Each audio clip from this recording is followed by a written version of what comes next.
Chapter 504. Never Give Up in the Woods. Yi Qingshan, Lin Chuan, Cheng Meng, Gu Changxing, and Gu Chengdao moved forward while chatting, looking at the forest which felt both familiar and strange to them. They talked about the past millennium with deep emotion. Suddenly, Cheng Meng said, "Do you think it's possible that Master is still alive?" At these words, the other four fell silent. Of course, they wished Guwen were alive, but when they had left, the Master was still a cultivator at the Foundation establishment realm. Judging by the cultivation speed he described, it seemed highly unlikely he could survive 1,000 years. Unless, of course, the Master had deceived them. After all, they had never truly understood his cultivation level. Isn't finding him one of the reasons for our return? Gu Chengdao, the youngest yet most composed of the five, spoke up. He always felt that their master was not like ordinary people. After roaming the great heaven and earth for 1,000 years and witnessing countless exceptional individuals, he still felt his master was in no way inferior to any of them. Yi Qingshan spoke. "Now that we're back, establishing a sect can wait. Let's first look for our master." His words met with the agreement of the others. Even if their master were no longer of this world, spending several years in search for him was worthwhile. Gradually, their conversation turned to their sworn enemies. Mentioning their enemies made their teeth itch. Their disciples and friends had been slaughtered by these foes, and they themselves had narrowly escaped death.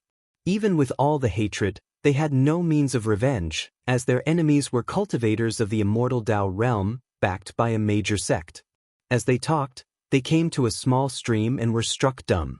Lin Chuan couldn't help but ask, "Could this be the same stream from 1,000 years ago? How is it still here?" Yi Qingshan was somewhat bewildered, responding, "A millennium isn't enough for the great heaven and earth to undergo massive change, especially since there hasn't been sect conflict or demon mischief around here. Naturally, there wouldn't be much alteration." They looked around, recalling the past intricacies of their lives. After a while, the sound of footsteps came from deep within the woods across the stream, drawing the attention of Yi Qingshan and the others. They hadn't sensed the presence of humans or demons, so the sound of footsteps was certainly startling. Looking intently, they saw a young woman in green clothes, carrying a bamboo basket, walking out from the depths of the forest.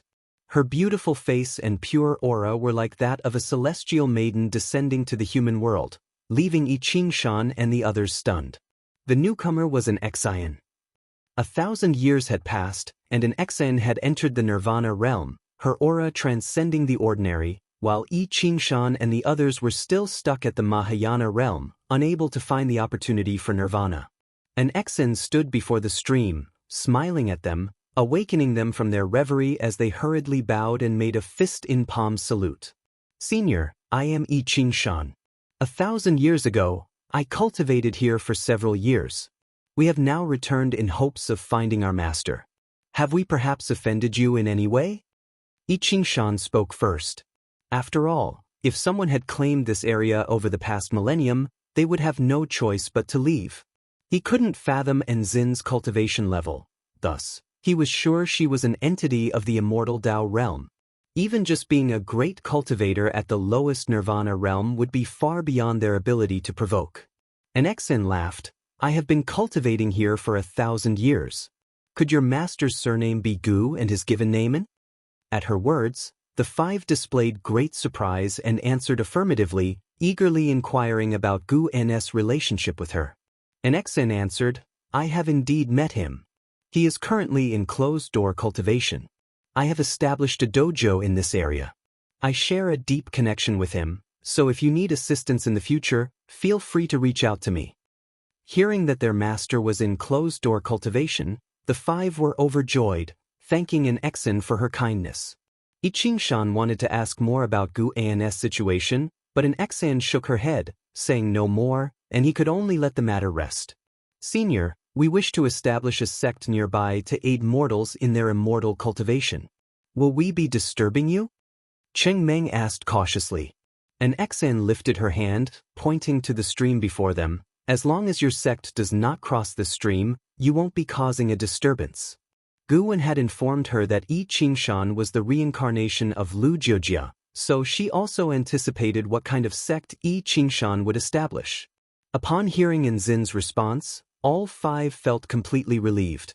Nxin turned and walked back the way she had come, leaving them with parting words. The great Tao is long. Do not become blinded by hatred. Your own cultivation is what matters most. These words startled the 5, and they remained shocked until Nxin vanished from their sight. Only then did they come back to their senses. Gu Changxing asked carefully, "Did she overhear our conversation or did she divine it?" It is said that a great power of the immortal Tao can look at a person and know their past and future. I Ching Shan took a deep breath and said, "She must have deduced it. Perhaps our master came here originally in search of her." The other 4 also felt this made sense and held Xin in even greater awe. They didn't linger any longer and turned to leave. Now that they were certain their master was still alive, they could begin their own plans. On the other side, Xin walked deeper into the woods, and when she saw Gu En's figure, a smile appeared on her face. She quickened her pace, abandoning the demeanor of a celestial maiden and adopted the lively, joyful posture of a young girl. "Master, how did I do?" Xin asked proudly as she arrived in front of Gu En stood in front of the bushes, a butterfly perching on his right hand. He stared at the butterfly and said softly, "Not bad, you have a third of my charm." Xin became even more proud and curiously asked, "Master, aren't you afraid they might establish another supreme sect?" Gu En replied, "As long as we remain in the celestial spirit great world and continue to interact with others, such things are inevitable. Let them be. At least for the sects they create, we have no responsibility to protect them. The prosperity they create can also serve as entertainment for you when you are bored, and experiencing fate and encounters among the mortal realm is also a form of cultivation." He lifted his right hand, and the butterfly flew away. Then he and Xin headed toward the Taoist field of the beginningless. That makes sense. Being in seclusion for too long can indeed become dull. However, I've agreed to spar with Celestial Demon Child in 100 years. I certainly don't want to lose to her again, said Xin as she followed beside Gu En. She got along very well with Celestial Demon Child. Their rivalry was healthy, spurring each other on. No matter who won or lost, neither would take it lightly. "She told me the same thing," Gu En said with a smile.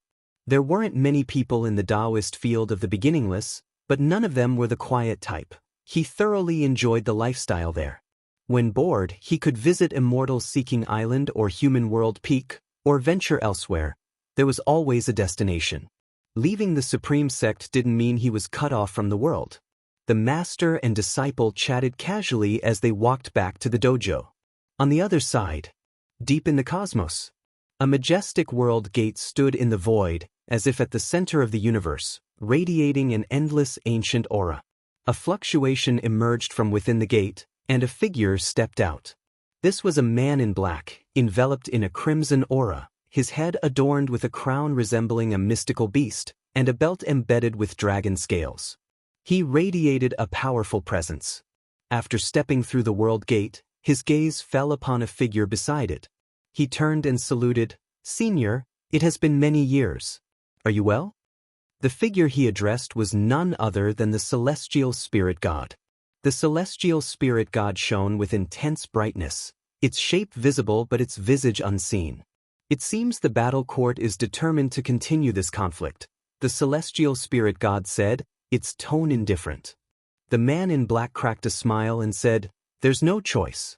The karma between us and the Long clan is too deep, irreconcilable."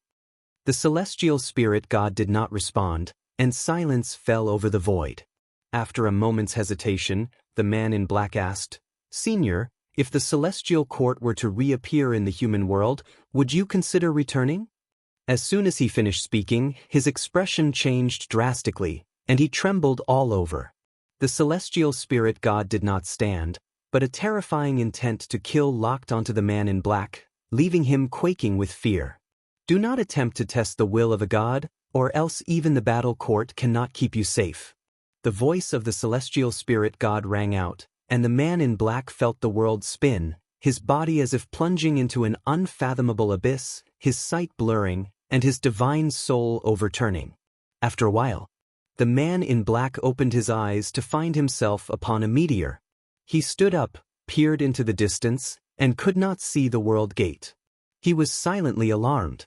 Such a terrifying power of the heavenly Tao. Is this the force that suppresses a great thousand world? Chapter 505. Long Family Destiny Pattern. Celestial Tao merits. Yi Qingshan and his 4 companions acted quickly.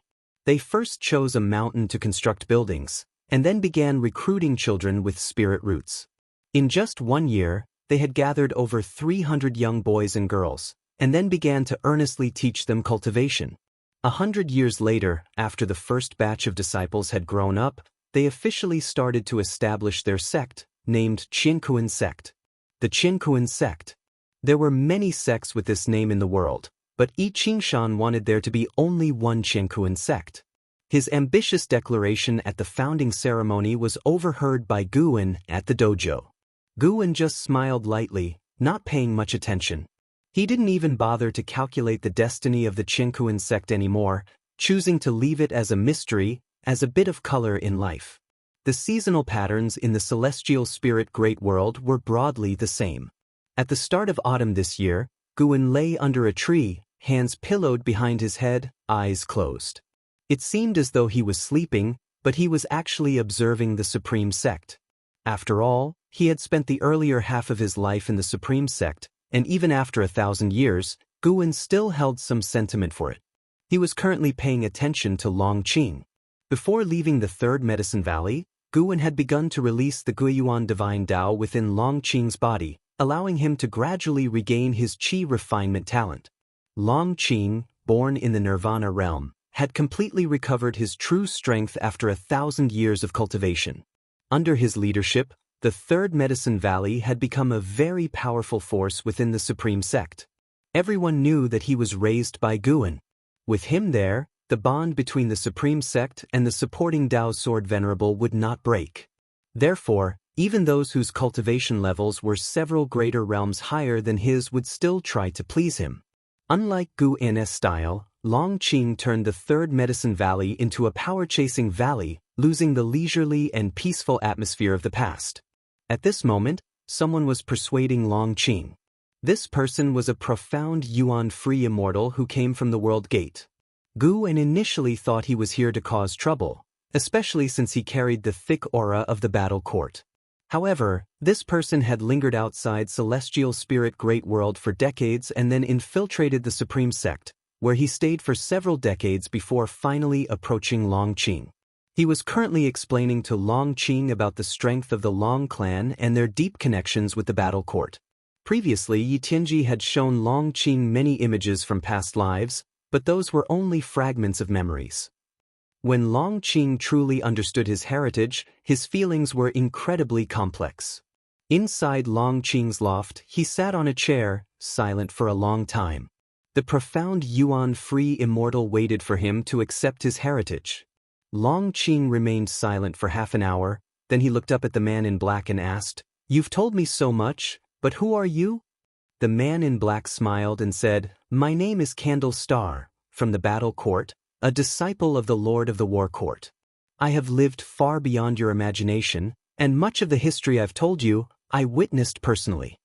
Hearing this, Long Qing frowned. He was not frightened into standing up. Instead, he stared at Candle Star and asked, "If you come from the battle court, why awaken my hatred towards it?" Candle Star laughed and said, "The battle court has strayed, always trying to please the immortal gods. I am not satisfied with that. I prefer the battle court under Emperor Longxin's rule. That was the true battle court worthy of battle's name." As he spoke, his eyes revealed longing and excitement. Long Qing's frown deepened. He could not see through Candle Star's intentions, nor could he discern whether his words were true. Candle Star looked at Long Qing, raised his hands, and suddenly said excitedly, "Do you know why the battle court targets your Long clan? It's not because you are the legitimate one, but because they fear your bloodline. No, they want to obtain it." Long Qing's expression changed, but before he could speak, Candle Star continued, "The real founder of the battle court was Emperor Longxin's father, Long Zhan, also known as Celestial Dragon Emperor. Without experiencing the era's tribulation of the Great Thousand World, He grew rapidly. In every battle, his strength surged substantially. It is said that once after slaughtering an entire great heaven and earth, he managed to cross the 9 heavens of the immortal path in a remarkably short time. Emperor Longxin's talent was also immense, but he turned against the celestial dragon emperor and thereafter ceased creating slaughter. Candle Star grew more excited as he spoke, his eyes even gleaming.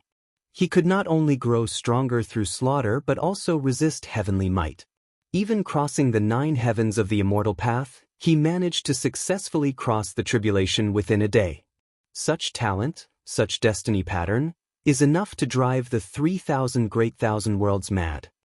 Candle Star's intense gaze made Long Qing uncomfortable. Long Qing couldn't help but say, "Are you suggesting that the Long clan inherited such talent and destiny pattern?" Exactly, the grandson of Emperor Longxin once inherited such talent, and that was also why the Long clan headed toward decline. Candle Star replied, his gaze sizing up Long Qing with greed filling his eyes. Long Qing snorted, "So you want to possess me?" Candle Star quickly shook his head, "No, no, no, the talent of the Long clan, and you who cannot be killed no matter what, obviously your clan hides a great cause and effect. The fools of the war court can't see this clearly. Of course, the most important thing is that I also believe in my own talent. I want you to retake control of the war court, and together we can establish everlasting great celestial Tao merits." Long Qing furrowed his brows again, he muttered, "With my current cultivation level, how many years would it take to overthrow the war court?" Candle Star answered, "If it's fast, several tens of millions of years. If slow, several hundreds of millions of years. Of course, you have to survive and you cannot slack off." Tens of millions of years? Long Qing widened his eyes, unable to remain calm. He couldn't help but exclaim, "Are you joking with me? Even if it really took that many years, could you wait that long?" Candle Star huffed, "Why can't I wait? I also need time to cultivate. Don't feel that it's too long. To reach my current cultivation level, closing my eyes, 1,000,000 years pass in an instant, not to mention those who are in seclusion seeking enlightenment. For them, even 10 million years are not worth mentioning. The reason you haven't felt time passing so quickly is that this great thousand world is currently undergoing an era transition. The heavenly Tao promotes the movement of heaven and earth, and living beings are continually fighting. You've experienced too many changes." Long Qing fell into silence. Candle Star then looked around, examining the furnishings within the room. Long Qing took a deep breath and asked, "Since that's the case, how will you assist me?" Candle Star turned his head towards him, smiling, "You first become the sect leader of the Supreme Sect. By then, let the Supreme Sect unify the world. After the era of tribulation ends, and the celestial merits fall onto the Supreme Sect, as its sect leader, and me as the vice sect leader, we will receive vast celestial Tao merits, aiding us in our enlightenment. In the silent extinction domain, there is a world gate that will limit the war court, preventing them from invading in large numbers. Previously, your master killed Yi Tianji, which has already placed the war court in a dilemma, causing internal divisions. Now is the best time for us to develop our sect." After hearing this, Long Qing's brows gradually smoothed. Elsewhere, far in the Taoist field of the beginningless, Guwen listened to their conversation, and he was not too surprised because he had previously guessed why the war court was hunting the Long clan. The silent destruction god emperor used a person from the Long clan to cultivate the celestial dragon reincarnation dharma aspect, which was the best proof.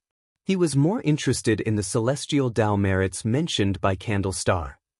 If Long Qing and Candle Star could indeed lead the Supreme Sect to become the ruler of the world, it would be a good thing, providing Guwen with a sense of presence as well.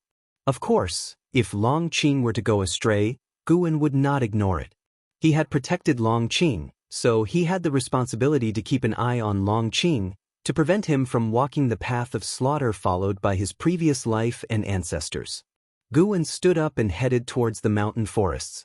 With the establishment of the Jianghu sect, the sect had been aggressively recruiting disciples, and the number of disciples had quickly surpassed 10,000.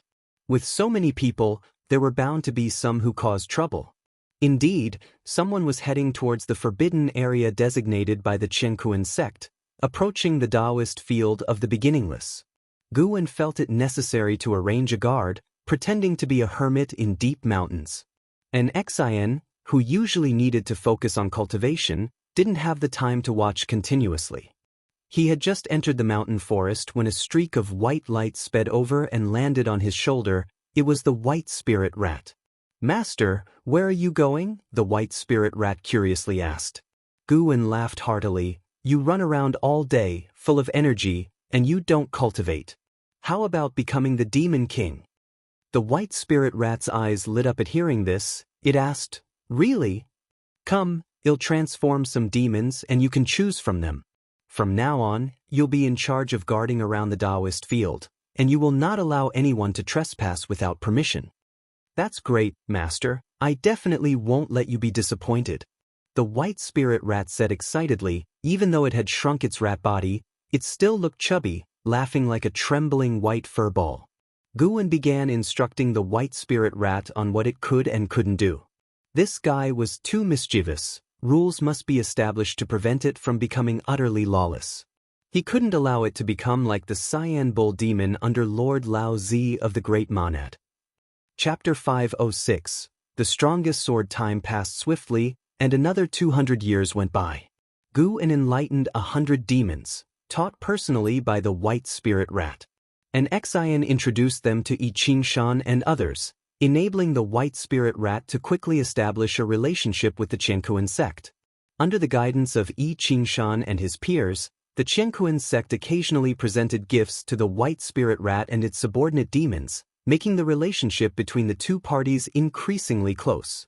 After 200 years, the Jianghu sect had risen to power, becoming a first-class sect in the 9-spirit continent with aspirations of sweeping across the world. With 9 Mahayana practitioners, the Jianghu sect was truly invincible in this land, and unifying the continent was only a matter of time as long as no forces from overseas intervened. Conflicts continued between heaven and earth, and the spiritual energy from nature surged towards the heart of the continent, prompting the strong practitioners to follow it. This weakened the immortal cultivation atmosphere in the peripheral regions. That was the case for the 9-spirit continent and neighboring continents. Almost no creatures from the immortal Tao realm visited this area, though many lower realm beings wanted to spend their remaining life here. On this day, inside the Taoist field of the beginningless, by a lake in the mountains, Guwen was fishing. Blood Prison Great Saint stood by, curiously watching the lake's surface, and couldn't help but ask, "Master, are these fish of a special kind?" In his mind, the master was the strongest. In his view, the master wouldn't engage in meaningless activities. Even the leisurely ones would, upon reflection, hold significance, just like how the master enjoyed reading and writing, which Shenzhen emulated and then attained enlightenment.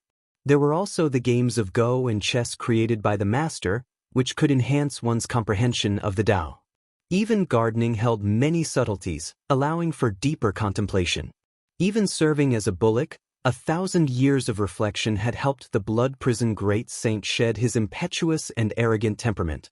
This lake was newly created by Guwen yesterday. When he went to the hidden spirit palace to gather medicinal herbs, he brought back several small fish, all of which were released into the lake. Guwen replied, "Nothing special, they are just ordinary fish." "Ordinary fish?" The Blood Prison Great Saint was even more confused. He carefully observed the lake in front of him, convinced that it must hold some profound mystery, though he still couldn't see through it. Little did he know, Guwen simply wanted to fish for the sake of fishing. His fishhook was formed from concentrated mana, and once it stuck to a fish's mouth, the fish couldn't escape but wouldn't be hurt either. He merely wanted to experience the process of fishing. After leaving the Supreme Sect, although he had a broader dojo, Guwen still had idle moments. Although he didn't practice chi absorption, he still wouldn't do nothing when idle. He gained insights into the natural world through seemingly mundane activities. As long as he observed naturally occurring phenomena, he could sense the great Tao. Having reached the innate golden immortal realm, Guwen didn't feel invincible and continued to pursue the great Tao. The evolution of his lifespan eliminated the need for chi absorption cultivation, making him treasure the time for attaining enlightenment even more. Guwen was sitting on a stone with the blood prison great saint standing beside him, both quietly observing the lake. Sunlight fell on them and blended with the landscape, creating a peaceful and beautiful picture. After a long while, a figure descended from the sky and landed beside Guwen. It was Qin Chuan. The 1,000-year-old Qin Chuan had also reached the Nirvana realm. From Nirvana to the loose immortal realm, the time required was incomparable to that of the mortal realm, so those at Nirvana realm around Guwen still hadn't reached the loose immortal realm. Not everyone's talent compared to Enhao's, and Hao's opportunities could even be said to be unique, unrivaled in the world. "Master, I sense a sword," Qin Chuan spoke, his eyes filled with excitement. Before Guwen could respond, the blood prison great saint curiously asked, "What sword?" Since arriving at the Taoist field of the beginningless, the blood prison great saint hadn't sensed any dangerous aura. He hadn't felt the formidable sword, but he knew Qin Chuan's destiny pattern was extraordinary, so he was very curious. "I can't explain clearly, but I feel a sword has descended upon this world, continuously emitting sword cries as if waiting for me to seek it," answered Qin Chuan, pondering and recalling his previous sensations as he spoke. His words made the blood prison great saint even more curious. When Guwen moved from the supreme sect to this place, he didn't bring Long Qing or other close disciples but brought Qin Chuan. The blood prison great saint always felt that Qin Chuan's talent might match that of Enhao or Yang Jian. In fact, Qin Chuan had indeed shown dazzling comprehension in the sword Dao, although the blood prison great saint felt it still wasn't enough. There is indeed such a sword, coming from outer heaven. It is the strongest sword in the world. Possessing it qualifies one to contend for the world. Not just you, but anyone who diligently practices the sword Dao will sense it, Guwen responded, his gaze fixed on the lake's surface, never wavering. Hearing this, Qin Chuan frowned. Blood prison great saint widened his eyes and asked, "This is clearly a conspiracy. Is another power from outer heaven about to attack?" Throughout the previous cataclysms of heaven and earth, it was always the forces from outer heaven that initiated them. The conflicts between the Immortal Dynasty and the Holy Court were never a threat to all living beings. "It's the work of the great Hong Sword Heaven behind Zhu Luo Sword Monarch," Guwen answered. Hearing about Zhu Luo Sword Monarch, both blood prison great saint and Qin Chuan exchanged glances. "Say, could it be that guy lost to Yang Immortal Emperor and couldn't accept it?" Blood prison great saint guessed with schadenfreude. He disliked the way Zhu Luo Sword Monarch carried himself, a demeanor that screamed invincibility, which he found repulsive.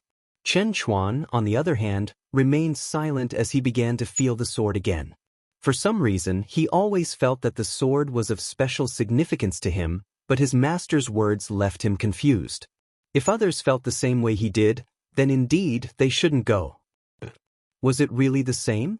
Gu An's fishing rod began to move. He waited a few moments before suddenly yanking it, pulling a large yellow fish into his hands. He unhooked the fish and released it back into the lake. This action made Qin Chuan pause. He took a deep breath, then walked to a patch of grass and sat down. He took out his own sword, placed it on his lap, and quietly contemplated. Blood prison great saint looked at him with a curious expression. Guwen remained silent, just the corners of his mouth lifted. In his eyes, that number 1 divine sword was nothing exceptional. Qin Chuan didn't need to compete. By cultivating by his side, he would eventually surpass that sword. However, "Senior brother Li, you're not going to ask me to take action, are you?" Guwen looked up towards the horizon with a teasing gaze. Meanwhile, on the other side of the world, above an endless ocean, dressed in black, Leah stood on a black eagle, soaring across the sea of clouds, with divine exotic immortal spirit perched on his shoulder, gripping his hair, shivering. "Do we really have to steal it? The aura of this sword is very powerful. It will definitely attract terrifyingly strong individuals. Don't forget, my master has already left the celestial spirit great world." Divine exotic immortal spirit couldn't help but ask. It had deliberately conveyed the news of Gu An's departure to Leah, hoping that Leah would be less reckless in the future. Its method indeed worked. Leah had been peaceful for 1,000 years, but today he was embarking on an adventure again. Li Ya's eyes were cold as he said, "How can I become stronger without striving for it? By meditating in seclusion? Don't worry, if it really comes to dying, I'll let you go. I won't drag you down." His heart, though, was aflame, because he felt that the sword was calling to him. He was the true master recognized by the sword. Divine exotic immortal spirit couldn't help but say, "Do you really think I could escape if it comes to that?" Li Ya glanced at it and said, "Then why don't you leave now? I must go regardless. Perhaps this is my only chance to catch up to Jianghu." Divine exotic immortal spirit rolled its eyes, retorted irritably, "You're always talking about Jianghu. It's been years without any news of him. He might already be dead. Don't always fantasize about how strong your opponents are, and then force yourself. That's impossible. He can't be dead. His cultivation level must be outrageous. With my current abilities, I doubt I could withstand even one of his moves." Li Ya shook his head. No matter how far the places he had visited or how strong the people he had met, he always believed that Jianghu was the foremost talent in heaven and earth. He felt that fate had made him encounter Jianghu, and that was a blessing to him. With Jianghu there, he would never be complacent about his achievements. He would always feel not strong enough and thus continue to strive. Divine exotic immortal spirit scratched its head, feeling that Li Ya was delusional and beyond persuasion, but it was not panicking. After all these years, it suddenly wanted to see its master, and Li Ya should be able to help it. Chapter 507, Heaven and Earth Tao Fruit. Celestial beings. Guan could hear the divine exotic immortal spirit's heart voice. Although he could maintain spiritual communication with it, he rarely paid attention to it. The main reason was that the divine exotic immortal spirit was too annoying. Guan had responded before, and as a result, it chattered constantly, bothering him without end. Guan was neither worried about Li Ya going to seize the sword, nor was he afraid that Li Ya would cause any trouble for him. He would only save Li Ya's life, but wouldn't help him seize the sword. Saving a life was not difficult for Guan, as simple as blowing out a breath. Guan continued fishing until, after an hour, he finally stood up and left. The blood prison great saint hurriedly followed his pace, while Chen Chuan continued to stay by the lake, his eyes tightly closed, comprehending his own sword intent. He wanted to resist the attraction of that sword, feeling that if he could withstand it, his sword Tao would ascend a level. Tens of miles away, and Shengtian was practicing qi absorption on a cliff, the breeze blowing through his hair. Another 10 miles ahead, his master Jianghu was sowing seeds. Jianghu didn't use spells, but planted them by hand, treating it as a form of cultivation. Looking to the east, the celestial demon child was discussing the Tao with the ghost mother of ephemera, exchanging cultivation insights. Others were in seclusion within their respective cave mansions, all steadfastly advancing on their own paths of cultivation. The winds rolling through the Taoist field of the beginningless swept toward the celestial vault, carrying away the seasons. By the next late summer, the battle over the divine sword inevitably erupted. The sword drew sword cultivators from all over, and Li Ya, at the Nirvana realm, couldn't even get involved. Let alone having Guan save him, he didn't even have the qualification to see the divine sword. The battle between two divine immortals of wondrous dharma prevented him and the divine exotic immortal spirit from moving forward, forcing them to wait in the distance. Sadly, as time passed, Li Ya not only couldn't advance but was also pushed back because higher-level sword cultivators joined the fray. The setting sun cast a pall over an opulent city where Zhu Shi, dressed in yellow robes, strolled along the street. She looked just as young as ever, like a girl of 16 or 17, her eyes shining as she looked around with interest. No one could have imagined that this seemingly innocent girl was the Shengtian of the Holy Court, once the strongest being of heaven and earth. Just as Zhu Shi became engrossed with the sights on either side of the street, a figure approached her. "Young friend, please halt." A laugh came from ahead, and Zhu Shi fixed her gaze before stopping in her tracks. She saw a young monk draped in a kasaya blocking her path. This person was none other than the immortal seeker who had taught the Taoist expansion skill. It was because the Taoist expansion skill had advanced to the innate reincarnation skill that Gu En was able to help the people he cared about extend their ultimate lifespan. Zhu Zai's smile vanished, and she calmly looked at the Immortal Seeker. The Immortal Seeker chuckled. The humble monk observes that you possess extraordinary destiny. Would you like to ascend to immortality? The humble monk can assist you. Zhu Shi focused on him, saying, You, a monk, refer to yourself as humble monk? Do you think you're credible? Of course the humble monk is credible. His Majesty Saint Heaven is nurtured by the celestial spirit and destiny. Even as a reincarnated being, a pair of eyes can see through everything, can't they? The Immortal Seeker said with a chuckle, causing Zhu Shi to furrow her brow. When he mentioned Saint Heaven, a passing cultivator threw a suspicious glance at him, but quickly disappeared with the flow of the crowd. Zhu Shi and the Immortal Seeker faced each other amidst the throng. They were out of place in this world and indifferent to the gazes of the people. Zhu Zai's eyes gradually became piercing, as if she had transformed into someone else. She exuded the aura of someone who reigned supreme, looking down at the Immortal Seeker, asking, A person from heaven? The Immortal Seeker laughed. Your Majesty is indeed formidable. Zhu Shi lifted her right foot and took a step forward. As her toes touched the ground, the world suddenly changed. The streets and the people coming and going all vanished, and they found themselves in a dim, desolate mountain wilderness, with dense clouds in the sky and faint thunder rumbling. Immortal Seeker did not panic and continued to smile at Zhu Shi. Are you sure you have what I'm looking for? Zhu Shi asked, and as she lifted her right hand, the earth around them split open, and roots emerged from all directions, swiftly intertwining in the sky to form a huge sword that pointed straight at Immortal Seeker. This wooden sword was more colossal than the mountains between heaven and earth. It seemed to occupy half of the sky upon its appearance. You're looking for the heaven and earth Tao fruit. What you want isn't just to unify the current celestial spirit great world, is it? What you desire is the entire celestial spirit great world, right? Immortal Seeker answered. Zhu Shi narrowed her eyes, but did not respond. Immortal Seeker continued, The heaven and earth Tao fruit is bound to appear sooner or later, but now there's already a presence stronger than even the free immortal. Your Majesty, how will you snatch it then? Zhu Shi huffed. So you're saying, you can't give me anything and you've merely come to remind me? Not at all, Immortal Seeker said leisurely. I have come to save your life. The celestial Tao golden core is bait left by the person from the world gate, and the heaven and earth Tao fruit is even more taboo.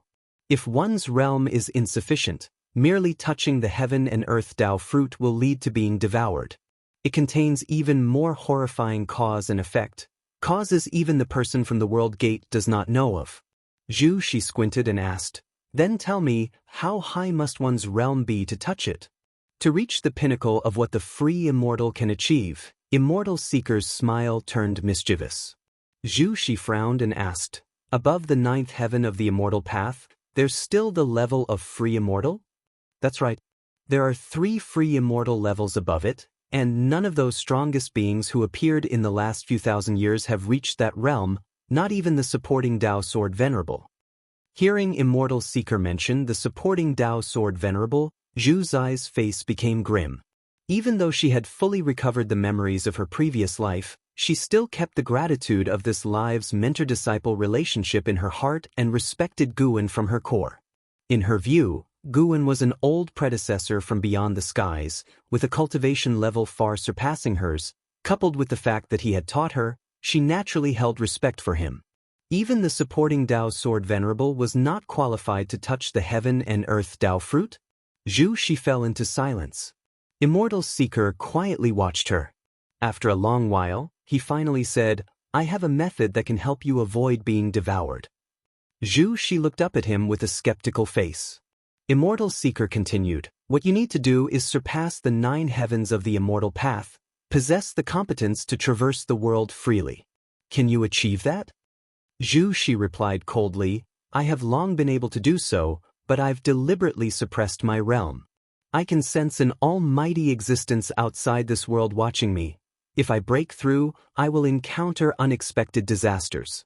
Some free immortals need thousands, tens of thousands of cycles of reincarnation tribulations, but I only need one life. Immortal Seeker was taken aback, clearly shocked by her words. He took a deep breath and said in admiration, "Worthy of being the child of heaven and earth chosen by the destiny of celestial spirit. In that case, I will pass on a cultivation technique to you. Practice it first, then break through." Zhu Zai's right hand dropped, and the huge wooden sword suspended in the dim celestial vault dissipated like smoke and clouds. "Who exactly are you, and why do you want to help me?" She stared intently at Immortal Seeker, hoping to get an answer. Immortal Seeker turned, looking towards the horizon, and said, "I indeed come from above, but I do not affiliate myself with those self-important folks. The reason I assist you is merely to fulfill a wish. My disciple died in this great thousand world." She asked in surprise, "The death of your disciple requires all this scheming? Do you need my help for revenge?" Immortal Seeker glanced at her and said, "Merging with the heaven and earth Tao fruit will be enough to fill the regret in my heart." Zhu Zai's brows were tightly locked, still somewhat unclear. But Immortal Seeker no longer elaborated.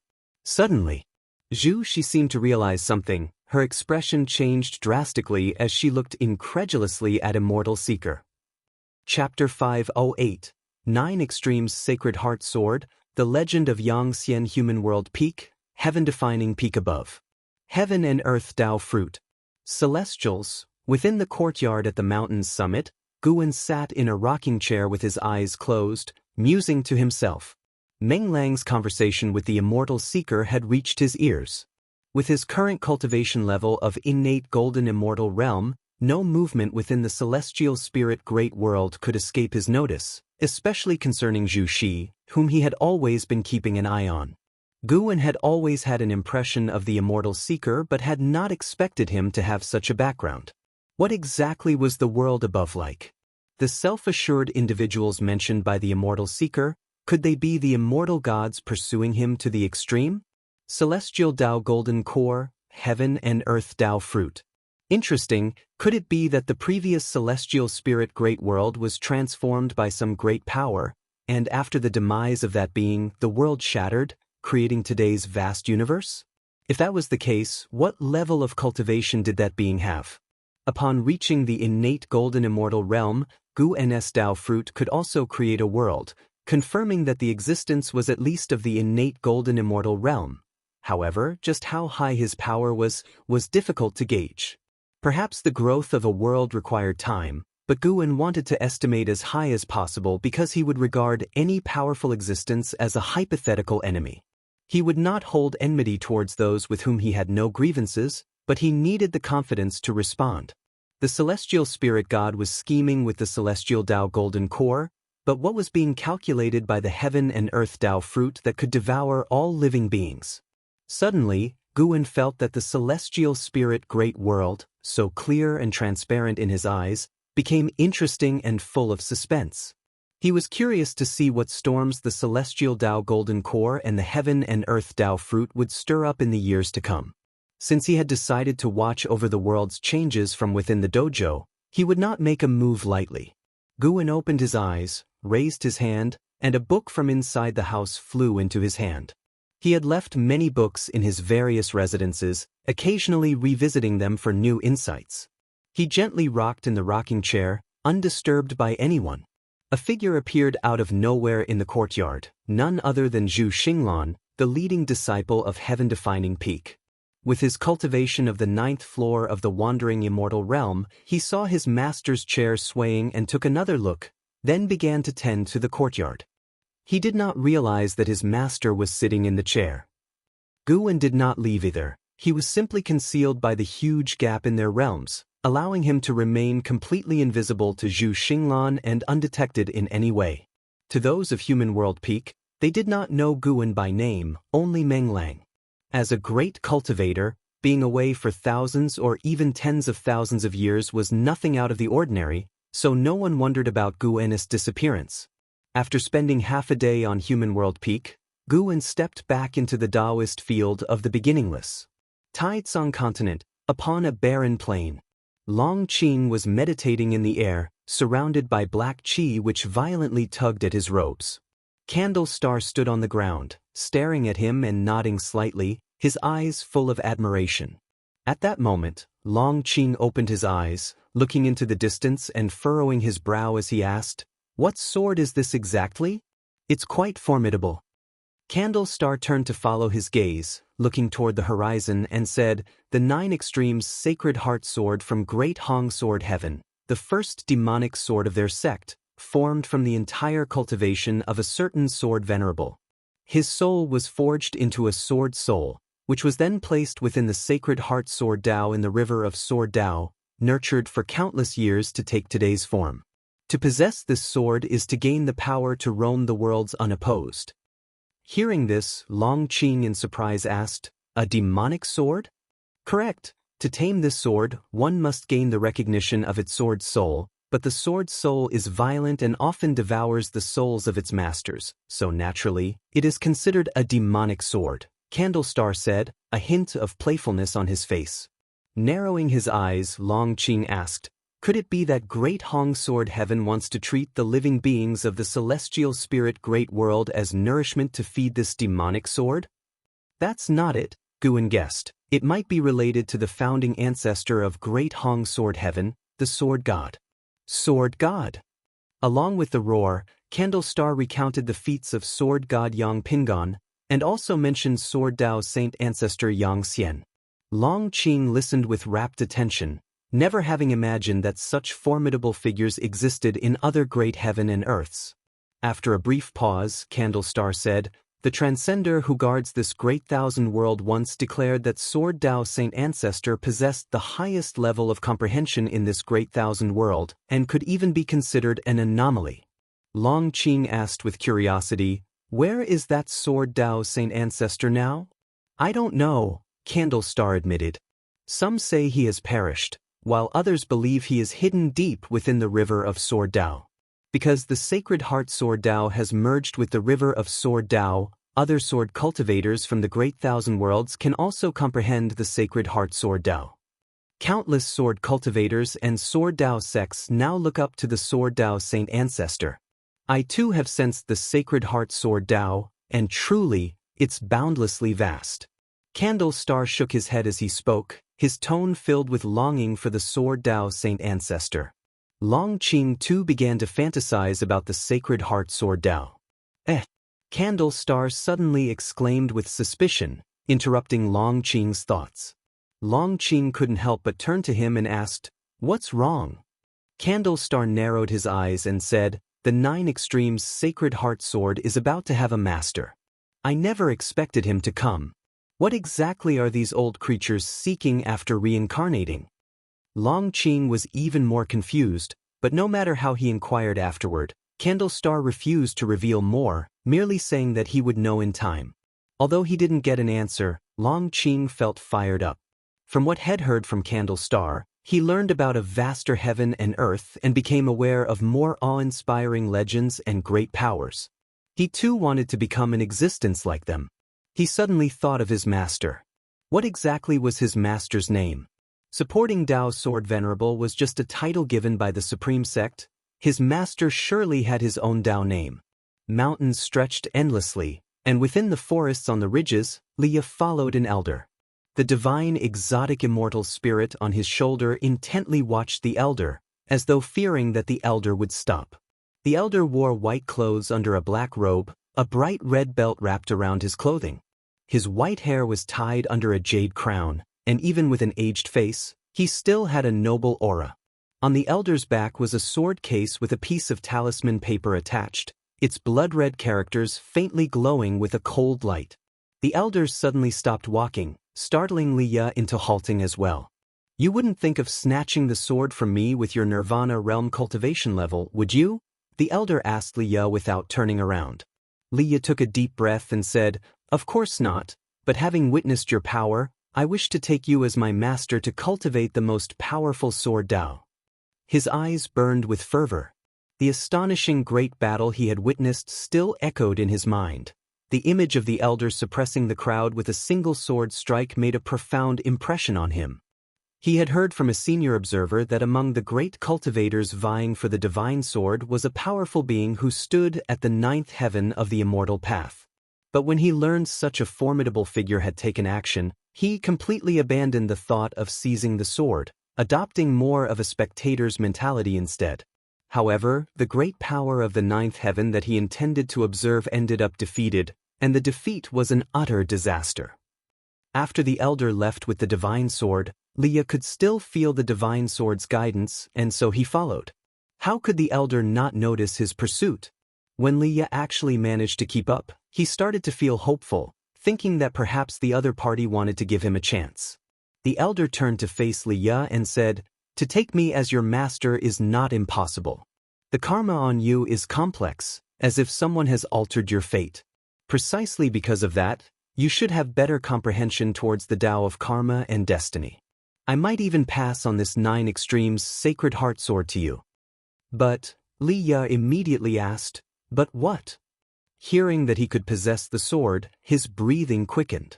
Chapter 509, Sword Annihilation Ancestor, Imperial Authority Mythology. However, to inherit my Taoist lineage and bear my karma means you will obtain unparalleled power, but you will have difficulty finding peace for the rest of your life. The old man stared at Leah, speaking slowly and deliberately, his gaze icy cold. Leah was frightened by his eyes. He didn't answer right away but instead carefully reflected on his life. Although he had faced hardships, he always felt that his current status was entirely due to the aid of others. In the first half of his life, his imperial father had shielded and protected him. Later, Guan, under another identity, had protected him and taught him swordsmanship. When would he be able to repay these people? Leah found himself caught in a difficult decision. He feared that he would mess things up and that, in the end, Guan would have to rescue him. He couldn't help but turn his head to look at the divine exotic immortal spirit resting on his shoulder. This time, the divine exotic immortal spirit remained silent, merely looking at him steadily, as if to say, "This time it's up to you to decide." Leah believed that the old man had no intention of deceiving him, for there was no need. The gulf between their cultivation levels was vast, and if the old man truly wished to force him to do something, he would have no power to resist. As Leah hesitated, the old man turned and walked away. Leah fell to his knees and kowtowed in the direction of the old man's retreating figure, shouting loudly, "Master above, please accept your disciple's bow." The old man stopped in his tracks and then slowly turned around. He looked at Leah with an expressionless face and said, "Remember, my Taoist name is Sword Annihilation. Many refer to me as the Sword Annihilation Ancestor." Having said this, the Sword Annihilation Ancestor continued to walk away, and Leah quickly got up and followed his pace. Excitement was unmistakable on Leah's face. He stared at the back of the Sword Annihilation Ancestor, with many questions he wanted to ask, but he restrained himself. There is plenty of time ahead.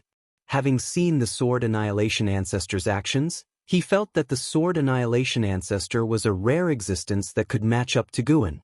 Of course, it was only his feeling because he thought the Sword Annihilation Ancestor didn't use his full strength when he claimed the 9 extremes sacred heart sword with such an ease and calmness. Such demeanor reminded him of Guan when he transformed into the supporting Tao sword venerable. Little did he know, Guan was listening in on his thoughts secretly.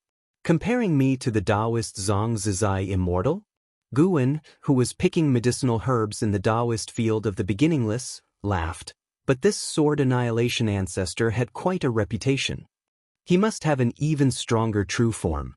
Guan had encountered his true form before, back when he had broken through to become the profound Yuan-free Immortal.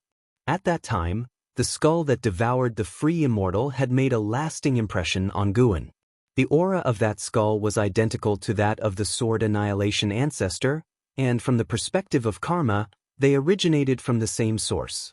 The mere fact that a clone possessed the cultivation level of a Taoist Zhang Zizai Immortal made him wonder just how powerful the Sword Annihilation Ancestor's true form was. Ever since Guan defeated the battle court, the celestial spirit great world seemed to be distancing itself from the catastrophe of outer heaven. In reality, More beings of the Dao fruit realm had infiltrated the celestial spirit great world, behaving more covertly, probably out of fear of Guan. Every choice has its pros and cons. His own lifespan reincarnation had left behind unfavorable karma, but within the life he could control, he had always done good deeds. He was satisfied with that and never tired of it. Gu's mood became increasingly cheerful, and he began to give pointers to the ghost mother of ephemera following him. Although the ghost mother of ephemera had lost her freedom, she did not slack off because she saw greater hope. She even felt that her current life was better and more meaningful than before. Pursuing longevity, that was far more meaningful than being a vice sect hierarch.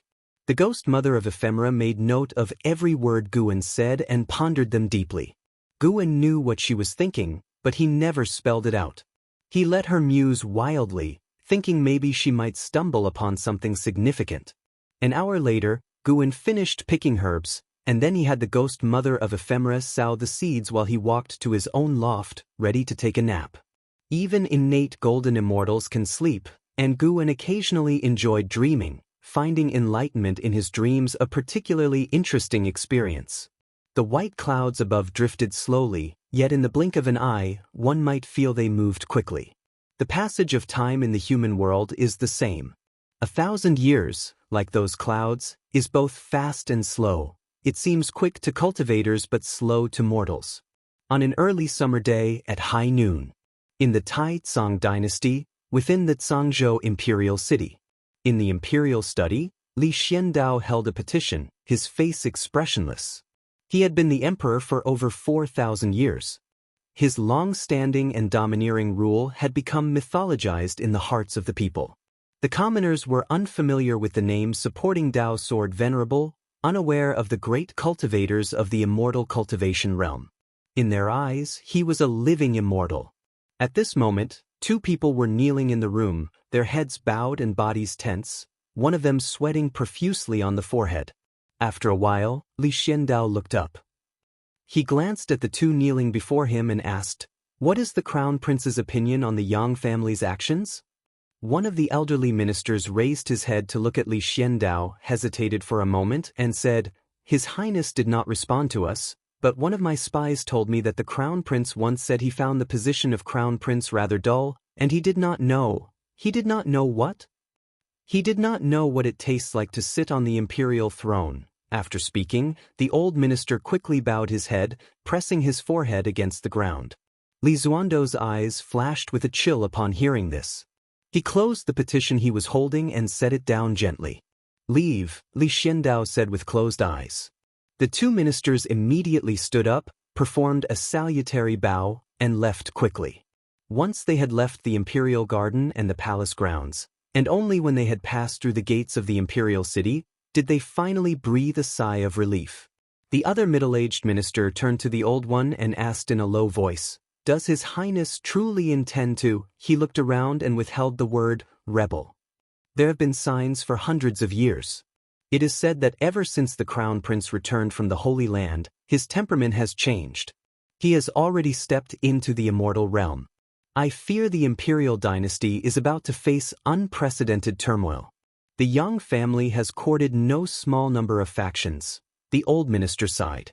His ancestors had served Li Xiandao for 10 generations and he himself had been an academically honored champion designated by Li Xiandao. In his heart, Li Xiandao was the heavens. But faced with a crown prince who possessed the cultivation level of the immortal Dao and had a formidable family background, how could he not think that the throne was on the cusp of changing hands? The middle-aged minister fell silent after hearing this, and they both hastened down the same street. Meanwhile, back in the imperial study, Li Xiandao slowly opened his eyes, gazing straight ahead, and suddenly said, "Guan, supporting Dao Sword Venerable, you should be able to hear my words, right?" After his words, silence filled the room. No response came from outside. He took a deep breath, stood up, walked around the desk, and then, lifting the hem of his robe, knelt on the ground. "Guan, if there is still any affection between us, please help me," Li Xiandao said with a resolute expression. He then began to kowtow.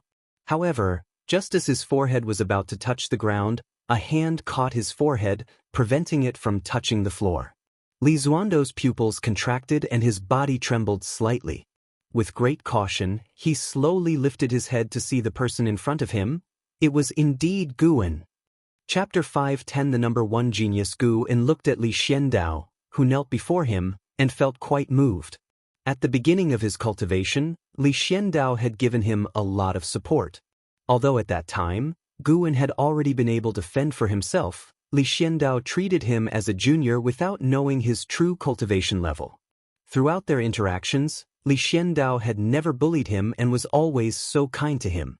The end of the world valley provided by Li Xiandao was also an important part of Guwen's income in the first half of his life. The valley had been planted with high-tier cultivation herbs from the start, which were extremely significant for Guwen before he reached 100 years old.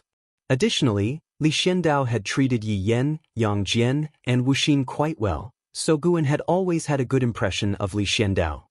He felt that there was a bond of sentiment between him and Li Xiandao. Their conversations were always delightful. It's just that Li Xiandao, as the emperor, was too busy and they seldom met. The last time they had met was more than 2,000 years ago. Li Xiandao had already achieved nirvana, but he displayed a cultivation level of integration realm. He had his own network of connections, but compared to the Yang family behind Li Lingtian and his mother, the forces he had gathered were not as strong. Rise, Guwen said softly, looking at the stunned Li Xiandao, and then he lifted him up. After Li Xiandao stood up, he took a deep breath and said, "You really didn't leave." Guwen smiled and responded, "It seems we truly are people of the same path. You know what I'm thinking." Hearing this, Li Xiandao knew that Guwen had seen through his hidden cultivation. He wasn't too surprised, considering how high Guwen's cultivation level was. "Let's sit down and talk." Guwen gestured with his hand, and Li Xiandao nodded, then turned and walked to the table. Once they were both seated, Li Xiandao looked across at Guwen, who seemed like an immortal monarch in the flesh, and felt somewhat dazzled. A mix of emotions flooded him. He was surprised, relieved, and felt undeservingly favored. He hadn't expected that he could actually summon Guwen. Guwen had abandoned the supreme sect but not him. How could he not be moved? "Tell me, how can I help you?" Guwen asked. Even though he could guess the answer, he wanted to hear it from Li Xiandao himself. This process would also help Li Xiandao ease his emotions.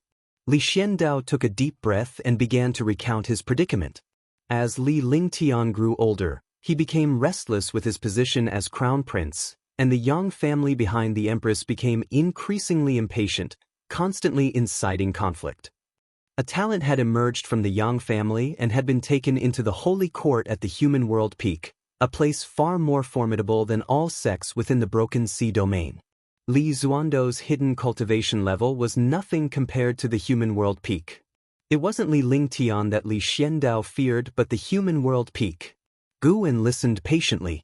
After Li Xiandao finished speaking, he remarked, "That kid Li Lingtian has never been a quiet one since he was young, but that's normal. Being born into the imperial dynasty, how could he not aspire for imperial power?" Li Xuando's face turned slightly awkward as he admitted, "Indeed, I can't blame him. But the struggle for imperial power relies on one's own means. At least under my rule, the Taizong dynasty has always been developing well."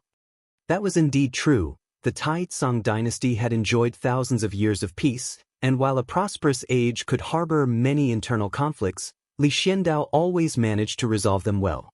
Guwen didn't feel that Li Xiandao should give up his throne. As long as the people of the Taizong dynasty were doing well and Li Xuando's lifespan was long, he indeed could keep sitting on his throne. Li Xiandao looked at Guwen, his heart uneasy. In his eyes, the human world peak posed no threat to Guwen, yet there really was no need for Guwen to help him against the human world peak. Even if Li Xiandao offered everything he had, it probably wouldn't catch Guwen's interest. Guwen then spoke, "How about this? He'll have Yang Jian come and help you, and from now on, serve you. How does that sound?" He arranged this because Yang Jian recently wanted to leave the holy court and, conveniently, Yang Jian was the first person to defeat Li Lingtian, so their fated rivalry could be prolonged. Even to this day, Li Lingtian was still using Yang Jian as a benchmark. Upon hearing this, Li Xuando's eyes brightened and he asked, "Really? Can it be done?" He was very fond of Yang Jian. From the first sight of him, he wanted to win him over. That's why he had previously gathered the imperial dynasty's resources to forge an appropriate divine weapon for Yang Jian. Of course, he'll arrive in a few days, Guan said with a smile. He believed Li Xiandao could go even further. No matter how the future evolved, for all beings, a situation with many strong contenders was better. If the whole world were to be ruled by a single power, it would be prone to troubles. Just like before, when the Holy Court ruled the world, demon cultivators could slaughter the people of an entire region, and the truth could be easily suppressed by the Saint King. Therefore, with such thoughts in mind, Guan also hoped that the Taizong dynasty could endure and prosper further. Of course, he would only facilitate and mediate, never intervene directly. In fact, Yang Jian had a good impression of Li Xiandao, and it could be beneficial for both if they teamed up. Li Xiandao, after hearing Guan's promise, felt extremely cheerful, as if all the frustrations in his heart had been swept away. He already knew that Yang Jian had regained his Saint King status, and the current Yang Jian could help him counter the Human World Peak, or at least, Human World Peak would give face to Yang Jian. How have these years been for you? Guan continued, beginning to make small talk with Li Xiandao. Li Xiandao did not hide anything, sincerely sharing his experiences, and the two seemed to return to the times of 4,000 years ago in the end of the World Valley, chatting with great joy. A full hour had passed before Guan finally took his leave. Watching Guan come and go like the wind, leaving not the slightest trace of his presence, Li Xiandao sincerely sighed. He is a true immortal. No sooner had his words fallen than Guan had already arrived at Human World Peak. Guan summoned Zhu Xinglan, instructing him to settle the matter, forbidding anyone from intervening in the internal strife of the Taizong dynasty. Zhu Xinglan immediately set out to handle the task. Without needing to use his status as the supporting Dao Sword Venerable, Guan could still easily have the matter resolved. The Yang family was considered powerful in the Broken Sea domain, but within Human World Peak, they couldn't reach the top echelon. Having given his instructions, Guan then rested in the courtyard. After a while, Zhu Xinglan came back, delighted to see his master had returned. Guan was very satisfied with his dedication over the years and imparted divine skills to him, making Zhu Xinglan even more overjoyed. In the Taizong dynasty, within a mansion, Li Lingtan sat at the head of the room, his face full of impatience.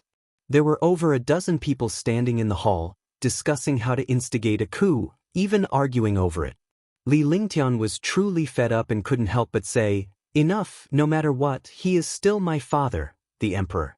At most, he'll seize power, but it's impossible to harm him." As soon as these words came out, everyone fell silent and then looked towards him. Li Lingtian was incredibly talented and presently had the cultivation level of the Immortal Dao realm. His presence was strong enough to command attention. Do you not realize what imperial power means to your father, the emperor? A struggle for the throne cannot be without casualties. An imposing voice came from outside the hall as a man in white walked in with the sunlight behind him. People turned their heads to look, all showing expressions of joyful surprise. An elder, thrilled, said, "Yang'an, you finally returned." Yang'an, the top talent of the Yang family and a disciple of Human World Peak.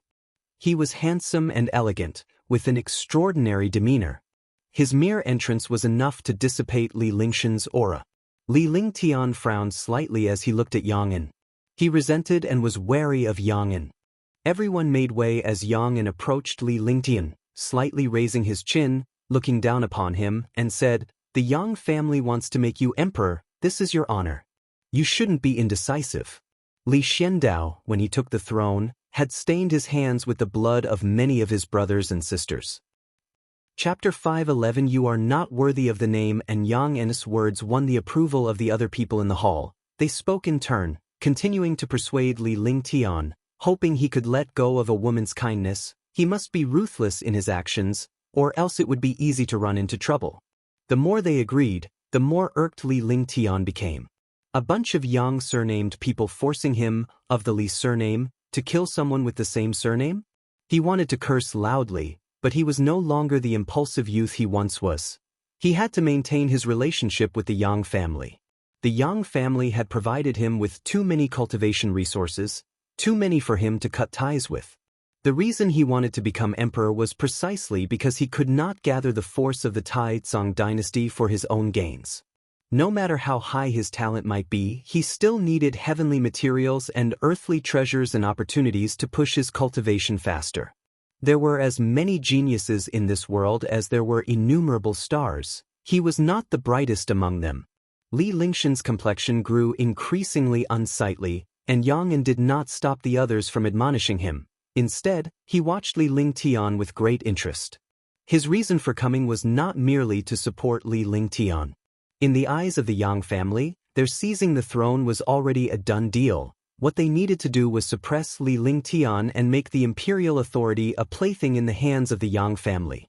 When did the Yang family become the masters of the Taizong dynasty? How is it that I, who am also surnamed Yang, do not know this? A resounding voice echoed through heaven and earth, reaching the ears of everyone in the hall.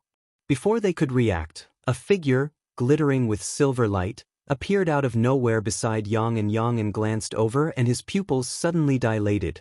The blade's edge was at his throat, making his body feel like it was in a cold cellar, chilled to the bone.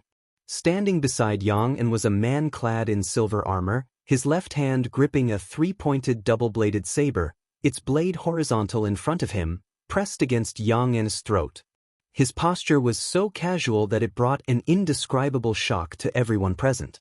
Li Lingtian stared at Yang Jian, his eyes widening and his mouth opening involuntarily. "It's you?" Li Lingtian could never forget Yang Jian. The two had spent many years together, and he had often sparred with Yang Jian, never winning once. How many years had it been? He had fantasized about the scene of meeting with Yang Jian again, but he had never imagined it would be under these circumstances. After a brief silence, a female cultivator of the Yang family couldn't help but ask, "Who are you?" The others hastily took out their magic artifacts. Even though they were frightened by the Yang family, they had no intention to run because this was the Yang family's ground, and their descendants were outside. They could not flee. Yang An looked at Yang Jian, sweating profusely. He was locked in by Yang Jian's intent to kill, his mana frozen, unable to mobilize it. He couldn't see through Yang Jian's cultivation level at all. But one thing was certain, he was no match for this person. Yang Jian glanced at Yang An and said, "Given your connections with Li Lingtian, put away your delusions." His gaze then shifted to Li Lingyan, his eyes indifferent. "Kid, nobody can touch your father's imperial seat, including you. Don't forget the ambitions you told me about. How did you end up so vulgar?" On hearing this, Li Lingshan's face turned red, but he had no rebuttal. Because he once told Yang Jian that he wanted to become the #1 cultivator in the world, he wanted to pursue longevity and immortality, not to be some prince or crown prince. However, as his realm grew higher, he felt increasing resistance, and he couldn't help but ponder worldly possessions.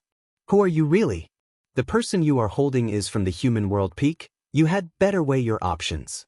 Another middle-aged cultivator said through gritted teeth. Yang Jian glanced at him, his eyes so cold that it terrified the man, who instinctively stepped back. The human world peak is formidable, and their peak master, the Taoist monarch of eternal years, is indeed a great power. I have discussed the Tao with him. "Oh, that's right, I am Yang Jian, the Candle World Saint King from the Holy Court. Have any of you heard of me?" Yang Jian's words made everyone's complexion change dramatically.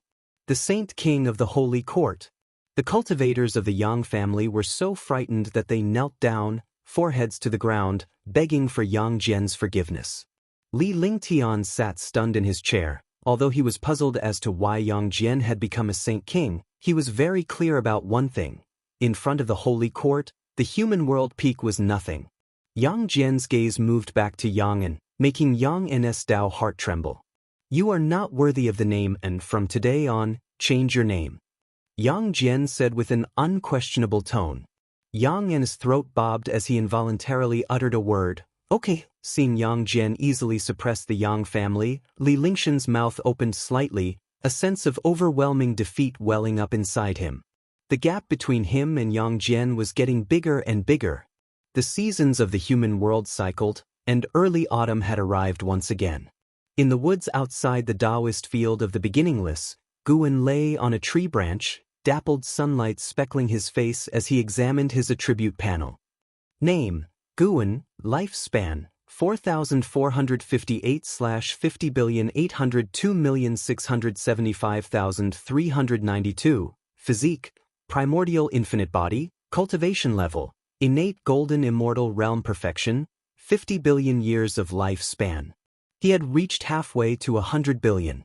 This was the accumulation Guan had achieved without massive slaughter or causing any upheaval, yet his lifespan had grown rapidly. Given such an advantage, he naturally did not have to struggle and risk his life like the common folks in the mortal coil. Because of this, he had to be more careful and cautious, never arrogant.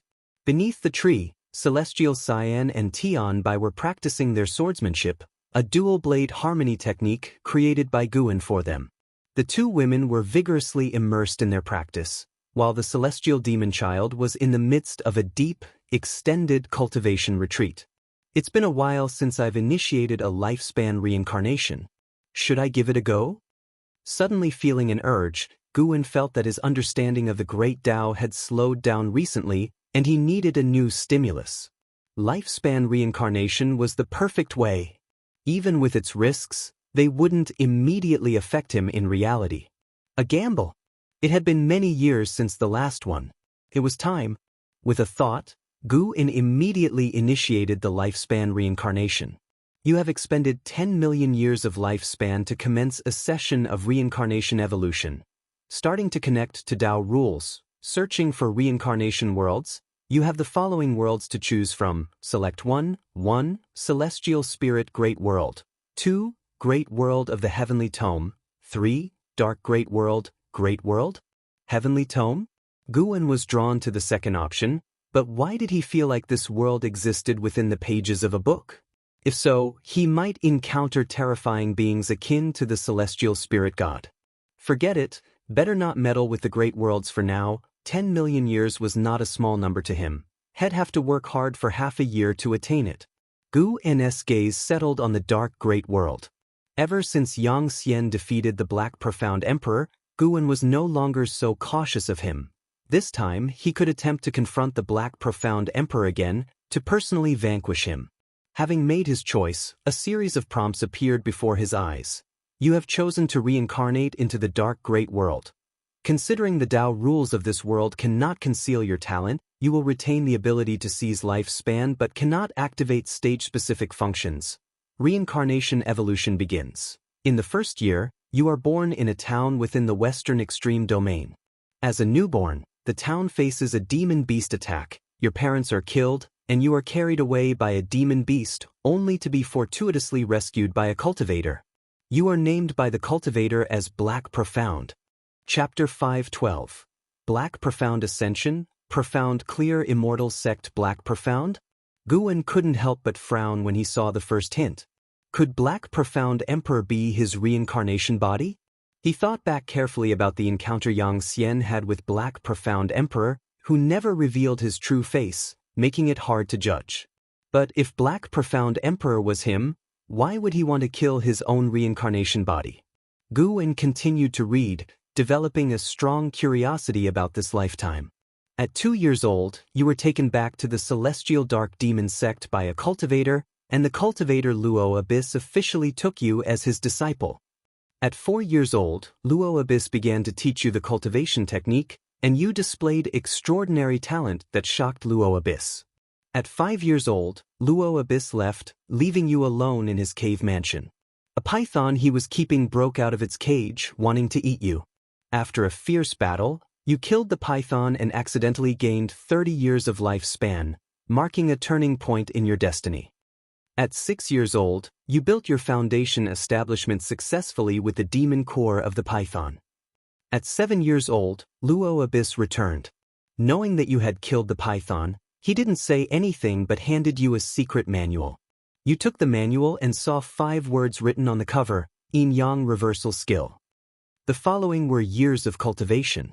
Black Profound showed strong talent, but whether he was the strongest among the reincarnation bodies was still hard to tell. Until the age of 20, Black Profound was sent down the mountain by Luo Abyss to gain experience for a century. At 21 years old, you met an elderly Taoist. He noticed your extraordinary demeanor and wanted to tell your fortune. Do you accept? Why does every reincarnation involve such encounters? Could there be a scheme? Guan didn't believe in coincidences, and he chose to refuse. You refused for the Taoist to tell your fortune. The Taoist shook his head with regret, saying that you would meet again one day. You watched his retreating back and remained silent for a long time. At 22 years old, you encountered a demon race attacking the city. Without hesitating, you joined the battle along with a group of cultivators and successfully repelled the demon race. Because of your heavy killing aura, the city's civilians kept their distance from you, and even other cultivators were wary of you. Unable to integrate, you silently left. At 23 years old, you encountered a demon cultivator committing evil acts. You eliminated the demon cultivator. The grateful mortal family from the city invited you to stay at their mansion for a few days. You agreed, and during the journey thereafter, you protected the family while defeating demons along the way. This caused the family to fear you even more. On the night before reaching the destination, you overheard them discussing how to send you away, and you left alone before dawn. At 24 years old, you came to Hanji City and heard that the city was hosting a magic battle conference. Only young talents under the age of 100 could enroll, and you decided to sign up. In the end, you defeated all the competitors, claiming first place powerfully and becoming famous citywide. At the celebration banquet, the city lord wanted to betroth his daughter to you. Do you accept? Although Black Profound might be the Black Profound Emperor, now it's Gu N's reincarnation body, and he can't allow his reincarnation body to have any weaknesses. Finding a Tao companion is alright, but not now. You refused the city lord's goodwill, and he shook his head, chuckled, and did not persist. The very next day, you took the heavenly materials and earthly treasures you had won at the Magic Battle Conference and left. When you were about 100 miles from Hanji City, you encountered a group of mysterious cultivators who ambushed you. After a fierce battle, only one of them was left alive. Through coercion, you learned that it was the city lord's arrangement, which infuriated you. At the age of 25, you entered the demon race's forest and began slaughtering demons extensively. At the age of 26, you returned to Hanji City and made your way to the city lord's mansion where you chose to force your way in. A great battle erupted, and in the end, you left the city lord's mansion full of corpses. The exhausted city lord knelt on the ground, begging for your forgiveness. His daughter also ran over, standing in front of you, hoping you would spare her father. Will you choose to forgive the city lord? Forgive what? Did the city lord ever forgive me? Guan, identifying with the role of Black Profound, also felt angered and immediately chose no. You ignored the pleas of the city lord's daughter and beheaded the city lord with a single sword strike. Then you turned and left. Under the gloomy sky, the city lord's daughter knelt on the ground, cursing you hoarsely and vowing to seek revenge in the future. You were indifferent and walked away proudly. Guan, seeing this, felt that Black Profound might have developed feelings for the girl. Through this journey, how intense Black Profound's killing intent had been, almost catching up to Long Zhan. Could he actually have spared the city lord's daughter? The image of Black Profound in Guan's mind became even more nuanced, and as for the consequences of sparing the city lord's daughter, Guan was not worried. With the life-controlling Black Profound Emperor evolving rapidly, his early live's enemies would hardly impact his future. In the subsequent prompts, Black Profound clearly relied heavily on life evolution, killing relentlessly each year, even routinely slaughtering the alien race, making Guan feel his growth rate would exceed his past lives. After a century, Black Profound returned to the Celestial Dark Demon sect. At the age of 121, you returned to Luo Abyss Cave Mansion and unexpectedly learned of Luo Abyss' death, the cause being demonic possession that led him to harm his fellow sect members, and he was slain by a great cultivator from within the sect in time. You found the incident highly suspicious. While staying at the Celestial Dark Demon sect to cultivate, you began investigating the truth behind your master's death. At the age of 122, you stumbled upon another disciple of Luo Abyss within the sect. After a discussion, you opened your heart, believing that your master could not have been possessed demonically.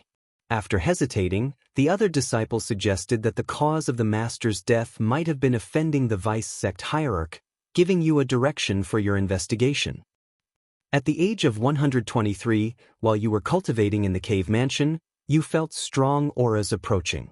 Before you could think further, the restriction of the cave mansion was broken, and a group of law enforcement disciples forcibly entered, accusing you of demonic possession and harming your fellow sect members. They attempted to execute you on the spot. After a fierce battle, you escaped but were met with more opponents. You kept killing as you fled, leaving the celestial dark demon sect and heading north. At the age of 124, you arrived in the land of the North Nether. Standing on a cliff, you were awestruck by the sight of Kuan leaping from the boundless ocean, which led you into a state of profound mystery and enlightenment. At the age of 125, deep in the glacier, you discovered a mysterious cave mansion. After days of research, you successfully deciphered the clues of the restrictions left on the cave mansion. You stepped inside and, after facing 9 mechanisms, saw a stele inscribed with the words cause and effect. Feeling the dense spiritual energy within the cave mansion, you decided to go into seclusion there, planning to seek revenge on the celestial dark demon sect later. At the age of 135, you entered the Mahayana realm, prepared to return to the celestial dark demon sect. Just as you were about to leave, the cause and effect stele vibrated, and a powerful force absorbed you into it. You found yourself in a dimly lit cave. Turning around, you saw that the stele behind you was different from the previous cause and effect stele. It had no inscriptions and was covered in cracks and dust. No matter how you applied your powers, the stele remained inert. You chose to walk out of the cave. Outside the cave wasn't the glacier anymore, but a world resembling the immortal realm, filled with abundant spiritual energy that astounded you. Just as you were immersed in the magnificent scenes of nature, a white-robed woman resembling a fairy descended from the sky and landed beside you. You couldn't discern her cultivation level, so you were very vigilant. The white-robed woman asked if you had ascended from the lower realm, which puzzled you further. She invited you to join the profound, clear, immortal sect. Will you agree? Ascended. Guan had never heard of the profound, clear, immortal sect, but it seemed Black Profound had no other choice. If the other party harbored ill intentions, even if he refused, he would still face trouble. Why not join and see? Chapter 513 Celestial Court, God of Destruction. Guan chose to join the profound, clear, immortal sect, hoping that Black Profound could follow the right path within the profound, clear, immortal sect. Excessive killing was not a good practice. You chose to join the profound, clear, immortal sect, and the lady in white was pleased.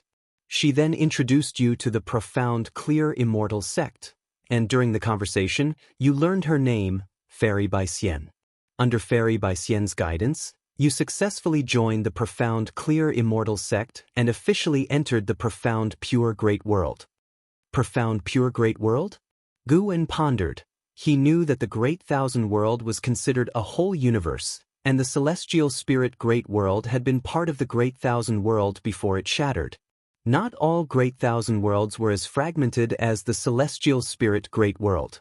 How strong a complete Great Thousand World was, even Guan could not judge now, for he had not witnessed it. Alerts kept popping up in front of him as Fairy by Xian introduced Black Profound to her mentor, making Black Profound her junior brother. In the years that followed, Black Profound no longer engaged in battles but practiced cultivation with his master and Fairy by Xian. The more this happened, the more uneasy Guan felt. He had a feeling that something big would happen, something very significant. Black Profound practiced in the profound, clear, immortal sect, spending hundreds of years as if he had forgotten the vengeance for Luo Abyss.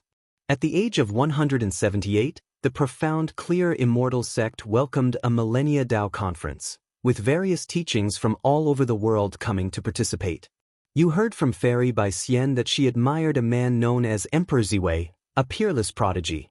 You secretly took note of this name, then inquired about Emperor Ziwei. When the Millennia Dao conference began, You went above the sea of clouds and saw the elegance of Emperor Ziwei among many disciples. This sight made you lose interest in watching the spectacle, and you returned to your cave mansion to continue in seclusion. Then came various cultivation alerts. Guan couldn't help but wonder what kind of elegance Emperor Ziwei possessed. One glance at whom had deeply affected Black Profound. Emperor Ziwei used Emperor in his name, and Black Profound later became the Black Profound Emperor. Could it be because of him? At the age of 214, Fairy Bai Xian found you and said she was going out for training, expecting to be gone for at least 100 years. You were worried about her and wanted to follow, but Fairy Bai Xian told you not to worry. Did you choose to insist on following Fairy Bai Xian? If it had been before, Guan would definitely have chosen no, to avoid falling into a romantic entanglement with his reincarnation body. But he remembered how Yang Xian had to bury his wife, and the two had never been together. Perhaps, constantly preventing it might not be a good thing either. And in this life, Black Profound also had a tough time with no family, no friends, and even his master had died. Setting aside his prejudice against the Black Profound Emperor, Guan decided to truly treat Black Profound as himself, treating everyone equally. He chose to insist on following. You chose to insist on following Fairy Bai Xian. She looked at you, staring until you felt uneasy. Suddenly, she smiled and said you better not hold her back. Hearing this, a smile also appeared on your face. Looking at your senior sister smiling like the bright moon in the sky, you secretly swore to protect her completely for life. At the age of 215, you followed Fairy Bai Xian to a sea, where you stopped on a deserted island. Fairy Bai Xian was preparing to collect herbs on the island, while you meditated on the beach. Later, Fairy Bai Xian chose to stay on the island, where she began practicing alchemy, and she would let you taste any elixirs she made. At the age of 217, you left the island and ventured further into the sea, where you encountered a human race sea ship surrounded by demon beasts. You chose to help, rarely encountering ownerless demons, unable to resist the urge to kill. Afterwards, Fairy Bai Xian cautioned you not to create too much slaughter. The profound, clear Immortal sect was not just a sect of the human race but also of all living beings without discriminating between races. You promised it wouldn't happen again. Seeing Fairy Bai Xian admonishing Black Profound, Guan felt that his decision was the right one. Lifespan could be considered as an aid and could be used in many ways, as long as one did not develop a killer instinct. He felt that Black Profound would not give up on lifespan, but as long as there was some restraint, it was also a good thing. Black Profound followed Fairy Bai Xian traveling around the world, treasure hunting, saving demons and people, exorcising ghosts, their journey brimming with excitement. The two also encountered dangers and had been seriously injured, but luckily, they took care of each other and always managed to turn peril into safety. Fairy Bai Xian had saved Black Profound, and Black Profound had also saved her. All in all, nobody truly held the other back. At 307 years old, you unexpectedly stumbled upon a battle for treasure where one party was none other than the Emperor Ziwei, whom Fairy Bai Xian admired. He fought alone against hundreds of strong Immortal Dao cultivators and ultimately defeated them.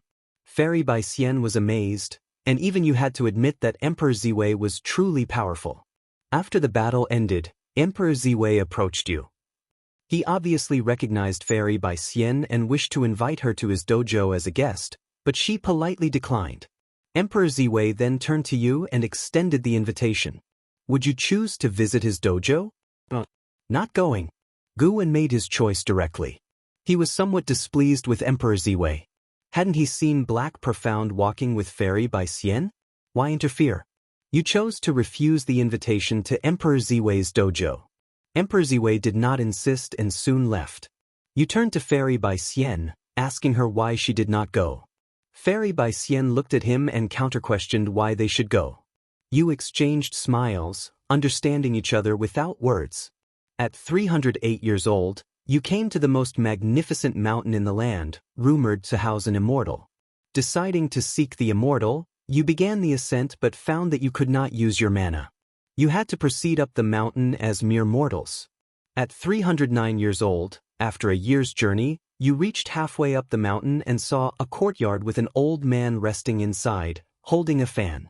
Surprised, you recognized him as the old Taoist who had wanted to tell your fortune years ago. The Taoist also recognized you, and with a smile, he said it was finally time to meet, which intrigued Fairy Bai Xian. When she learned that you had met in the lower realm, it filled her with respect for the old Taoist. He did not say much more and threw 2 secret manuals onto the ground before returning alone to his house. You picked up the secret manuals from the ground and began to study them. At 320 years old, after 11 years of cultivation, you finally perfected one of the divine skills. The old Taoist finally came out of his house, praising you for having a destiny pattern fit for an emperor's path. However, you had suppressed your nature. This caused the still unskilled Fairy Bai Xian to be confused. Knowing the innate aggressiveness in your bones, Fairy Bai Xian fell silent, and you were also caught in a dilemma, whether to keep your promise not to kill or to follow the old Taoist's advice and embark on the emperor's path. The hint stopped there. Guan did not hesitate, choosing to keep his promise and not kill. Who persuades someone to start killing? That old Taoist is fishy. You chose to keep your promise to Fairy Bai Xian not to kill and not to follow the emperor's path, making Fairy Bai Xian very happy. The old Taoist said you would regret your decision one day. His gaze made you uncomfortable, so you made an excuse, took Fairy Bai Xian's hand, and bid your goodbyes. At 321 years old, you and Fairy Bai Xian discovered the legendary divine beast, the celestial auspicious deer, in the forbidden demon forest. You received the blessing of the celestial auspicious deer, enhancing your comprehension. After surreptitiously being cursed by the old Taoist, Guan was cautious and closely watched the hints, fearing Black Profound and Fairy Bai Xian might encounter danger. Fortunately, they continued to encounter amazing adventures until they were over 500 years old, when both returned to the profound clear Immortal sect and entered into seclusion. The next 500 years passed even quicker. Yet, the event Guan feared still occurred. At 1,347 years old, while in seclusion, you felt a terrifying pressure. You immediately left your cave mansion and saw the sky darken, forming a majestic vortex of clouds, and felt an oppressive atmosphere. Soon after, you saw a pair of eyes and then heard an authoritative voice claiming he was the god of destruction from the celestial court, stating that there were unusual intrusions in this great world that must be cleansed. As his voice fell and the earth shook, you immediately went to find Fairy Bai Xian. You managed to find her and wanted to take her to flee, but she decided to stand or fall with the profound clear Immortal sect. You were caught in an inner struggle, wondering whether to stay and protect the profound clear Immortal sect. Celestial Court, God of Destruction. Guan frowned tightly. This god of destruction might be a terrifying being like the celestial spirit god, and it seemed the celestial spirit great world had shattered because of the celestial spirit god. How could the profound clear Immortal sect resist such a terrifying entity? But how could Black Profound flee and still face the profound clear Immortal sect? Forget it. Might as well die together. Consider the million-year lifespan wasted. To embrace death with a loved one, even if life is short, insights can still be obtained. You chose to stay and protect the profound clear Immortal sect, which deeply touched Fairy Bai Xian. She seemed to think of something and pulled you flying to a place. On the way, you saw countless great cultivators from the profound clear Immortal sect rushing toward the giant eye in the sky, only to be extinguished one after another. This sequence of events made you feel so insignificant. Following Fairy Bai Xian's lead, you discovered that you had come to the cave where you had first crossed into the profound pure great world. Fairy Bai Xian explained that the reason she had recruited you into the Immortal sect at first sight was that her deceased father had claimed that this cave held an immortal fate. Someone who had once saved the profound clear Immortal sect had emerged from this cave mansion. She hoped you could return to your original world. You said you didn't know how to go back when you saw Fairy Bai Xian pulling out a jade pendant. You felt something was wrong and tried to snatch the jade pendant, but Fairy Bai Xian forcibly pushed you into the cave. She then threw the jade pendant after you into the cave. You felt a familiar and long-missed powerful force behind you. Looking back from afar, you saw Fairy Bai Xian at the cave entrance, her face filled with reluctance as she watched you. Chapter 514. Taoist Emperor, the unprincipled immortal. You have returned to the dark great world. Seeing this prompt, Gu and his feelings became complex. He had originally thought that Black Profound would die because of Fairy Bai Xian, but he had not expected that in the end, it was Fairy Bai Xian who saved Black Profound. Fairy Bai Xian did not abandon everything for love, nor did she let Black Profound bear her responsibilities.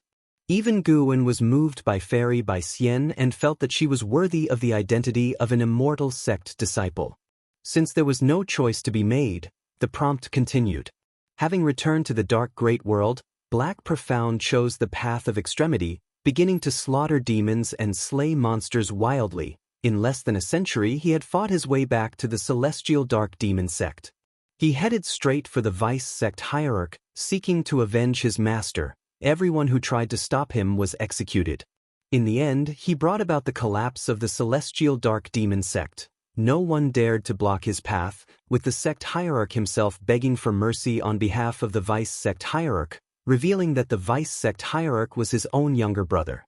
To this, Guwen chose not to show mercy, for Black Profound needed to avenge the Luo Abyss for his master. Besides, without the pursuit of the celestial dark demon sect, how could Black Profound have been forced into the profound pure great world? Good and evil will eventually be repaid. The celestial dark demon sect had this tribulation coming. As for Black Profound, he too would face his karma. If there was cause and effect, even death would only mean his skills were inferior. Black Profound grew rapidly, but he never encountered the other two reincarnations of Guwen in the dark great world, Chu Lu and Xiao Xingtian, which made him doubt whether Black Profound was indeed the Black Profound Emperor. Guwen sat up from the tree trunk. He was currently in the dojo. Even if inheriting memories of reincarnation drained spiritual energy, it was like the life-span barrier, drawing spiritual energy from all directions of great heaven and earth and would not reveal the location of the dojo. In this world today, every day, there were great cultivators breaking through. The commotion was already significant, so the disturbance caused by inheriting memories would not cause panic among all beings. Down below, Celestial Cyan and Tian Bai were still practicing swordsmanship and did not notice Guwen sitting up. When the prompt regarding reincarnation reached 2,000 years later, Black Profound finally encountered a catastrophe. At 2,132 years of age, you reached the 9th heaven of the immortal path in cultivation level, alarming the whole world. The clouds of tribulation above your head had not yet dispersed when a giant hand reached out from within and grabbed you. Your consciousness fell into darkness. When you awoke, you found yourself lying on a grass field. Opening your eyes, the celestial vault was bright, majestic mountains surrounded you on all sides, and you were in a vast valley. There were other people in the valley, and you discovered that their cultivation levels were no weaker than your own, all at the 9th heaven of the immortal path and from different great worlds. Someone told you that you were inside a magical treasure and could not escape. Unconvinced, you tried and realized you indeed could not escape, forcing you to calm down. At 2,240 years of age, you tried again to break free but were once more intercepted by the world's restrictions. At 2,302 years of age, a pair of eyes appeared in the sky, and you heard a voice. The voice belonged to the master of this piece of great heaven and earth, who called himself the Evil Emperor. He stated that only one among you could live to see him. You hesitated for a moment before initiating a massacre. In the end, you slaughtered 736 free immortals and began to attempt breaking into a greater realm. Your breakthrough was successful, surpassing the 9 heavens of the immortal path. You shattered the world's limits, arriving at a great hall where you met the Evil Emperor. Astounded by your talent, the Evil Emperor wanted to accept you as his disciple. Do you choose to agree to become the disciple of the Evil Emperor? Having witnessed Black Profound's rapid breakthrough to the Dao Fruit realm, and seeing the Evil Emperor remain so composed, Guwen realized this individual must be terrifying. After much hesitation, Guwen decided to wait. Having killed so many free immortals, Black Profound's lifespan must be immense. It was just that he hadn't had the time to keep improving. You choose to agree to become the disciple of the Evil Emperor. The Evil Emperor is gratified and presents you with a golden core to refine. You find that you can only cultivate on the hall, and it's clear that the evil emperor has no intention of letting you leave. You are hesitant. Do you choose to agree to refine the golden core? Guwen frowned, weighing his options carefully. If the evil emperor had calculations and the power, why would there be a need for roundabout schemes? If the heart of the evil emperor was good, even if Guwen refused, there shouldn't be any trouble. Guwen made his choice. You refuse to refine the golden core. The evil emperor snorts coldly, saying it's not up to you. You engage in a fierce battle, ultimately falling to the evil emperor, who forcibly stuffs the golden core into your body and compels you to refine it, plunging you into a state of chaos. You begin to integrate the heaven-encompassing golden pill. Good gravy! The golden pill of the heaven-encompassing free immortal. What was the cultivation level of this evil emperor? You've comprehended the path of cause and effect. You've comprehended the path of destiny. You've comprehended the path of yin and yang. An evil soul tried to possess you, but you eradicated it by forcibly evolving your lifespan. Your cultivation level has greatly increased. You opened your eyes, and the evil emperor was kneeling before you, calling you master and offering you the emperor's weapon, the karma rebirth moon. You pretended to accept, leading the evil emperor away, and began your secluded cultivation. You successfully crossed the tribulation and reached the realm of profound yuan-free immortal. The evil emperor returned to congratulate you. Suddenly, you attacked him. After a fierce battle, you slew the evil emperor and found the emperor's destiny within the palace. You merged it with your own, changing your destiny pattern and becoming a Taoist emperor, unconstrained by karma or fate. You named yourself Black Profound Emperor, and as if decreed by some cosmic fate, you felt recognized. At the age of 2303, you stepped out of the evil domain and into the cosmos. You discovered the vastness of the universe. The dark great world was just a fraction of it, and you began to traverse the cosmos. Black Profound Emperor. It was indeed him. Seeing this prompt, Guwen felt conflicted. He didn't understand why the Black Profound Emperor would want to kill his reincarnation body.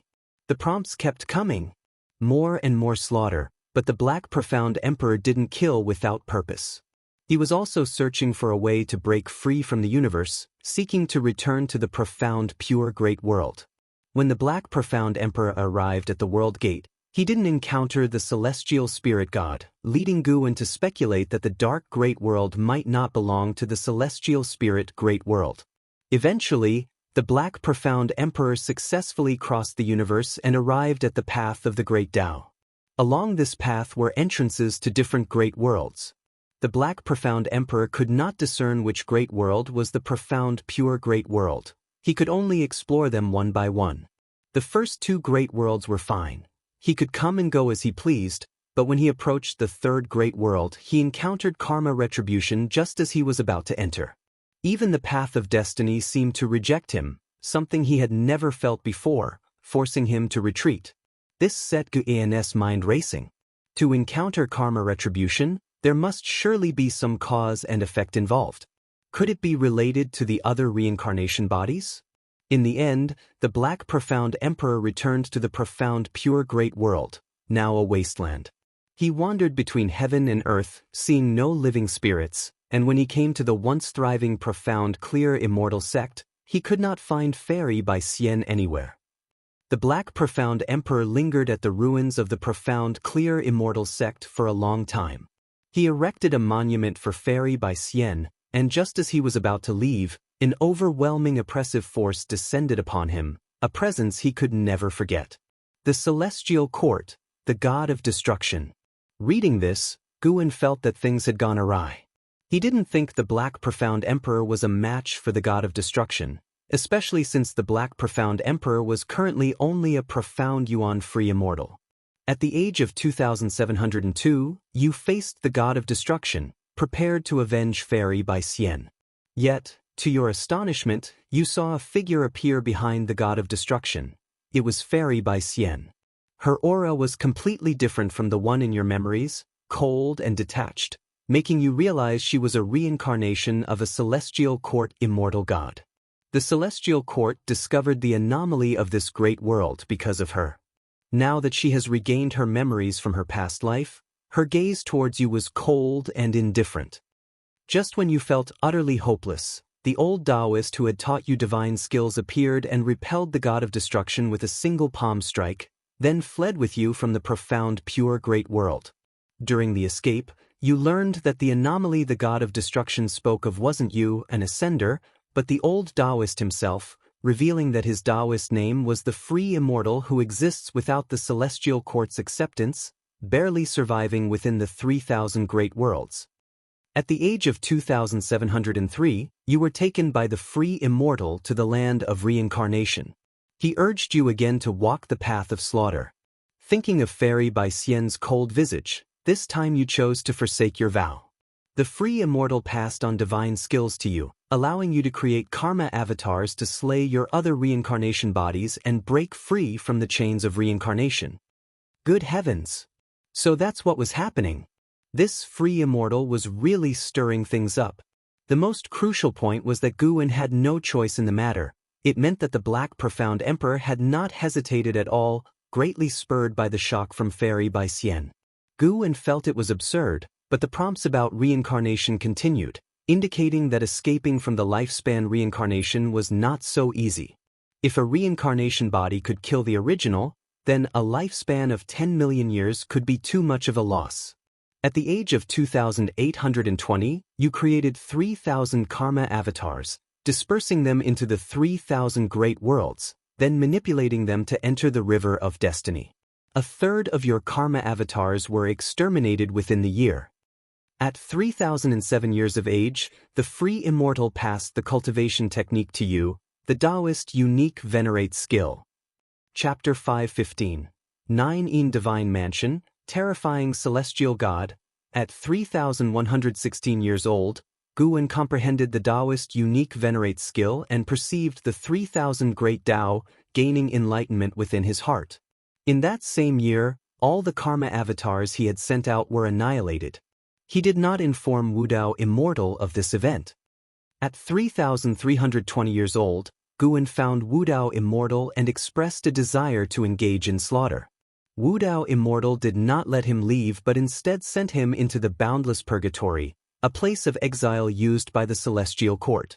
Anyone who fell into it could only engage in endless slaughter until they were killed. At 3,321 years old, Guwen condensed his own Taoist emperor divine skills. By the age of 3,350, Guwen had leveraged lifespan evolution to forcefully enter the heaven-encompassing free immortal realm. He met Emperor Guangyu, and through Emperor Guangyu, he gained a deeper understanding of the boundless purgatory. At age 3,362, a powerful being was exiled into the purgatory by the celestial court. Guwen witnessed this powerful being besieged, killing gods when gods stood in the way and demons when demons blocked the path. Feeling that he was no match, he stayed away from the battlefield. At 3,400 years old, Emperor Guangyu, with that powerful being, found Guwen. This person was known as the Emperor Jianghu, also a heaven-encompassing free immortal. They prepared to go and slaughter the most terrifying existence in the boundless purgatory, the no-prison demon lord. At 3,401 years old, the three of you found the no-prison demon lord. However, you were no match for him. After being repeatedly heavily injured, Wuxiao Immortal suddenly appeared at the critical moment. Unexpectedly, he was acquainted with the no-prison demon lord. The no-prison demon lord looked at you and forced you to choose between Emperor Guangyu and Emperor Jianghu, with only one of them being able to survive with you. You fell into a dilemma. It was time for Guwen to make a choice, and he secretly breathed a sigh of relief. He still had a choice to make, which meant that the reincarnation body was still under the control of the lifespan reincarnation. Choosing between Emperor Guangyu and Emperor Jianghu was easy. After all, he knew Emperor Guangyu better because of Black Profound. Guwen immediately chose Emperor Guangyu. You chose to let Emperor Guangyu live, yet the no-prison demon lord did not slay Emperor Jianghu but instead took him as a subordinate. You and Emperor Jianghu exchanged glances, feeling the hostility from the other. Afterwards, Wuxiao Immortal brought you back from the boundless purgatory to the land of reincarnation. At 3,500 years old, you took advantage of Wudao Immortal's absence and stealthily left his dojo, embarking on your own adventure in the land of reincarnation. At 3,501 years old, you encountered a ghost immortal from the 9 Divine Mansion, sustaining severe injuries and having no choice but to leap into the netherworld. You began your reincarnation. 9 Divine Mansion? A mere ghost immortal could heavily wound the Black Profound Emperor, a heaven-encompassing free immortal? Guan grew even more wary of the land of reincarnation. During his previous breakthroughs in the land of reincarnation, he had always felt an eerie chill, as though something immensely terrifying was hidden in the dark. After reincarnating, it was a new life, but the Black Profound Emperor still retained the ability of lifespan evolution. However, the reincarnation body was distinctly different from Guan. They lacked the various lifespan abilities and could only use lifespan evolution to enhance their cultivation level and Taoist techniques, not like Guan, who controlled life expectancy prediction, lifespan barrier, lifespan simulation, and other abilities. Every time the Black Profound Emperor made a breakthrough, he would suffer attacks, exactly because he lacked the lifespan barrier. In this life, the Black Profound Emperor achieved the Nirvana realm before he turned 1,000 years old. Then, he began to regain his memories and, after sweeping away his enemies in a single lifetime, he stepped out of the path of reincarnation at the age of 2,000 and returned to the land of reincarnation, restoring his cultivation as a heaven-encompassing free immortal. Free from the harassment of the ghost immortal, the Black Profound Emperor continued to advance. In this way, the Black Profound Emperor began his own adventurous life. He no longer dwelled on Fairy by Xian, but he would go to explore the existence of the celestial court. In future hints, he would meet women who moved his heart, but Guan rejected them on his behalf. One profound experience was enough. Guan continually made choices on behalf of the Black Profound Emperor, and each choice reinforced his own confidence. He had indeed been bluffed by Wudao Immortal before, as if the reincarnation body would devour its master. Before he knew it, the Black Profound Emperor reached 1 million years of age. He had been holding off breaking through to the innate golden immortal realm, and Guan felt he must be wary of something. Finally, the Black Profound Emperor began his breakthrough. At 1,008 years old, you started your breakthrough and succeeded in surpassing the free immortal status to achieve the golden immortal Dao fruit. You encountered an attack from Wudao Immortal, who wanted to take possession of your physical body. You employed your divine skills and leaped to another great world, with Wudao Immortal in hot pursuit. You have come to the celestial spirit great world. You realize this great world has already shattered, and so you rush toward the world gate, wanting to flee to a stronger great world, as the godless immortal continuously attacks you. You encounter an attack by the celestial spirit god. You are severed in two by a single axe blow from the celestial spirit god. You immediately resist, but the celestial spirit god swings the axe again and slays you, destroying both body and spirit. You die at the hands of the celestial spirit god. Reincarnation ends. Damn it. The celestial spirit god again. Even the Black Profound Emperor died by his hand? Celestial spirit god. If you could also slay the godless immortal, then I would truly admire you. That's what Guan thought to himself as he got up, disappeared from his spot, and arrived at the highest peak in the Taoist field of the beginningless. He sat cross-legged on a cliff and began to inherit the memories of reincarnation. The reincarnation prompts were just a summary. Only by truly inheriting the memories of reincarnation could one feel them vividly. A continuous stream of reincarnation memories flooded into Guan's mind. Upon awakening in the body of reincarnation in the dark great world, the whole world was enshrouded in darkness. The world was dark, and human hearts, even darker.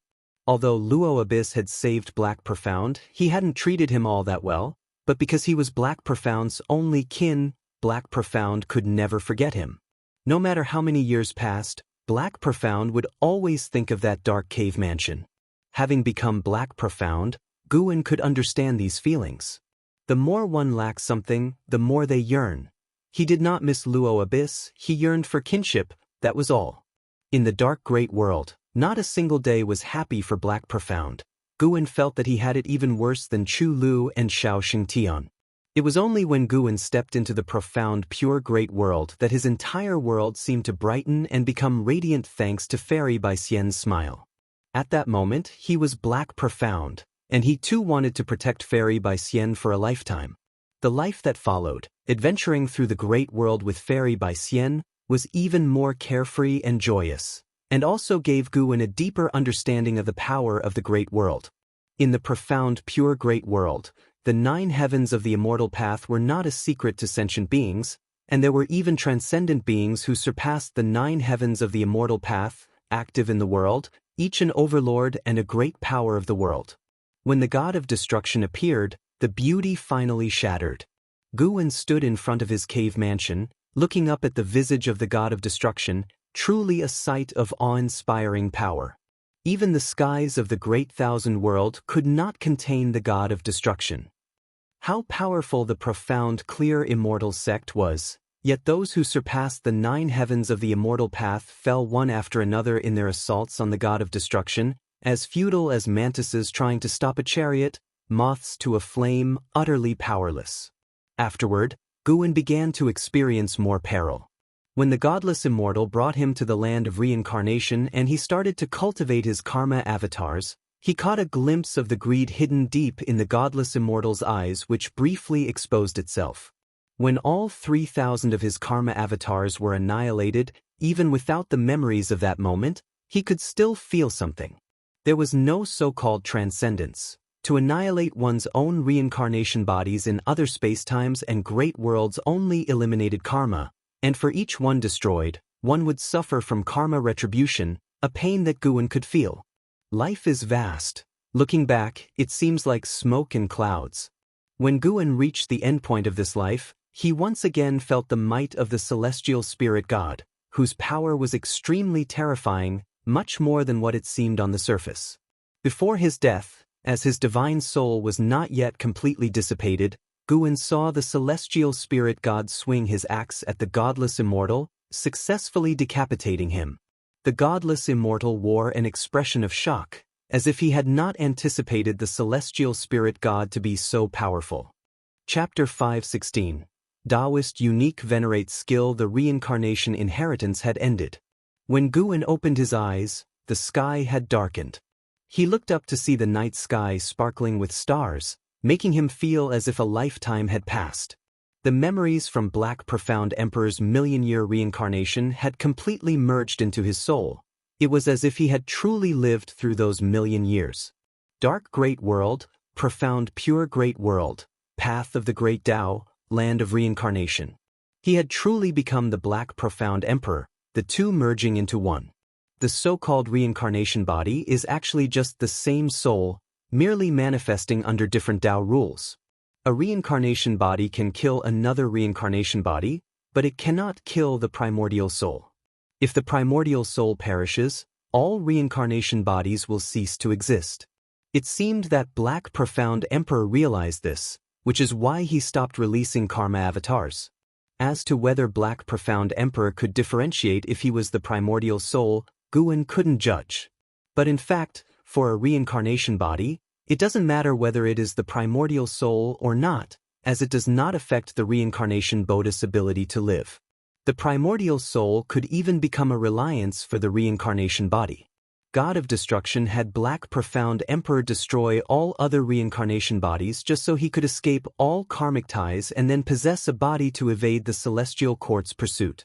Regrettably, what God of Destruction didn't understand was that Black Profound Emperor's reincarnation body operated differently from what he perceived as reincarnation. Guan's lifespan reincarnation was not bound by the Tao rules.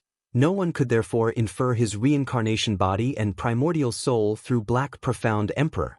This life, Black Profound Emperor had helped Guan understand the Great Thousand World, Path of the Great Tao, and Land of Reincarnation, even revealing to him other paths of cultivation. Taoist Emperor. The Taoist Emperor is a branch in the path of cultivation, anchored in the Great Tao, obtaining the power of the Great Tao at an earlier realm, becoming an existence that realms cannot measure. To become a Taoist Emperor, one must gain the acknowledgement of the great Tao, an exceedingly arduous task. Black Profound Emperor also became a Taoist emperor through the inheritance left by the evil emperor. The world established by the great Tao is truly boundless. Even an innate golden immortal is not enough to comprehend the true essence of the great Tao. Footsteps approached from behind, interrupting Gu An's thoughts. Shenzhen came and sat in front of him, curiously asking, "What's wrong? You've been here all day and night." She had watched for a long time and approached only after seeing Gu En slightly move. Gu En turned his head to look at her and smiled. "Naturally, I am comprehending the natural order of the universe." Seeing the smile on his face, Shenzhen breathed a sigh of relief. She took out a painting scroll, then unfurled it. It depicted Gu En's silhouette, looking so somber, radiating a morose and eerie aura of death. "This is a painting I made of you earlier. During the process, I saw some visions," Shenzhen said cautiously. This piqued Gu En's interest. Could she have seen his reincarnation memories? "What did you see?" Gu En asked with a smile, his smile also easing Shenzhen's nervousness. Previously, Gu En's silhouette had brought immense pressure on Shenzhen, instinctively terrifying her. If it weren't for her relationship with Gu En, she really wouldn't have dared to approach. Shenzhen hesitated for a moment, then said, "I saw many visions, all fragments, but quite what? Quite shocking. The events and enemies you encountered are beyond what I could have ever imagined." Shenzhen replied, thinking of the god of destruction's form, and couldn't help but shudder. Who wouldn't despair when faced with such an existence? She thought again about Gu En's parting with Fairy Bai Xian, and when she saw Fairy Bai Xian again, that aloof and lofty demeanor made her sympathize with Gu En. No wonder so many beauties threw themselves at Gu En, yet he remained indifferent. It turned out he had already experienced a deeply memorable love. Listening to her thoughts, Gu En guessed the scenes she had glimpsed. Although they were fragments, the fact that she could see them proved her talent for understanding the way of cause and effect. It wasn't just the way of cause and effect. Perhaps Shenzhen could also glimpse into the path of reincarnation and the way of fate. Gu En pretended to be serious. "Those things you've seen, aside from those about me, don't talk about them, and certainly don't draw them, to avoid trouble." Shenzhen nodded. She wasn't foolish. How could she dare to draw the god of destruction, whom even Gu En couldn't defeat? Looking at Gu En's face, Shenzhen felt that he was also carrying a burden, facing enemies he couldn't overcome. Perhaps Gu En had come to hide in the celestial spirit great world just to avoid these formidable beings. For the first time, Shenzhen felt a strong desire to become stronger. Although she was unclear about what exactly had transpired between Gu En and that woman, seeing her lofty look down on Gu En infuriated Shenzhen. One day, she would accompany Gu En to take revenge. After all, she had no attachments in this life and was only following Gu En to cultivate. From now on, Gu En's enemies were her own. Hearing her thoughts, Gu En couldn't help but laugh and cry, but he was, of course, somewhat touched. It was not in vain that he had brought her to the dojo. "I will pass on to you a divine skill that will aid you in better understanding the Tao. Do you want to learn it?" Gu En looked at Shenzhen with a smile. Upon hearing this, Shenzhen's eyes lit up and she nodded eagerly. "This skill is profound and mysterious. It won't show effects in just a year or two. Be mentally prepared," Gu En cautioned. Shenzhen replied, "In this dojo, I'm in no rush." Gu En was amused, then proceeded to impart the Taoist unique venerate skill of the Black Profound Emperor to Shenzhen. The Taoist unique venerate skill was originally taught by the Immortal without Tao to the Black Profound Emperor, but the Black Profound Emperor had enhanced it, making it even stronger. Gu En guessed that the Black Profound Emperor had utilized lifespan evolution, which was why the Immortal without Tao, despite pursuing him, couldn't defeat him. The Taoist unique venerate skill of the Black Profound Emperor had surpassed that of the Immortal without Tao. The Taoist unique venerate skill was a complete Taoist technique, including divine skills, spells, evasion techniques, and formations, among others. Once Shenzhen inherited the Taoist unique venerate skill, she could cease cultivating other Taoist techniques. With so many reincarnation memories merged, Gu En mastered countless Taoist techniques, and the Taoist unique venerate skill was definitely one of the top tier. Perhaps the Black Profound Emperor's talent was not as great as that of Yang Xian, nor his combat ability, but his opportunities were quite extraordinary. Gu Wen didn't pass it orally but raised his hand, his fingers pressing on Shenzhen's forehead. Shenzhen's eyes widened as she stared intently at Gu Wen, a strange light flickering in her eyes. Soon she entered a state of enlightenment. The moon set and the sun rose. Morning sunlight spilled over Shenzhen, who suddenly opened her eyes, staying frozen in place. Then, instinctively looking around, when she saw Gu Wen stretching near a cliff not far away, she finally sighed in relief. The Taoist unique venerate skill was vast and boundless, and just the inheritance of cultivating memories made Shenzhen feel as if she had traversed a vast sea, thus waking up with a feeling of panic as if facing a transformed world. She stood up and walked to Gu Wen's side, about to speak, but then heard Gu Wen say, "This skill, I impart to you alone, you must not pass it on." Hearing this, a smile bloomed on Shenzhen's face, lifting her spirit completely. Chapter 517, 5,000 years old, the cause of transformation. This cycle of reincarnation involving the Black Profound Emperor was just a minor episode in Gu Wen's life, a warning he gave to Shenzhen to keep secret before he returned to his usual rhythm of daily life. Gathering flowers and herbs, mentoring disciples, reading, writing, and so forth. Others in the Taoist field of the beginningless busied themselves with their own cultivation, and time passed quickly before them. In the blink of an eye, Gu Wen celebrated his 5,000th birthday. He alone knew this fact, as everyone around him considered him an old monster who had lived untold years. That year, during the summer, Gu Wen sat on a boulder in the forest, checking his attribute panel. Name, Gu Wen, lifespan, 5000/61, 551, for 78,029, physique, primordial infinite body, cultivation level, perfection in the innate golden immortal realm, a lifespan of over 615 billion years, not bad, steadily increasing. Gu Wen thought thus, a smile appearing on his face. Beside him was a stream, the very place where he had first met Yi Qingshan and others, now a boundary line of the forbidden land of the Jianghu sect. He stayed here to wait for someone. While waiting, Gu Wen looked towards the distance, observing the current state of his old acquaintances. Martial resolution had become a high-ranking member of the supreme sect, but power was corrupting his talent. Profound celestial intent was still traveling the world, having relinquished all responsibilities since the supreme sect had grown stronger and leading a carefree life. Jianghu had become a supreme elder, currently in seclusion and cultivating. Li Xiandao, supported by Yang Jian, began to expand the boundaries of the Taizong dynasty. The world remained a battleground between the Immortal dynasty and the Holy Court, with both sides losing numbers but their overall destiny improving as they birthed more powerful and outstanding individuals. Without the intervention of the free Immortal, all was relatively peaceful.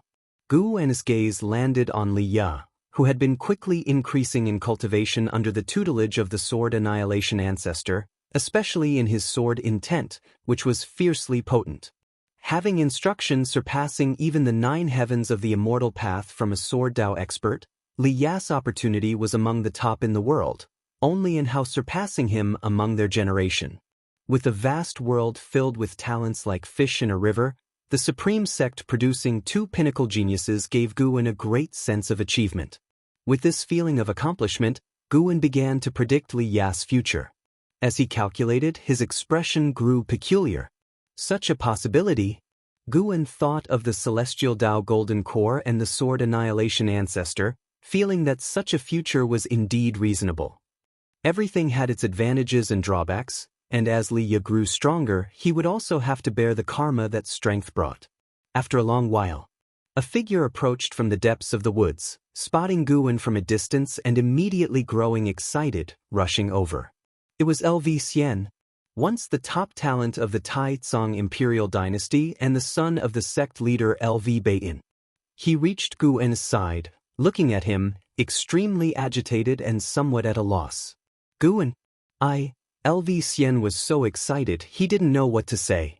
Gu Wen looked at him, sizing him up and down, and smiled, "No need to be nervous. Since you've crossed heaven and earth to get here, I naturally will fulfill my promise." Hundreds of years ago, Guan heard LV Xian calling out to him. It turned out that LV Xian had challenged Yang Jian and suffered a devastating defeat, which hit him hard. Thus, he thought of seeking Gu An's help, considering Yang Jian was Gu An's disciple. He knelt in his own cave mansion, begging Guan to teach him.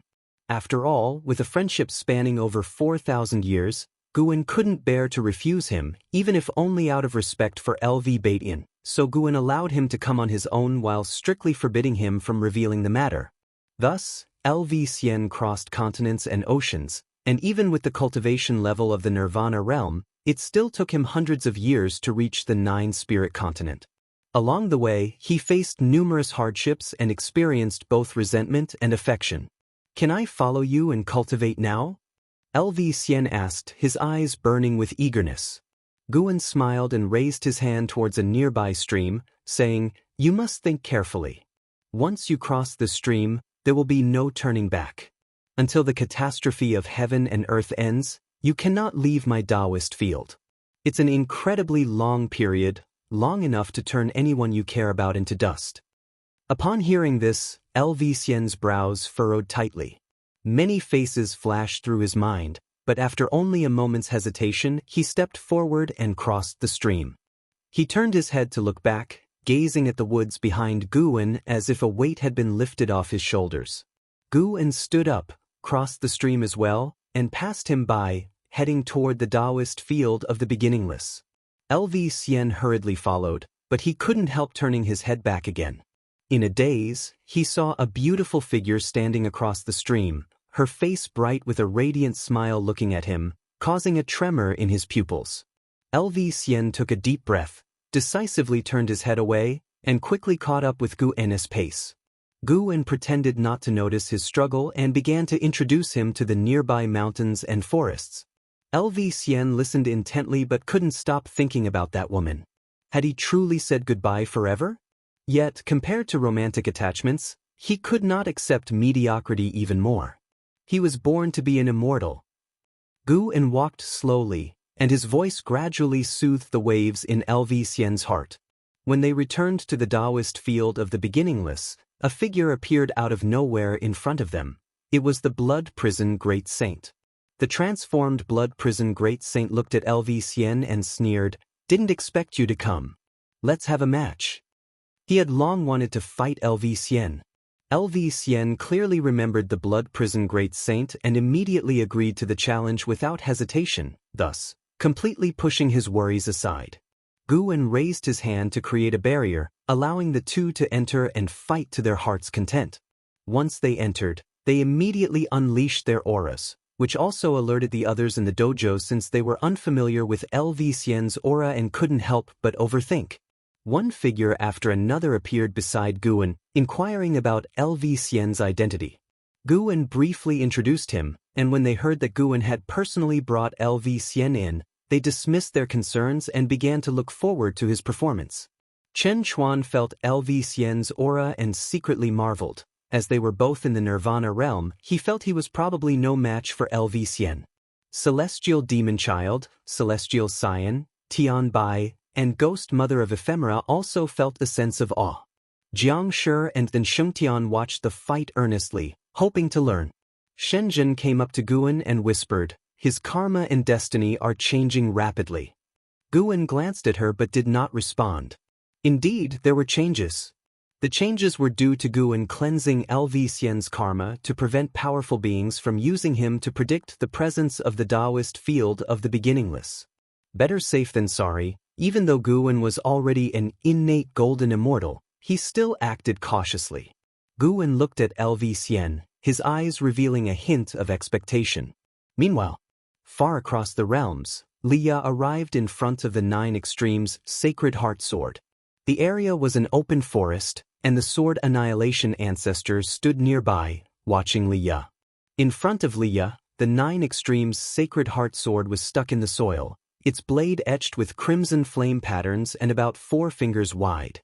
The hilt was dark purple, resembling the scale armor of some exotic beast wrapped around it, and the guard was engraved with a lifelike, eerie eye.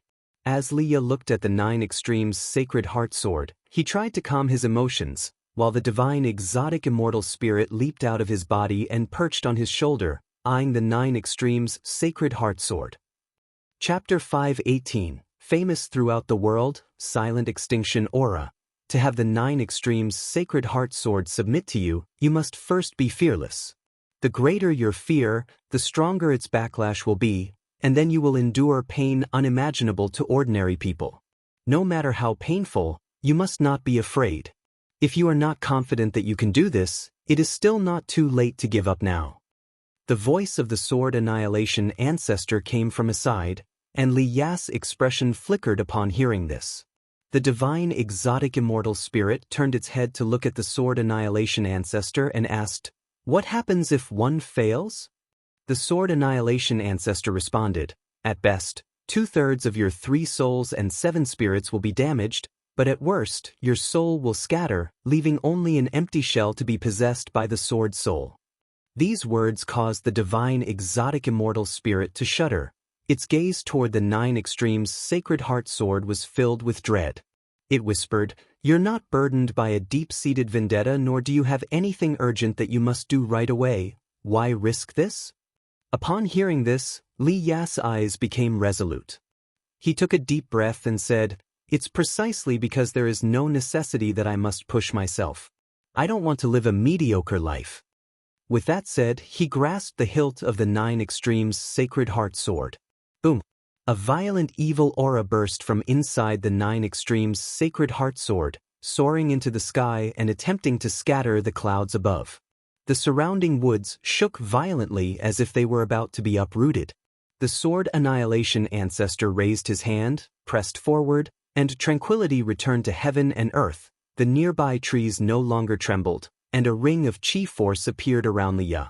Li Ya's face was strained with popping veins, and his eyes wide. His gaze started to be veiled in bloodshot red, gradually losing their luster. "Young one, why do you wield the sword? What is the killing intent in your heart?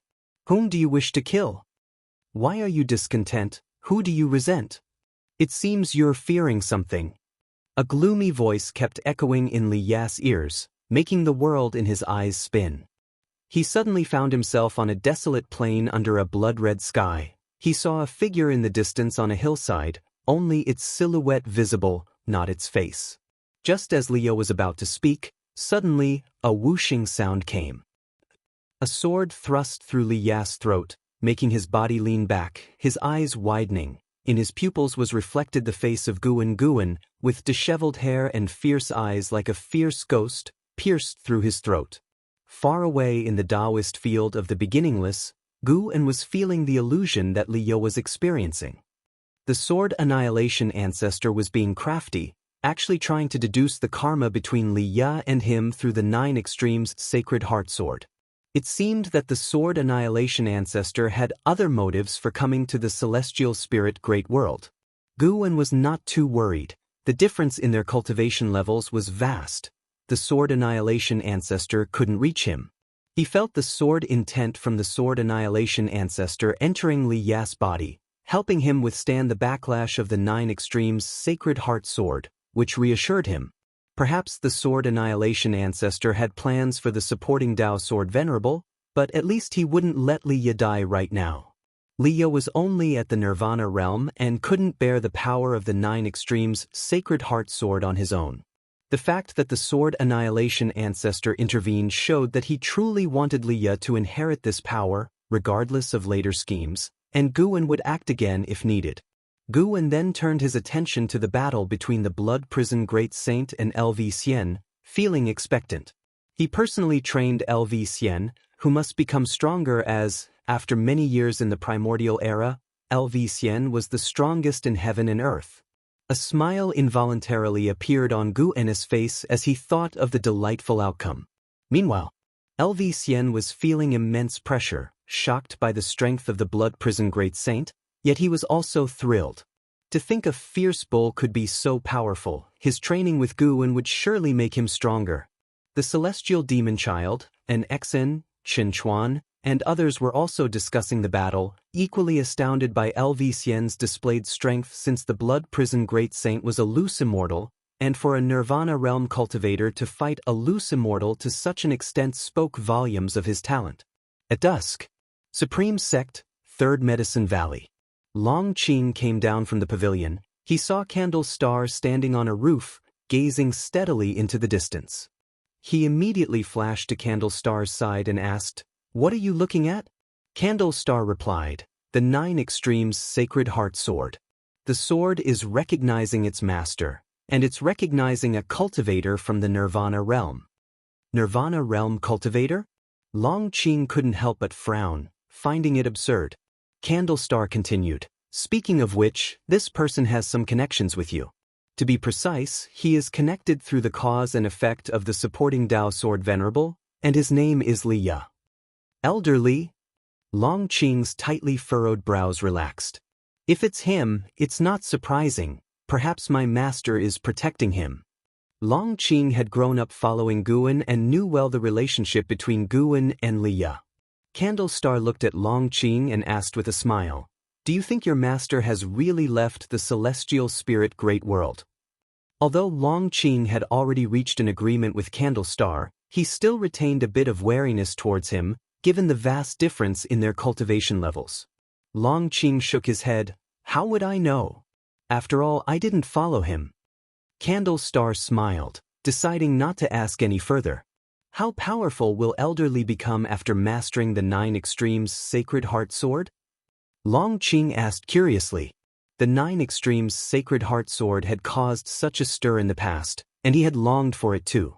Candle Star answered, "With this sword in hand, even the 9 heavens of the immortal path cannot kill him. However, the extent of the power he can wield reaches only as high as the heaven and earth flying immortal realm." Long Qing fell silent, his eyes filled with envy and astonishment.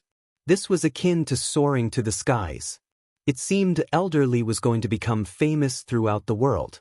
As the years flew like an arrow, another millennium passed. Inside the Taoist field of the beginningless, Guan lay on a tree reading a book, while below on the grassland, figures like an Exen, Celestial Demon Child, Celestial Scion, Tian Bai, LV Xian, Blood Prison Great Saint, and Jianghu were meditating, all immersed in the Tao intent imparted by Guan's sunlight sprinkled down, seeping through the gaps in the leaves and falling upon Guan. He slowly raised his head and looked towards the celestial vault. Ever since he had arrived at the Taoist field of the beginningless, time had passed much faster than before, but he did not feel uncomfortable. Instead, he enjoyed it, as his lifespan also increased rapidly. The celestial spirit great world, which had known peace for over 2,000 years, was going to face turmoil again. The will of heavenly Tao always remembered to destroy all living beings. This time, it was other great worlds within the universe that were invading, preparing to take over the celestial spirit great world, with Tao fruit realm beings scheming in the background. Guan had no intention of intervening. Nowadays, the celestial spirit great world was a place where many powerful beings were interconnected with bound interests, and many strong beings would not allow the celestial spirit great world to be destroyed at this critical juncture. He was more of a spectator. "Elder Brother Li, although you have already become famous throughout the world, this calamity might cause you to stumble again," Guan murmured to himself, a smile appearing on his face. 500 years ago, Li Ya had emerged abruptly, wielding the 9 Extremes Sacred Heart Sword and challenging sword cultivators across the world. Victorious in every battle, his fame was unparalleled for a time, and people had forgotten about and how, considering Li Ya the greatest talent in the world, even though he relied on the 9 Extremes Sacred Heart Sword. Suddenly, Gu N's expression changed slightly as he looked towards outer heaven. "This aura, are you still not giving up?" Guan thought to himself, his gaze sharp. He felt the aura of the Silent Destruction God Emperor, coming from the World Gate. The Silent Destruction God Emperor had possessed the Long clan's flesh, and in order to capture Long Qing, he even planned to harm all living beings. Such actions had already put him on Gu An's kill list. Chapter 519. The Great Tao Tree, Divine Emperor's Pawn in the Depths of the Universe. A world gate stood tall. Here it seemed as if there were no hours, the years could not taint this grand, towering gate. At this moment, a bright light shone from within the world gate. A figure slowly stepped out from the strong light, clad in black armor, a mysterious presence, a helmet underneath which was as black as a black hole, making it impossible for anyone to see his true face. It was the silent destruction god Emperor. In his right hand, palm facing up, hovered a golden token, long as a knife, intricately carved on its surface, emanating a brilliant golden radiance, dazzling beyond compare. As he walked out of the world gate, he stopped, turned his head to look at the figure of the celestial spirit god. Another 7 figures stepped out one after another from the world gate, men and women alike, each with a celestial demeanor and magnificent bearing, their gazes also turning toward the celestial spirit god. Whatever you all intend to do, you must not destroy this great thousand world, otherwise even your celestial orders won't be able to save you. The voice of the celestial spirit god rang out, indifferent in tone, with an unyielding firmness that allowed no rebuttal. Before the silent destruction god Emperor could speak, a man in a white robe behind him raised his hand in greeting and smiled. "Celestial god, rest assured, we have only come to capture one person and will not disrupt the rules of the great thousand world." The celestial spirit god did not respond, and the silent destruction god Emperor proceeded to step toward the depths of the universe, followed closely by the man in the white robe and others. Soon, this expanse of void fell into silence once more, the bright light inside the world gate dissipated, and the surroundings of the world gate dimmed, with only the light emanating from the celestial spirit god persisting. Although the arrival of the silent destruction god Emperor drew Gu An's attention, he did not initiate an attack because he felt that the silent destruction god Emperor also possessed an innate golden immortal's cultivation level. Battling an opponent of the same realm wasn't wise. Guan, lying on a tree branch, sat up. "Forget it, let's have a lifespan simulation. Requires 5 billion years of lifespan. Continue? 5 billion years of lifespan? That's way too expensive." Guan directly chose no. There was no need to waste lifespan, especially since the aura of the silent destruction god Emperor didn't intimidate him. The silent destruction god Emperor wouldn't be able to discover the Taoist field of the beginningless unless he intended to destroy the celestial spirit great world. Although many have seen Guan in this world, Guan has already tampered with their cause and effect. No one would be able to trace back to the Taoist field of the beginningless. Guan lay back down, continuing to read his book. He would cross that bridge when he came to it. It must be said, in these years the profound celestial intense penmanship had improved greatly. The depiction of emotion in the text was especially delicate, tugging at one's heartstrings. Guan read intently. Through the words he could visualize the scenes of the past, the characters' emotions as fervent as fire. The sun set and the moon rose, a full 5 days passed, and Xin and others finally woke up one after another, which was because Guan had withdrawn his Tao intent. Seeing Guan sleeping on the tree, they all stood up and paid their respects before leaving in small groups, whispering their insights to each other. After they all left, only then did Guan open his eyes. His gaze turned toward the celestial vault. The silent destruction god Emperor had arrived at the celestial spirit great world with his 7 subordinates. They did not go to the supreme sect but joined the holy court instead. Could it be that their target was not to eliminate Longqing? Longqing's identity had already been exposed. Even that Candlestar knew clearly, the silent destruction god Emperor must also be aware. Perhaps the silent destruction god Emperor wanted to possess Longqing's body. After watching for a while and confirming that the silent destruction god Emperor had no immediate intention to act, Guan flipped off the tree, ready to gather medicinal herbs. No matter what sinister plots and schemes the silent destruction god Emperor had, his progression in strength could not stop. Once he reached a lifespan of 100 billion years, Guan could peer into higher realms. Getting stronger was always the right move. At the same time, in the sacred domain, within the Grand Council Hall of the Holy Court, the Saint Minister sat at the head, looking down upon the silent destruction god Emperor and his 7 subordinates. The Saint Minister remembered the battle fought between the silent destruction god Emperor and the supporting Tao sword Venerable. Although the God Emperor was annihilated by a single move from the sword Venerable, the aura he exuded at the time was still vivid in his memory. "Why have you come?" the Saint Minister asked. He didn't know why the silent destruction God Emperor was still alive, but with the supporting Dao sword Venerable having left the celestial spirit great world, he had to be cautious in facing these outsiders from beyond. Looking at the silent destruction God Emperor and the others, the Saint Minister felt bitter. He had tirelessly reached the state of a free immortal, but the opponents he faced were numerous and even stronger. It seemed as though the heavens were toying with him. A man in white robes stepped forward from behind the silent destruction God Emperor and said with a smile, "Now the immortal dynasty has an existence that surpasses the free immortal. Once he merges with the immortal God destiny pattern, the end of the holy court won't be far off."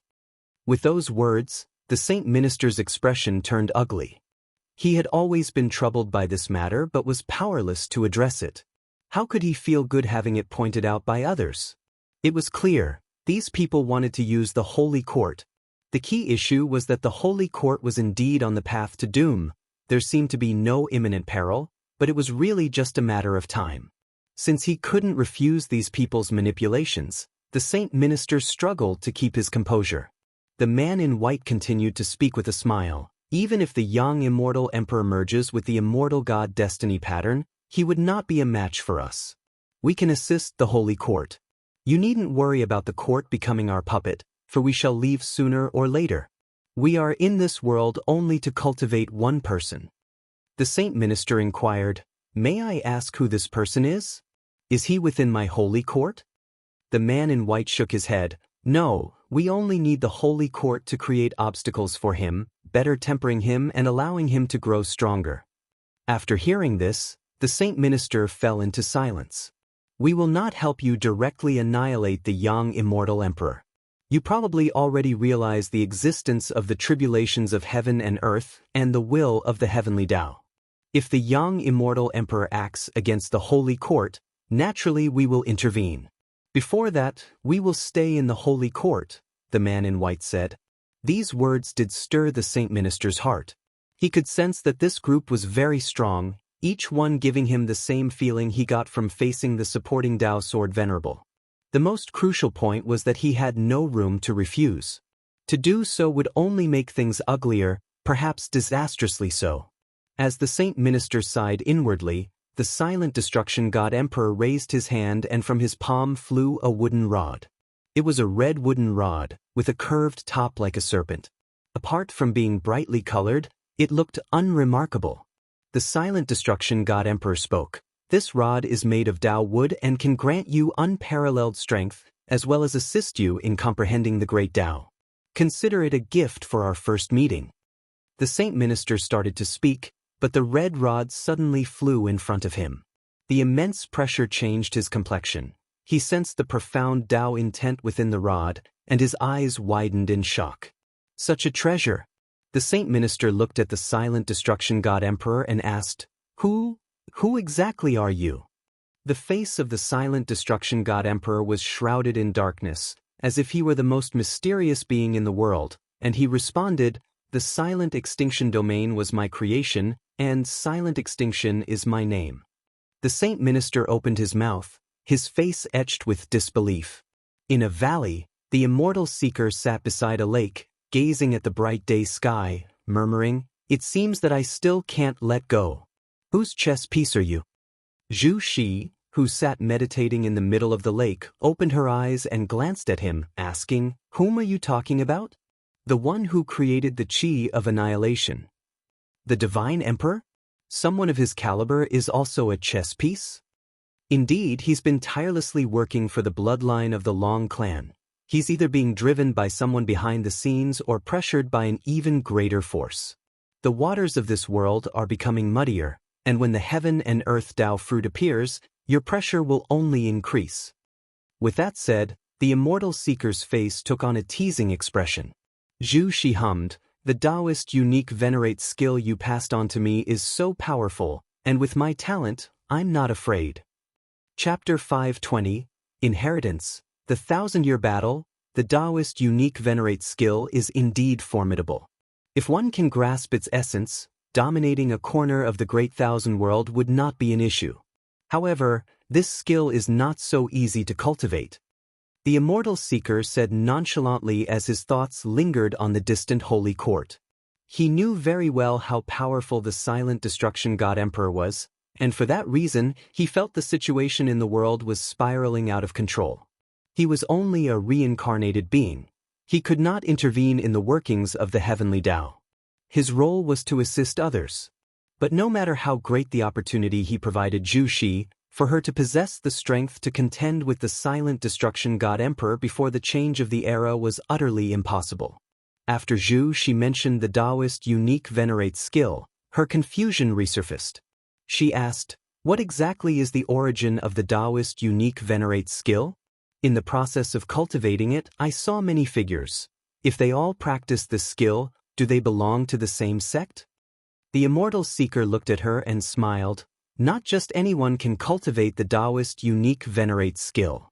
This skill is passed down in a single lineage, and I too have only received its technique, never having cultivated it myself. Zhu Xi pondered this after hearing his words. The Immortal Seeker stood up and said, "Continue with your cultivation. I'll step out for a bit."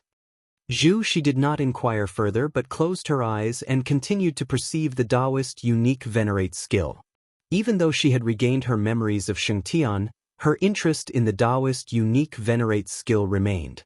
With her talent, comprehending the Taoist unique venerate skill still proved to be a struggle, which was enough to indicate the unfathomable depth of this skill. The arrival of the Silent Destruction God Emperor and others did not change the overall situation of the world. Against the backdrop of strife between the Holy Court and Immortal Dynasty, prodigies rose, and great cultivators who had been in seclusion for long periods broke through their limits, reaching higher realms, shaking heaven and earth. The number of living beings between heaven and earth dwindled, with cultivators moving toward the central region of the celestial spirit great world and mortal spirits fleeing to the edges. The number of mortals on the nine-spirit continent was increasing, leading to sects springing up like bamboo shoots after a rainstorm, and even demons began staking out their territories. The Taoist field of the beginningless, situated near the Jianghu sect, fortunately faced no trouble. On this day, Yiqingshan and 4 others came into the forest to meet an Exin. All 5 had successively reached the Nirvana realm in cultivation, but they still acted with restraint in front of an Exin. They could never ascertain Enzin's cultivation level, so they believed her realm to be far above theirs. "A sect's main technique inheritance is missing?" An Exin asked, frowning. Yiqingshan's face showed a bit of awkwardness. He cleared his throat, braced himself, and said, "Indeed, figures from the sea sects have appeared on the fringes of the mainland. They have deeper resources and are constantly recruiting mainland cultivators. Numerous families and prodigies in our Jianghu sect have been poached. Ultimately, the Jianghu sect lacks exceptional advantages." He felt there was no reason to come to an Exin, but recalling the thousands of years they had known each other and the familiarity that had grown, coupled with the urging from the higher-ups in the sect, they had no choice but to approach her. The Jianghu sect was no longer just their sect but belonged to 1,000,000 disciples. For the future of the sect, what was the harm in losing face? After all, Yiqingshan was prepared for the awkwardness of being rejected. Cheng Meng followed up, "Senior, we dare not demand that you bestow upon us such an inheritance, but even just pointing us in the right direction would be appreciated." The other 3 echoed in agreement. The 5 of them had ventured out for 1,000 years, but within the entirety of heaven and earth, they were still at the bottom. Their cultivation techniques, spells, and divine skills were quite mediocre within the immortal Tao realm. An Exen quietly watched them, making them so ashamed that they wished they could shrink into the ground. Suddenly, an Exen pursed her lips in a smile and said, "I do indeed have an inheritance that suits you." At these words, the 5 of them looked up at her with surprise. An Exen raised her right hand and with a flick of her finger, 5 secret manuals appeared in her hand. The covers of these 5 secret manuals bore no titles, and with Enzin's actions, Yiqingshan and his 4 companions exchanged perplexed looks. The techniques and divine skills of the immortal Tao realm were vast and boundless, definitely not something that could be contained within just 5 books. They dared not offend an Exen, however, and could only grumble in their hearts. Choose one, an Exen said with a smile, feeling secretly thrilled. Was this what it felt like to pass on one's teachings? Before coming here today, her master had handed her the 5 secret manuals. She had been puzzled at first, but after I Ching Shan and his companions spoke up, she came to admire her master's foresight. This, I Ching Shan frowned, could a legacy be passed down in such a frivolous manner? An Exen raised an eyebrow, and I Ching Shan immediately stepped forward to draw a manual from her hands. Seeing this, an Exen put the other 4 manuals into her sleeve and turned to leave, leaving behind a final remark. This cultivation technique will now be the main technique of your Qingkuan sect. I hope you will use it for good. Hearing this, I Ching Shan and the others hastily paid their respects and watched her figure disappear into the depths of the forest before they gathered to examine the manual. I Ching Shan opened the first page and read aloud, Heaven and Earth Primordial Skill, Qiankuan? It does suit our sect's name, but Gu Changxing hesitated. He wanted to say an Xian was playing a trick on them, but feared being overheard by her. I Ching Shan turned to the second page, and instantly, a burst of golden light emanated from within, enveloping the 5 cultivators. Their expressions changed dramatically, and their gazes became distant and unfocused. By the lakeside, Guwen was sparring with Chen Chuan in swordsmanship. Having reached the Immortal Dao realm, the actual moves were no longer important, but Guwen used them to guide Chen Chuan towards Sword Dao enlightenment. Chen Chuan had an extremely high comprehension of Sword Dao. Each year, he could feel himself growing stronger, but whenever he sparred with his master, he felt his own Sword Dao was childlike and posed no threat to his master. Guwen held the Cyan Hong sword with the blade sheathed, countering Chen Chuan's sword techniques with just the scabbard, and leading him into other moves. At a glance, Chen Chuan seemed like a puppet effortlessly manipulated by him. LV Xian sat under a tree not far away, intently watching, seeking to understand Guwen's Sword Dao. Though he did not specialize in Sword Dao, having seen the 3,000 Great Dao, he believed he could gain insight by analogy. After a while, Guwen pressed the scabbard to Chen Chuan's forehead, immobilizing him, signaling the end of their sparring session. Chen Chuan let out a sigh of relief, a smile spreading across his face. Master, I understand now. Guwen sheathed his sword and then beckoned to LV Xian, who immediately ran over. What do you think about holding a contest in our dojo every 1,000 years, where except for me, all of you participate? Guwen asked with a smile. Hearing this, both LV Xian and Chen Chuan's eyes lit up. They both harbored competitive spirits and were naturally eager to prove themselves before their master. The two agreed without hesitation, even somewhat impatient to start. Guwen had suggested this because everyone in the dojo had already reached the Nirvana realm, and there were no particularly weak practitioners. Moreover, each one had received his personal teachings, and the Taoist techniques and divine skills they possessed were distinct. Of course, besides applying pressure to his disciples, he also wanted to liven things up. It won't be a contest of who's strongest. Each time, I will personally select your opponents.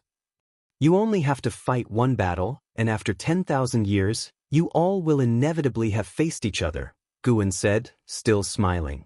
LV Xian and Chen Chuan naturally had no objections and were already looking forward to it. They'll tell you in advance, you two will be each other's first opponents, Guwen said with a chuckle. Upon hearing this, LV Xian and Chen Chuan instinctively looked at each other, then after their initial shock, a fighting spirit and confidence ignited in their eyes, each believing they could win. Chapter 521. The shock of candles star. The arrangement for the once-in-millennium combat spread quickly throughout the Taoist field of the beginningless, invigorating everyone. Staying within the dojo, they spent most of their time in cultivation, which inevitably could become monotonous, so having something to look forward to was naturally good. Plus, they wanted to test the results of their cultivation. Unlike casual sparring, a combat hosted by Guwen was sure to be taken seriously. Even an Exine wanted to see how strong she could be when she went all out. At dusk, the forest swayed gently with the wind, quiet and exquisitely beautiful. Can I participate too? The ghost mother of ephemera, dressed in black, stood beside Guan and asked excitedly. Guan was admiring a newly matured spirit flower. He replied, "Would I really be playing a trick on you?" The ghost mother of Ephemera's heart raced. She understood what participating in the combat meant. It meant that Guan had accepted her.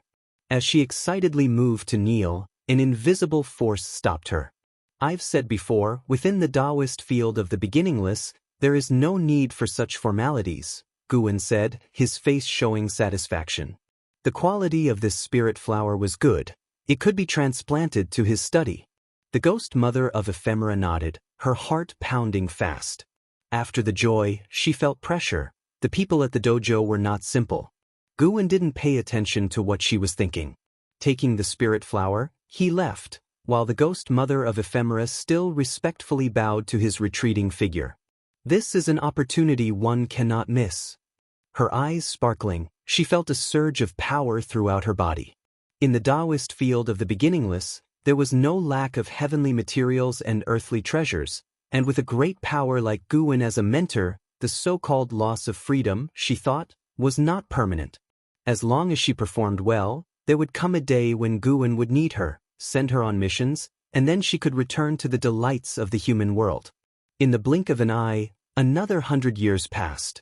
The autumn wind blew into the third medicine valley of the supreme sect where L.V. Baden, with his white hair, stood in front of a medicine garden. Looking at the medicinal herbs, he seemed to see a blurred figure. It was as if a scene from long ago overlapped before his eyes. Long Qing came to his side and asked, "Sect leader, what are you thinking about? You're not reminiscing about my master again, are you?" "Don't worry, he's definitely fine." L.V. Baden came to his senses and looked at Long Qing, his face involuntarily forming a smile. He felt that Long Qing was very much like Guan, not just in stature but also in appearance. Guan had many disciples, but only Long Qing resembled him. He couldn't help but suspect that Long Qing might actually be a child Guan had left in the outside world. Perhaps there was a story behind it, and that's why Guan had not made clear his relationship with Long Qing. Because of such a suspicion, L.V. Batin felt close to Long Qing and had already started to consider him the successor as sect leader. With the connection of being a disciple of the supporting Dao Sword Venerable, it would certainly not be difficult for Long Qing to take the position in the future. The heaven-splitting axe was still on the heaven-repairing platform. As long as the sword intent of the supporting Dao Sword Venerable remained, the Supreme Sect couldn't forget or overlook the Sword Venerable. "Are you ready to be the sect leader?" L.V. Batin asked with a smile. Upon hearing this, Long Qing showed a confident smile and said, "Of course I'm ready. With Senior Candle Star supporting me, I believe I can handle any trouble that comes my way." Hearing him mention Candle Star, L.V. Batin didn't pay too much attention. Strong as Candle Star might be, could he be as strong as Guan? He was the sect leader who often leveraged the power of the supporting Dao Sword Venerable. L.V. Batin began to instruct him on what to pay attention to as sect leader. Long Qing listened earnestly. Many said that L.V. Batin wasn't formidable enough and that he only held his position because of the supporting Dao Sword Venerable. But in Long Qing's eyes, that was precisely what made L.V. Batin remarkable. Pulling in a powerhouse with no blood or mentor-disciple ties as a stable supporter over the years, wasn't that impressive? Being a sect leader wasn't just about who had the highest cultivation level, but about such maneuvers. That's why Long Qing greatly respected L.V. Batin and also wanted to learn from him. While chatting, L.V. Batin started to talk about the past, how he once disguised himself as a medicine slave to serve as Gu An's assistant, when neither knew the other's identity, and that's how they formed a bond. Each time he talked about these past events, a smile would slip onto L.V. Batin's face. Unable to help himself, Long Qing spoke up. The words he said, "Maybe he was guiding you on how to be a better sect leader. After all, how could he not know your identity?" L.V. Batin paused momentarily, and then chuckled, shaking his head. "Indeed. But he could have chosen someone else, yet he chose me, who had made mistakes. His broad-mindedness is unimaginable. When I think about it, as long as one doesn't commit heinous crimes, he always provides an opportunity for redemption. This is also my principle for being a sect leader. Is this person beyond redemption? Must this person be expelled from the sect? I'll make a decision once I've thought it through. Long Qing found this reasonable and silently noted down these words. They hadn't noticed that a figure was approaching the entrance of the third Medicine Valley. Ever since the supporting Dao sword Venerable left, the Supreme Sect had not sent disciples to guard the Medicine Valley. It used to be out of fear of disturbing the supporting Dao sword Venerable, not to protect the valley's safety. Thousands of years had passed, and while disciples still remembered the legend of the supporting Dao sword Venerable, the vast majority knew nothing of his connection with the Third Medicine Valley. Now that disciples entered and exited the Third Medicine Valley, no one would stop them. The man in white who entered the Third Medicine Valley had a black cloth tied around his waist with a treasure sword at his side. His long hair was casually tied behind his head, with strands on either side of his face fluttering like willow catkins, reaching down to his chest. He was very handsome, and the female disciples he passed couldn't help but take extra glances. His expression indifferent, he observed his surroundings while walking deeper into the valley. Suddenly, a figure appeared in front of him. It was Candle Star from the battle court. Candle Star sized up the man in white and squinted, asking, "Who might you be?" Candle Star was secretly shocked. He was the profound yuan-free immortal, yet he couldn't discern this man's cultivation level. The man in white looked at Candle Star and asked in return, "Are you Candle Star from the battle court?" Upon hearing this, Candle Star's brows furrowed deeply, surprised that the stranger recognized him.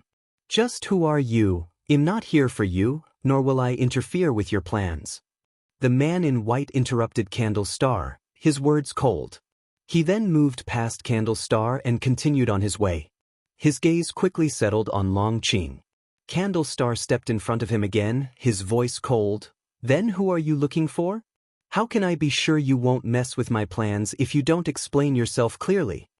The man in white answered, "I'm looking for Long Qing, your disciple. I won't harm him. I'm just here to give him a warning, and what I have to say has nothing to do with your schemes." Having said that, he moved forward again, this time shouldering past Candle Star. This shove made Candle Star even more wary of him. This man was very strong.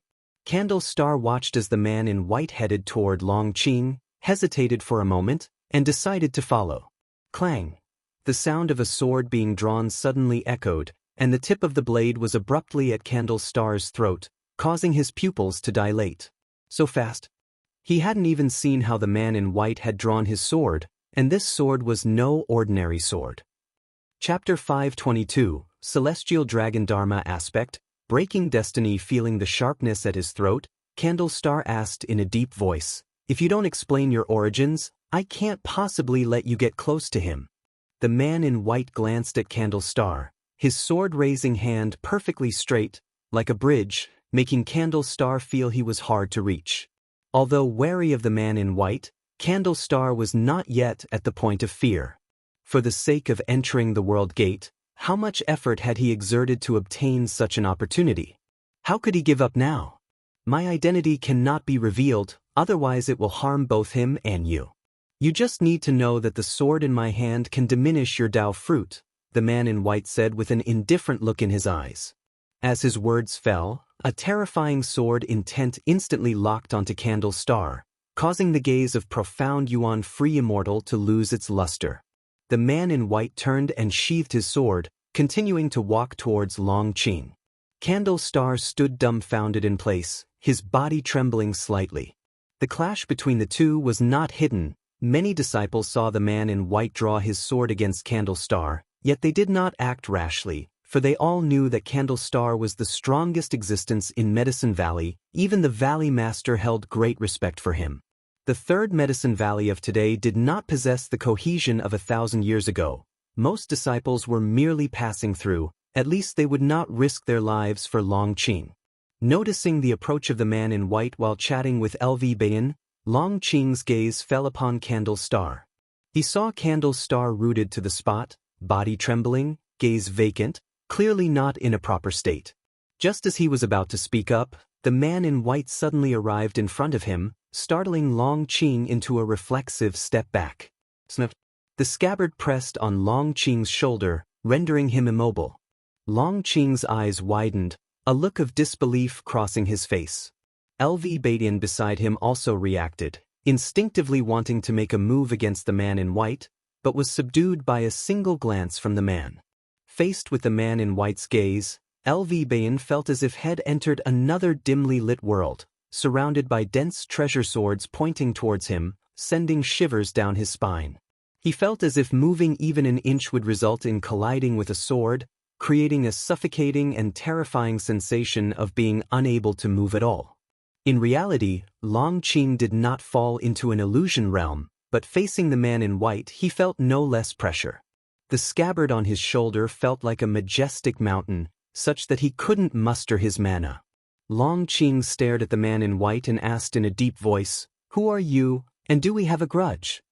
After Guan left, he didn't always stay in the Third Medicine Valley either. Sometimes he would venture out for experience, having met countless people. But he could be certain he hadn't provoked such a formidable being. The only thing he could think of was his bloodline. If a strong being like Candlestar could not resist this person, then surely this being was not from the celestial spirit great world.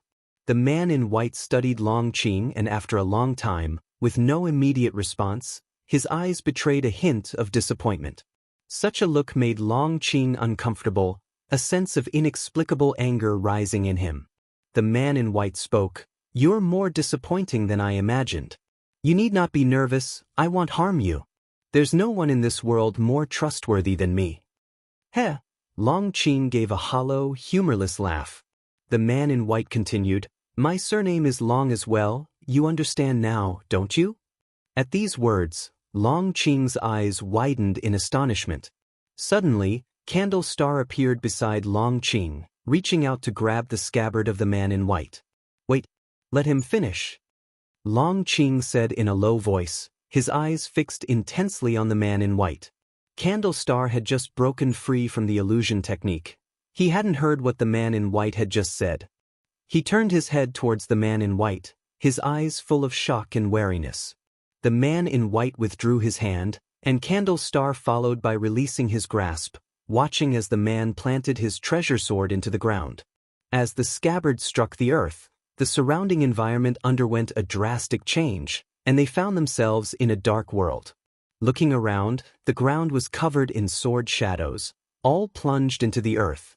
"What a powerful domain," Candlestar muttered to himself, his eyes sweeping around as a storm of amazement churned within him.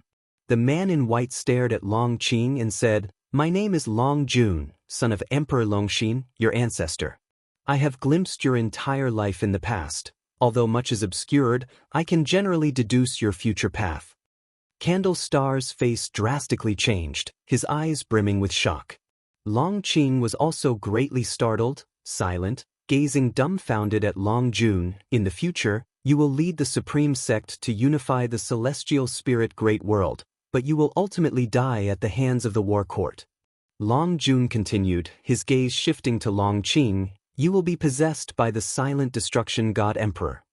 Long Qing's heart pounded wildly.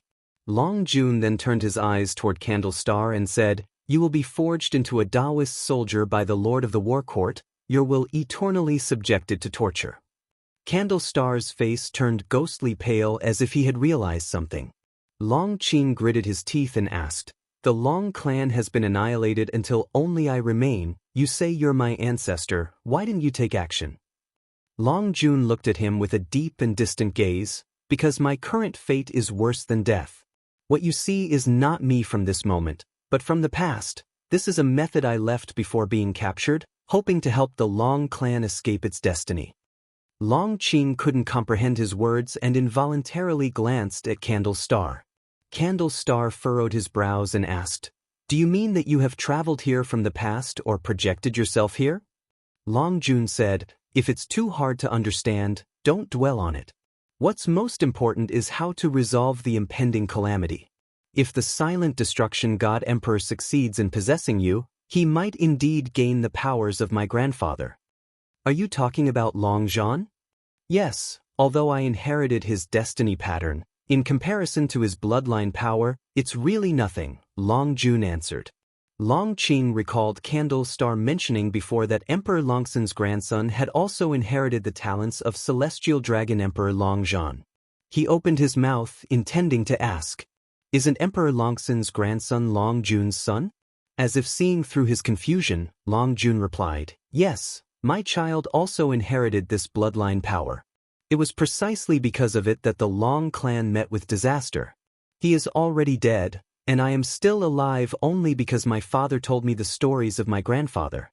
Since childhood, I have hidden my talents, but my child was born during the prime of the war court, and he was reckless." Long Qing felt dizzy from the information, and Candle Star was equally shocked, rapidly contemplating. Long Jun looked at Long Qing and said, "To break the Long clan's fate, you need to practice a divine skill." Long Qing frowned and asked, "Which divine skill?" "The Celestial Dragon Dharma aspect. This skill will allow you to conjure the Dharma aspect of people with whom you share a blood connection to fight alongside you." "Even if I master it, won't their strength depend on my cultivation level?" asked Long Qing, frowning. He instinctively resisted, feeling the divine skill came at great cost. "No, the strength of the conjured Dharma aspects will be solely based on their own cultivation levels when they were alive. The difficult part is to conjure them. This is a skill created by my father, reportedly inspired by my grandfather. He said my grandfather's skill was even more powerful, but unfortunately I have never witnessed it," Long Jun explained. "What's the price to learn this skill?" asked Long Qing, taking a deep breath. Long Jun replied, "It will cost you a lifetime. You may bear offspring before exercising this power and then sacrifice yourself to break the Long clan's fate. That's the only way." "Only way?" Long Qing's brow furrowed, and for some reason, his thoughts turned to his master. Did his master leave because of his fate? But if that were the case, why would senior sister Anshin ask on behalf of his master if he was willing to follow? Long Qing looked up at Long Jun and asked, "Then do you know my master?" Chapter 523, The Strength of the Long Clan, Your Master? Long Jun frowned, his tone revealing confusion as his gaze shifted to Candle Star, and he asked, "Besides him, do you have any other masters?" Upon hearing this, Long Qing and Candle Star exchanged a glance. Long Jun actually didn't know about this. What did that imply? Did it mean that Gu An's Dao practice exceeded Long Jun's?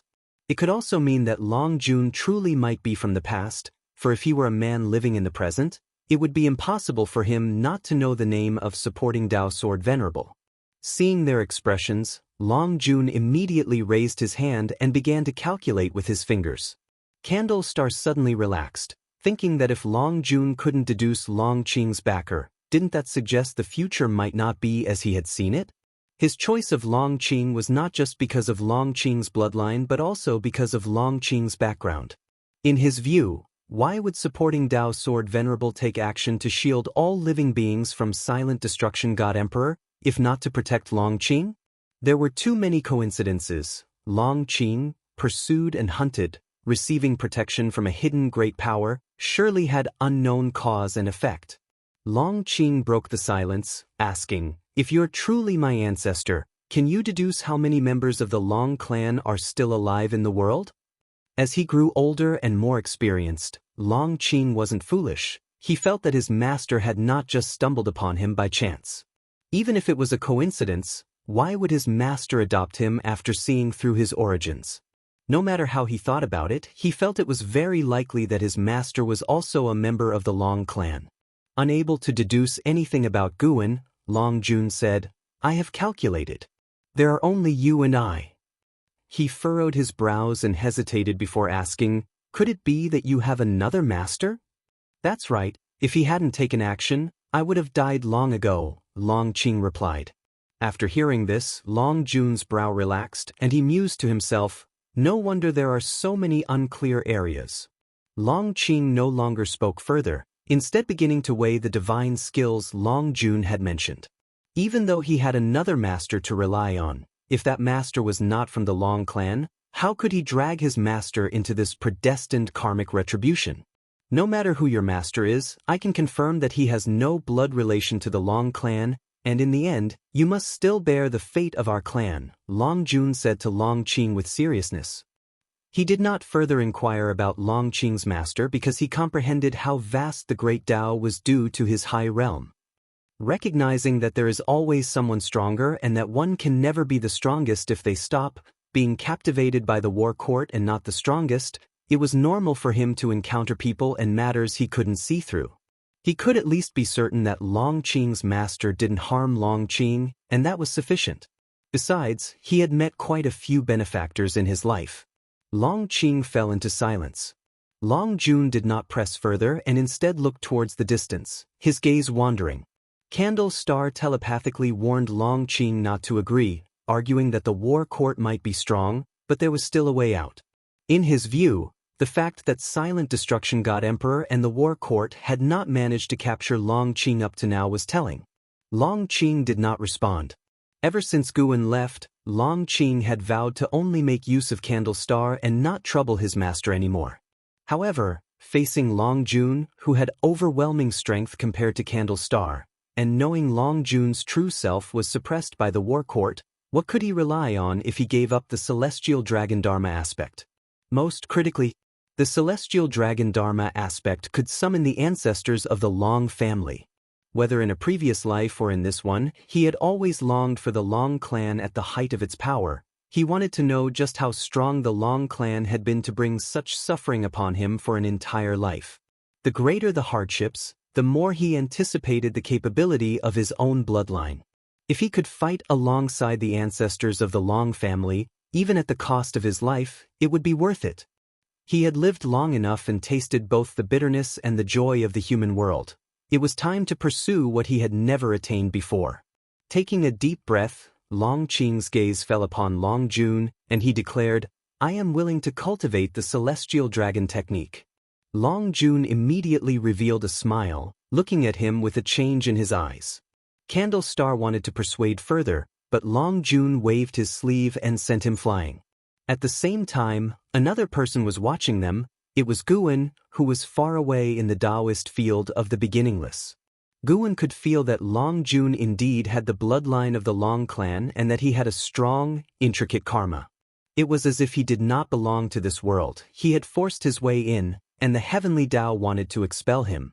From the sword domain displayed by Long Jun, his cultivation level should be at the perfection realm of the heaven-encompassing free immortal. This sword domain is the rudimentary form of the Tao fruit world. When the sword domain is becoming a world, that will be the time Long Jun enters the innate golden immortal stage. However, judging by what Long Jun said, his future had already been suppressed, so his current realm wasn't so important.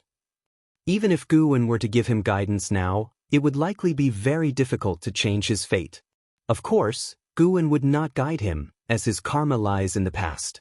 To interfere with the past would only court more trouble in the present. Guan was puzzling over one thing now.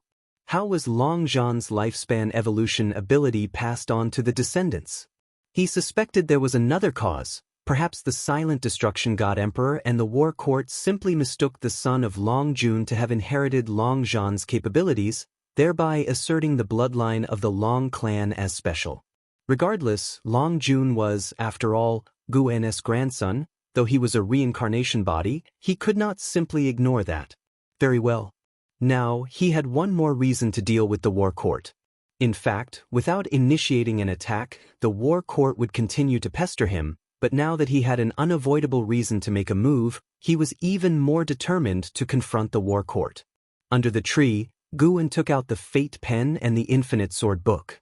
There were many ways to kill an enemy. That was what he would do next. Wait for Long Jun to reveal the Lord of the War Court's name.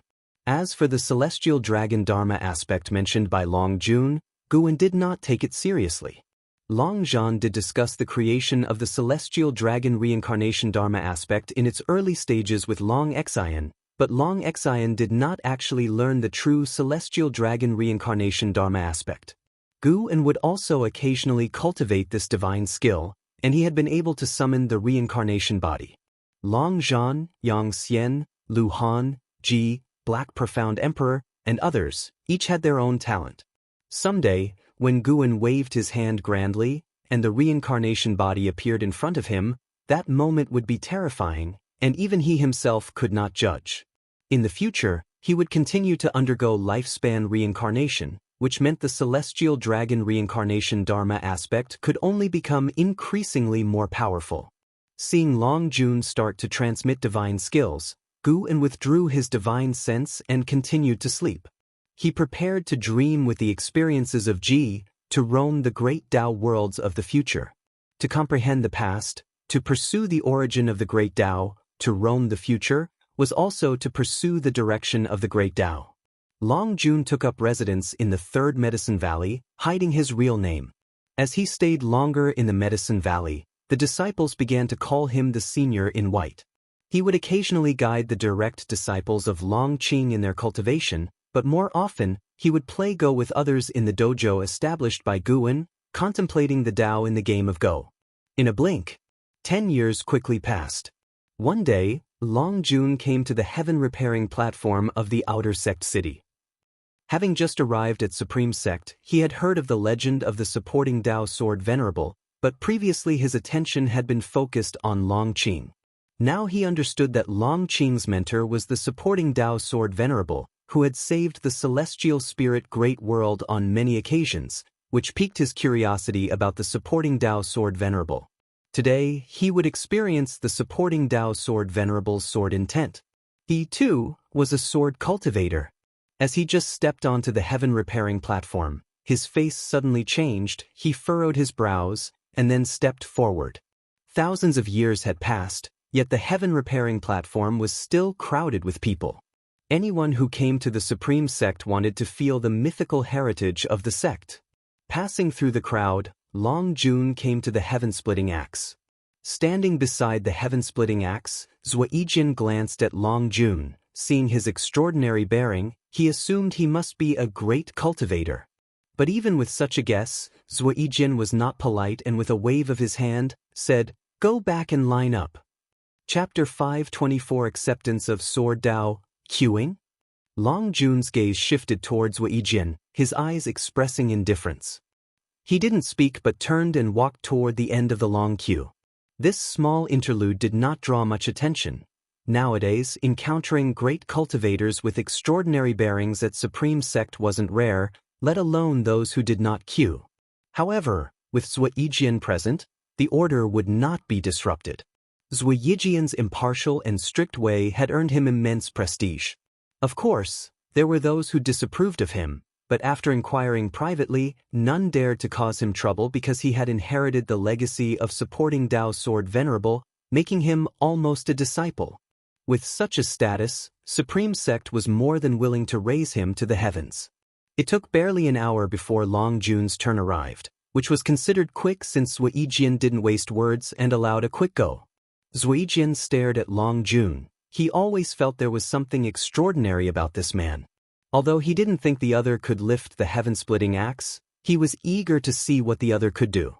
In the long years spent guarding the heaven-repairing platform, how tedious it had been. Yet Zuijin endured, believing that his actions would move the supporting Tao sword Venerable. What he aspired to was far beyond ordinary people's imaginations. Even his descendants couldn't understand.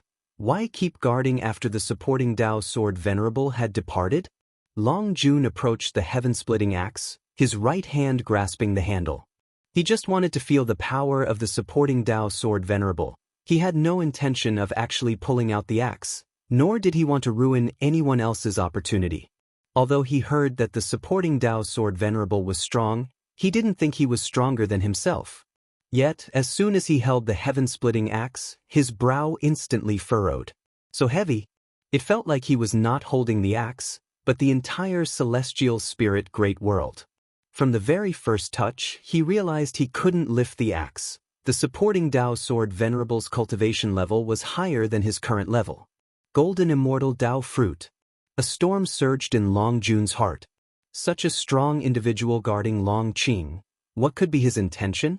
Before, he didn't care, but now that he realized the supporting Tao sword Venerable was stronger than he had imagined, he couldn't help but ponder more. Where there's a cause, there's an effect. If the supporting Tao sword Venerable was merely optimistic about Long Qing or acted out of compassion, Was there a need to protect Long Qing so vehemently? After offending the battle court, why didn't the supporting Dao sword Venerable sever all connections with Long Qing? Long Jun's brows furrowed tightly as he fell into deep thought. Zuijian, on the other hand, grew impatient and said, "If you can't pull it out, leave. Don't waste time." Upon hearing this, a glint of cold light flickered in Long Jun's eyes, giving Zuijian an inwardly startled feeling, as if he faced the horror of death for an instant. Fortunately, Long Jun didn't take it up with him and turned to leave. Zuijian heaved a sigh of relief, looking at Long Jun's departing figure with fear, yet with increased curiosity. On the other hand, far in the Taoist field of the beginningless, Guan was secretly pleased. Luckily, he had strengthened the power inside the heaven-splitting axe in advance, for if this youngster had managed to lift it, there would have been chaos. Long Jun did not belong to this era. By obtaining the heritage of the heaven-splitting axe, it was equivalent to seizing the opportunity meant for Guan's descendants. Plus, if he took the power of the axe back to the past, it could cause trouble for Guan. Everyone is striving to become stronger. I'd like to see what kind of struggle you will all end up in. Guan, reading inside his house, had his mouth curled into a smile as he muttered to himself. Zhu, she was practicing the Taoist unique venerate skill under the guidance of the Immortal Seeker. Liu was learning Sword Dao from the Sword Annihilation ancestor. Long Qing was following Long Jun in practicing the Celestial Dragon Dharma aspect. And there was an Hao, still comprehending the power of the Celestial Dao Golden Core. One day, these four individuals would clash, possibly even impacting the power dynamics of the world. No, these four already represented different forces. Guan also had to intervene, not for anything else, but to prove that following him was indeed the best path. Guan, thinking of the delights, beamed even more brightly. Spring went and autumn came, 30 years flitted by in a flash. North Sea Mountain Ridge. Inside a valley. Sitting in meditation on the grass, Long Qing opened his eyes, and as he stopped practicing, the wind and waves in the valley ceased, with the floating flowers and plants gradually returning to tranquility. He frowned and looked up at Long Jun not far away. Long Jun was sitting on a grass heap, holding his treasure sword, his eyes revealing a faint sadness, seemingly lost in thought. "Ancestor, why can't I ever fully comprehend it?" Long Qing spoke up, having practiced the Celestial Dragon technique for decades without finding the key to its entry, which also delayed his qi absorption cultivation for decades. He was thinking of giving up. Without lifting his eyes, Long Jun said, "It's not so easy, don't be impatient. Once you master the Celestial Dragon Dharma aspect, your cultivation level will rise like the tide." Just as Long Qing was about to speak again, suddenly, an immense aura surged from afar, shocking the entire great heaven and earth, so powerful that even mortal spirits could feel the terrifying pressure. Long Jun looked up, a sharp light flashing in his eyes. Unexpectedly, there is such sword intent in this world. Long Jun pondered thoughtfully. Long Qing also looked in the direction the aura was coming from, but he was not surprised. Every few decades or centuries, there would always be a powerful aura erupting, either from a great power battling or from someone coming out of seclusion. He looked back at Long Jun, hoping to gain some enlightenment from the ancestor. However, before he could speak, Long Jun vanished into thin air. Long Qing couldn't help but sigh. Long Jun always appeared and disappeared unpredictably, never instructing him on how to practice the Celestial Dragon Dharma aspect. For some reason, he suddenly thought of his master, who also disliked giving personal guidance. Could it be that his comprehension was not high enough? Thinking this, Long Qing's mood sank. On the boundless wasteland, Liu in black clothes was holding the Nine Extremes Sacred Heart Sword, his body surrounded by powerful sword qi, which caused his long hair to float and sway wildly. So powerful, Liu's face showed surprise and delight. He had just reached the loose immortal realm, and his sword intent had increased so much? He couldn't help but look toward the Sword Annihilation ancestor standing in the distance. The Sword Annihilation ancestor was looking at him, stroking his beard and saying, "This Sword Dao originates from the Sacred Heart Sword Dao, but it is still far from the true Sacred Heart Sword Dao. However, It is enough for you to dominate this shattered great thousand world. The sword annihilation ancestor was satisfied, even pleasantly surprised with Li Ya's cultivation progress. How strange. This lad seemed very ordinary at first glance, only with some fate connected to the supporting Dao sword venerable enabling him to reach this point today.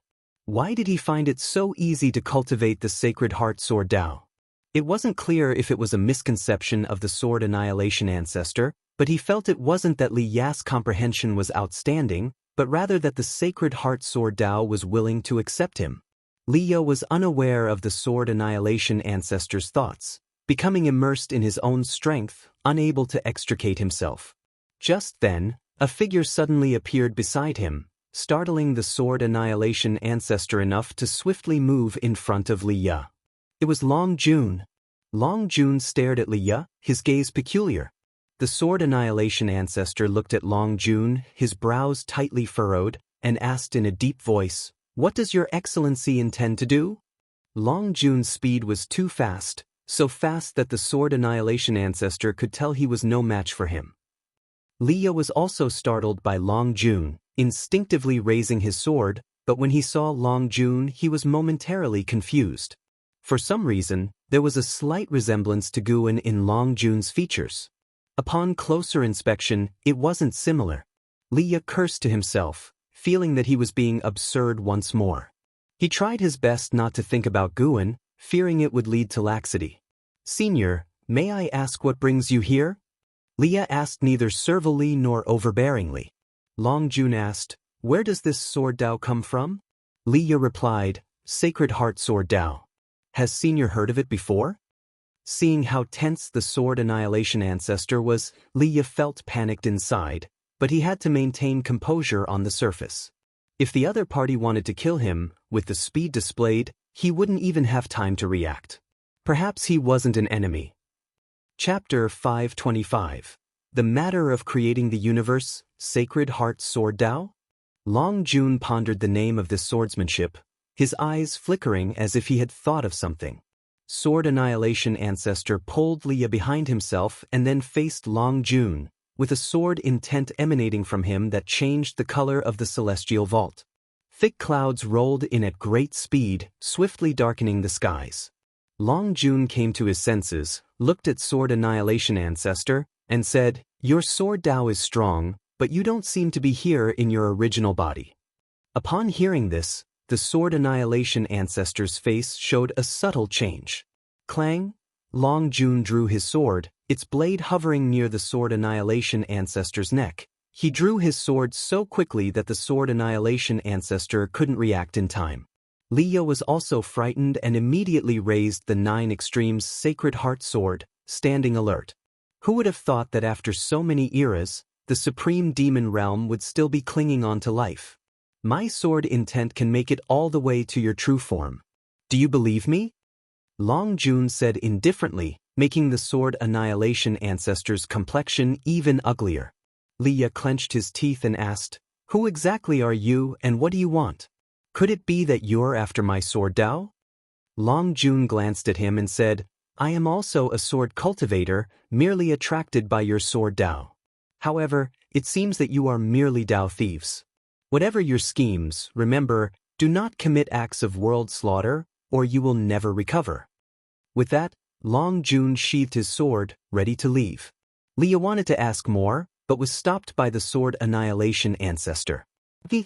To think that the heaven-encompassing free immortal could act so oppressively. A sneering laugh resounded, instantly dropping the temperature between heaven and earth.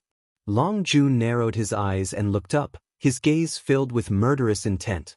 Deep in the ocean, the hidden spirit palace. Guan lay on a rocking chair, holding a book in his hand. Deep sea dragon Carp, Chen Luo, and Su Ling were meditating beside him, all practicing their divine skills. This kid, Guan saw Long Jun fighting with one of the Silent Destruction God Emperor's subordinates and felt his actions were a bit over the top. Knowing that the Silent Destruction God Emperor was involved with the battle court, how could Long Jun still dare to expose himself? Guan previously thought that he was just here to transmit divine skills until Long Qing was trained and would then leave. Unexpectedly, Long Jun was so impetuous? Could it be that this kid had other plans? Guwen became interested in this battle. He wanted to see how Long Jun would wrap things up. The subordinate of the Silent Destruction God Emperor also had the cultivation level of a heaven-encompassing free immortal, considered the most formidable among the Silent Destruction God Emperor's followers. He and Long Jun battled with the power of their realms and did not affect the celestial spirit Great World. In Li Ya's eyes, the two did not make a move, merely standing off against each other from afar. In reality, they clashed countless times in an instant, their power manifesting within their realms. Whether it was the Silent Destruction God Emperor's subordinate or Long Jun, both were cautious in their actions. They weren't wary of each other but of the strongest being that suppressed the celestial spirit Great World. In the end, the Silent Destruction God Emperor's subordinate left with his tail between his legs, and Long Jun disappeared as well. This battle would undoubtedly reach the ears of the Silent Destruction God Emperor, and Guwen wanted to see how he would react. Guwen planned to break through after reaching a lifespan of 100 billion years and then deal with the Silent Destruction God Emperor. Until then, he did not want the Silent Destruction God Emperor to act rashly. Clearly, the Silent Destruction God Emperor was also wary of him and had not taken action against Long Qing just yet. And so, Guwen maintained his wait-and-see attitude. Several months later, the Silent Destruction God Emperor began to make his move. He transformed into a Taoist and made contact with the Sword Annihilation Ancestor and Li Ya. He was actually interested in the Sacred Heart Sword Tao as well. Could it be that Long Jun did it on purpose, wanting to shift the Silent Destruction God Emperor's attention to Li Ya? With Long Jun's Tao practice, he could certainly have foretold of Li Ya's past. Even if he couldn't see through Guwen, he would likely be aware of Li Ya's experiences by deducing from what others said. To know that Li Ya received Guwen's inheritance would not be difficult. So, you want to use me to go up against the Silent Destruction God Emperor? Thought Guwen as he was quietly picking medicinal herbs. He wasn't angry. After all, Long Jun was his grandson, and Long Jun's scheming was also for the sake of protecting Long Qing. However, if Long Jun could see through the cause and effect of Li Ya's life, then the Silent Destruction God Emperor could do the same. The Silent Destruction God Emperor did not force his hand against Li Ya. Instead, he offered divine skills in exchange.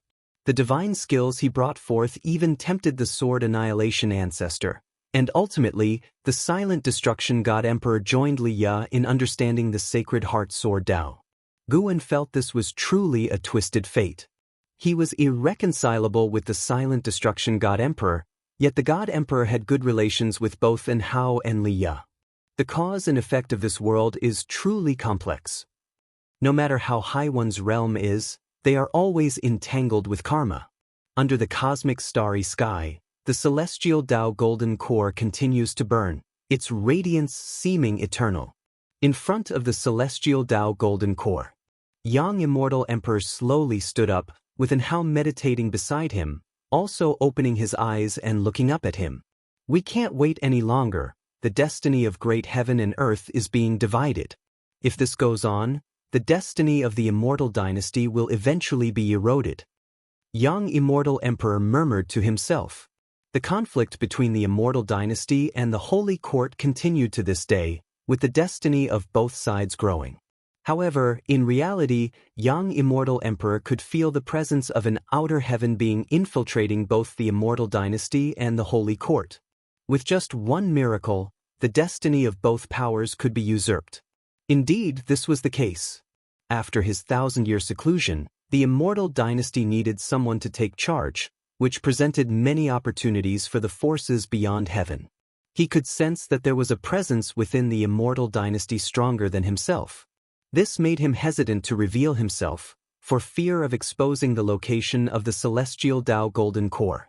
And Hao frowned at Young Immortal Emperor and said, "With your current cultivation level, to accomplish that task, I fear it might be." Young Immortal Emperor looked at the celestial Tao golden core and said, "Before the great calamity arrives, the highest realm in great heaven and earth was the Zizai Immortal realm, which indicates that great heaven and earth could only create a free immortal. Now that I have surpassed the free immortal, it's not impossible for me to achieve it." And Hao asked, If you fail, what then? Young Immortal Emperor glanced at him and said, "Then it's up to you to do it." And Hao's expression remained calm as he replied, "If it's up to me, after my success, the Immortal Dynasty won't be the supreme power of heaven and earth. I'm well aware, but my failure signifies that the destiny of the Immortal Dynasty has come to an end. What you must do is to protect the living beings of great heaven and earth." After saying this, young Immortal Emperor stepped toward the celestial Tao golden core. And Hao stood up and watched as young Immortal Emperor entered the celestial Tao golden core, its raging flames quickly engulfing him. This scene filled Hao with a sense of expectation. He was also curious whether young Immortal Emperor, with his realm, could accomplish such a feat of creating heaven and earth. As young Immortal Emperor's figure completely vanished into the celestial Tao golden core, the golden flames of the celestial Tao golden core suddenly came to a halt. Elsewhere, within the Taoist field of the beginningless, in front of a waterfall, Guwen was painting with Shenzhen when he suddenly felt something and looked up, frowning. Shenzhen glanced at him, and seeing him looking up, she followed suit. Just as she was about to ask what was happening, her pupils dilated. Above the blue sky, a sun appeared out of nowhere, growing rapidly in size. Not just they, but creatures all over great heaven and earth saw this spectacle, sparking discussions among all beings. A vast pressure enveloped heaven and earth, quieting it. Shenzhen couldn't help but ask, "What is that?" Guwen replied softly, "The ruler of the Immortal Dynasty, young Immortal Emperor. And the celestial Tao golden core." Shenzhen, surprised, asked, "Young Immortal Emperor? What does he intend to do?" Guwen didn't hide anything and answered, "He wants to restore the great thousand world to its original state." Chapter 526. The existence representing the will of the heavenly Tao young Immortal Emperor appeared above the celestial Tao light layer, transforming into a radiant sun, allowing all living beings to witness his brilliance. His vast mana had already enveloped the entire great heaven and earth and even extended into the depths of the universe. Behind him, fierce flames converged into the form of a celestial Tao golden core. This golden core was even more enormous than the seven suns above the celestial spirit great heaven and earth. Figures flew out from heaven and earth, looking at young Immortal Emperor with fear. Yet faced with young Immortal Emperor's imposing presence, no one dared approach him. Who is he? The Lord of the Immortal Dynasty, young Immortal Emperor. What is he trying to do? Such a powerful aura. How high is his Tao practice actually? He hasn't gone into demonic possession, has he? It doesn't seem good. Could it be that he is going to make a move against the Holy Court? The cultivators of the Immortal Tao discussed among themselves, unease swelling in their hearts. Facing the ever-increasing aura of young Immortal Emperor, no one dared to make a sound.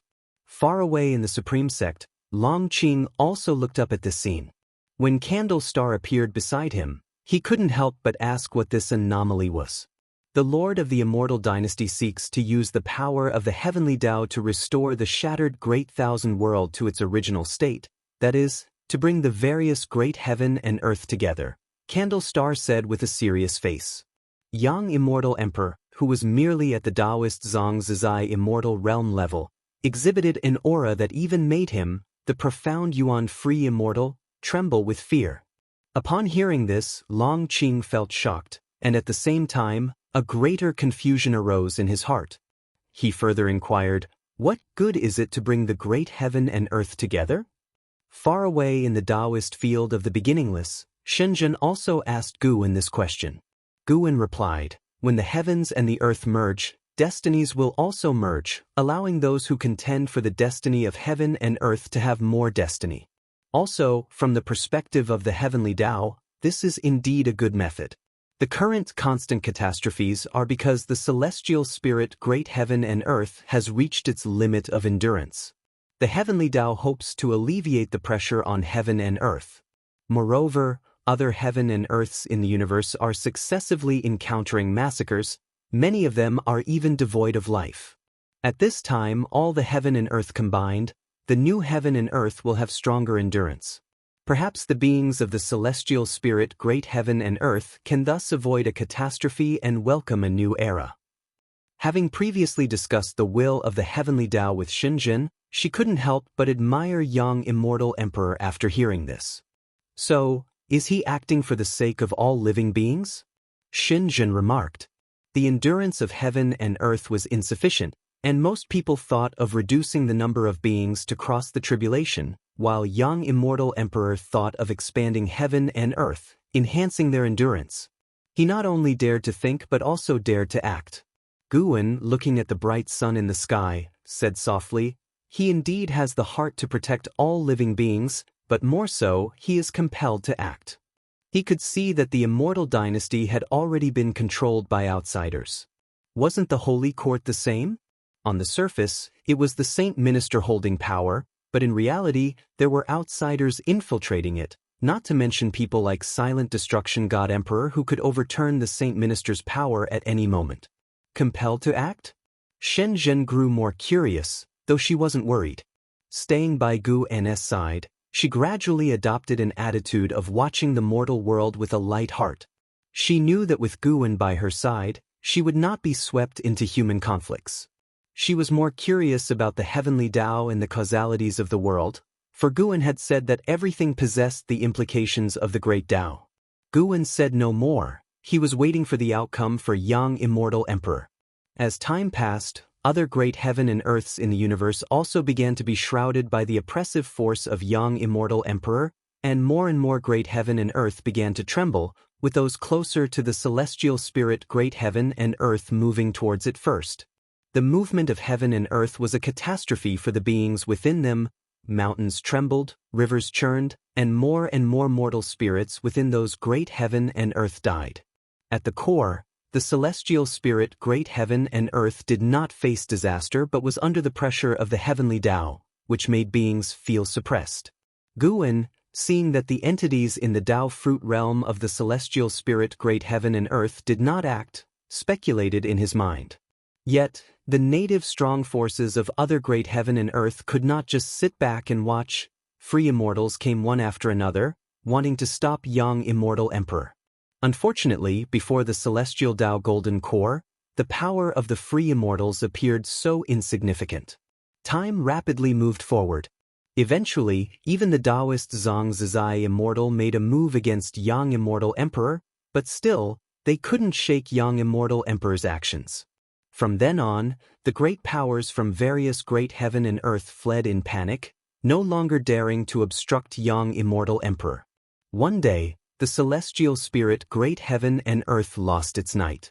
When the hour came, heaven and earth remained in daylight. Inside the Taoist field of the beginningless, everyone gathered to discuss young immortal emperor's actions. Guwen lay on a chair, holding a book, seemingly unconcerned. He was not uninterested, he just knew the time hadn't yet come. 7 more hours had passed. Suddenly, the universe began to tremble as a sector of the great heaven and earth collided with the celestial spirit great world. The worlds began to converge, and the celestial Tao destiny was aiding in their fusion. The young immortal emperor, standing upon the celestial Tao light layer, revealed a smile. The first step was successful. He had thought the Tao fruit realm experts lurking within the celestial spirit great world would stop him, but those people did not show up. If one world could merge, merging the remaining worlds was just a matter of time. His anxiety began to dissipate. The situation had been dangerous, but there were no mishaps. However, he hadn't noticed that, in the cosmic darkness above his head, a pair of gigantic eyes had opened. These eyes were seen by all beings of the universe, and every viewer was utterly terrified. What is that? My God, am I seeing things? Could it be another heavenly demon attack? Those eyes are bigger than the sun. How high must their cultivation level be? It's over. I've heard we were born during the era of transition for the universe. I never expected it to be true. The beings were frightened, and even the people within the Taoist field of the beginningless were discussing those eyes. The young immortal emperor clearly heard the discussions of the universe's beings. He looked up and was greatly startled by those eyes. Confronted with these indifferent cosmic eyes, the young immortal emperor felt ice-cold. His soul was trembling. And Hao, staying within the mysterious little world, also saw those eyes through the celestial Tao golden core. He too was frightened, harboring ominous thoughts. Just as the young immortal emperor was about to speak, a terrifying figure wielding a great axe swung at him from behind, shimmering with intense light. The young immortal emperor caught a glimpse of him from the corner of his eye, his pupils dilated. Boom! With one strike of the axe, the young immortal emperor was annihilated in an instant, and the sun, manifested by the celestial Tao golden core, also evaporated. After executing the young immortal emperor, the celestial spirit god also disappeared. The giant eyes overseeing the universe slowly closed, as if they had never appeared. The entire universe suddenly became silent. The beings did not know what had happened, but seeing those eyes appear and the mysterious great sun disappear led them to various speculations, yet their anxiety lingered for a long time. Candle Star stood beside Long Qing, letting out a sigh. Long Qing, unaware of the events transpiring beyond the heavens, turned to look at Candle Star and asked, "What did you see?" "I saw the will of the heavenly Tao." Candle Star spoke solemnly, then turned and walked away. The intervention of the celestial spirit god shocked the great cultivators of the world. Had the mighty young immortal emperor really fallen just like that? Guan also marveled at the power of the celestial spirit god. His Tao practice was indeed profound and inscrutable, and his actions were supremely domineering, allowing no one to explain themselves. No wonder those Tao fruit realm beings from beyond the heavens didn't stop the young immortal emperor. Perhaps they had long known of the celestial spirit god's principles. This great thousand worlds fragmentation seemed to be directly related to the celestial spirit god. Now, Guan was curious about something else. Having witnessed the death of the young immortal emperor, what would and how do next? Chapter 527. 100 trillion years lifespan breakthrough before the celestial Tao golden core. And Hao stood still, his expression vacant as he continuously recalled the formidable figure of the celestial spirit god in his mind. He finally understood what kind of terrifying existence stood behind this cosmic catastrophe and also finally realized why the celestial Tao golden core had urged him to flee. Facing such a powerful being, how many years would he have to cultivate before he could contend with it? He had spent thousands of years with the young immortal emperor, often exchanging insights about the heavenly Tao, and the fall of the young immortal emperor had also deeply touched him, who had experienced the celestial Tao reincarnation. In the midst of the unknown, who exactly controlled everything? At the same time, others felt as conflicted as in Hao. The immortal seeker and Zhu Shi stood on a cliff, looking up at the celestial vault. Zhu Shi had already recovered her past lives' memory. Although her cultivation level had not yet returned to its peak, her divine sense was now capable of glimpsing beyond the outer heaven. "It's him," Zhu Shi murmured softly. Once, she had traversed the universe, pushing the celestial demon race back to the outer heaven, and had also seen the figure of the celestial spirit god, transient as a flash, which had caused a tremendous impact on her then seemingly invincible self.